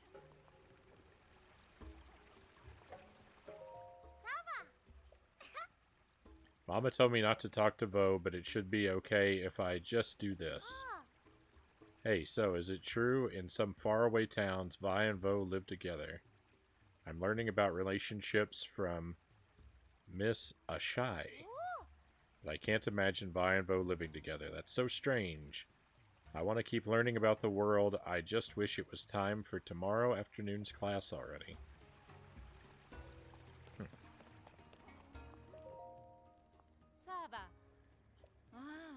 Oh, you must be that Vo everyone is talking about. Say, are Hylian Vo interested in archaeology? Would it surprise you to learn that I'm an archaeologist myself? After much work, I have finally deciphered these stelae. Do you want to hear what's written on them? You do, don't you? Sure, if you insist. First up, the stela over here. I don't know that word. On the left, it says, the 7 heroines who protect the Gerudo. Their secret will be expressed on 6 stelae. As for the stela over here on the right, it says, the 7 heroines who protect the Gerudo. An 8th channels the guides and powers these 7.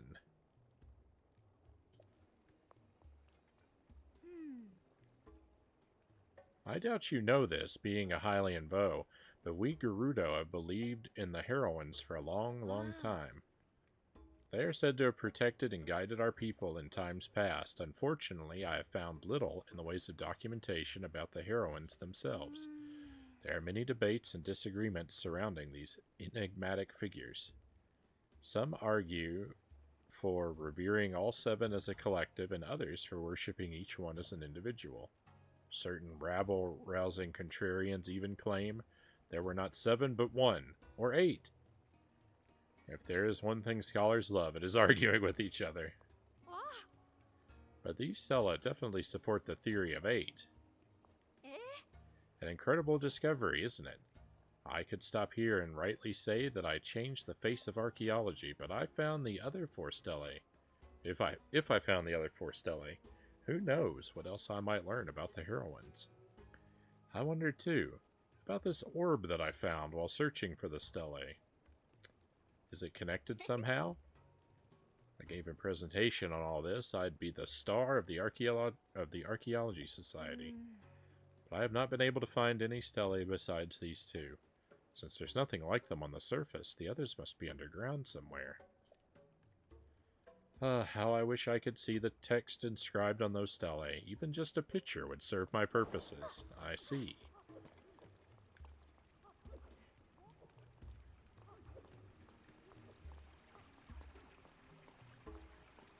Ooh, cool. What's so cool? A Vo. Little Gerudo aren't supposed to talk to Vo. And I'm a little Gerudo, so that means I have to stop talking to you now. Hey, my granddaughter still has a lot to learn before she can talk to a Vo. If you need something, just come talk to me instead, okay? I want to know what was cool.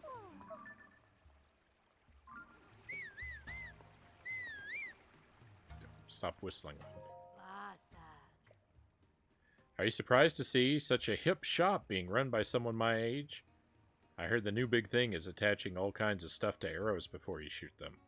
As a merchant, I've got to embrace the popular trends with open arms. However, under no circumstances will I introduce a Vo to my granddaughters. Vo bring nothing but misfortune to young Gerudo. I hate not being able to see the sun. I'm ready to say Savork to this place. Alright, let me buy your arrows, please. All of them.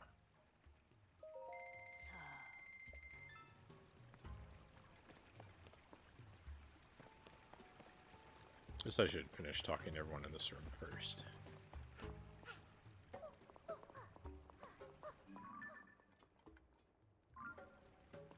Looks like we've got jewelry for sale. I can't get a close-up look at anything. Where did the owner... Oh, you're the chief's guest. So this is a Vo. His ears look to be about... and the circumference of his head and neck. Interesting. Oh, I'm sorry. You're the first Vo I've ever seen. I got a little carried away figuring out your measurements. Why was I doing that? Because I make accessories, and the key to any good accessory is the perfect fit. My name's Kara. I haven't had a lot of opportunities to make accessories for a Vo, so if you give me the chance, I'll put everything I've got into making some really great ones for you. If this shop's owner were here, she probably could have made you all sorts of things, but she went out to look for potential adornments and hasn't come back since. She was in such high spirits, too, gushing about all the treasures she'd find around the Toruma Dunes. That's a dangerous place, though, Molduga territory. I hope she didn't run into trouble.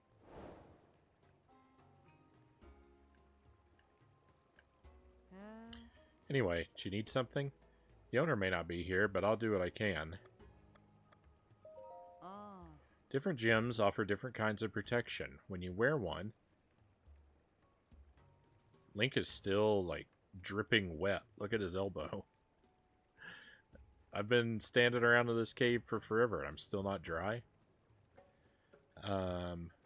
Different gems offer different kinds of protection. When you wear one, it bestows that protection on you. For example, a ruby has the power to make a bitter chill bite less, or you could avoid the oppressive heat with a sapphire. Customers used to have to supply the materials for an accessory made to order, if a bit of extra work. But that's not the case anymore, thanks to the gems we've been getting from Eldon up in Northeast Hyrule. We just make the accessories in advance and save the customer the legwork. There's a slight difference in the price, though, but that's to be expected. Unfortunately, the Sand Shroud has made it tough to get supplies. The stock is of the highest quality, just a bit limited. You know, I never would have thought I'd talk to a Vo for so long. It's kind of neat. Since I'm always in the workshop making accessories, the owner is usually the one who gets to talk to customers. The owner of this jewelry shop is a Vi named Isha. I only make accessories, but the owner's a well-regarded artisan and has even served as armorer to Lady Riju. If Isha were here, she probably could have made you all sorts of things. Last I saw her, she was telling me all about how she planned to scour the Toruma Dunes for adornments. She left in high enough spirits, but she still hasn't come back. And the dunes are Molduga territory, so I can't even go look for her. I never get the chance to talk to Vo, so ask me questions whenever you want. Alright, what do your prices look like? Oh, that's what your prices look like. I'll take these earrings.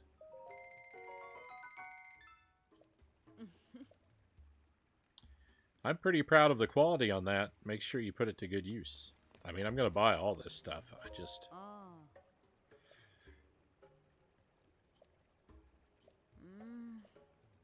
I'm just a little sticker shocked. Alright, let's see what I can sell off. I've been running around with a bunch of junk, so... Right, like right here. Like, how many apples do I really need?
I mean, I've got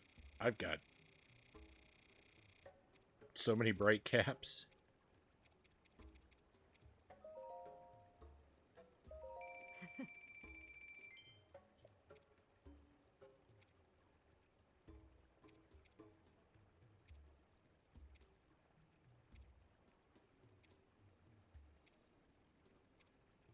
I'm kind of amazed by the quantities of some of this stuff that I have.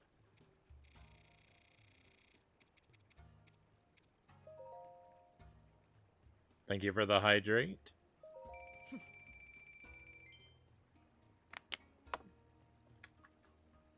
Have another generous gulp of water.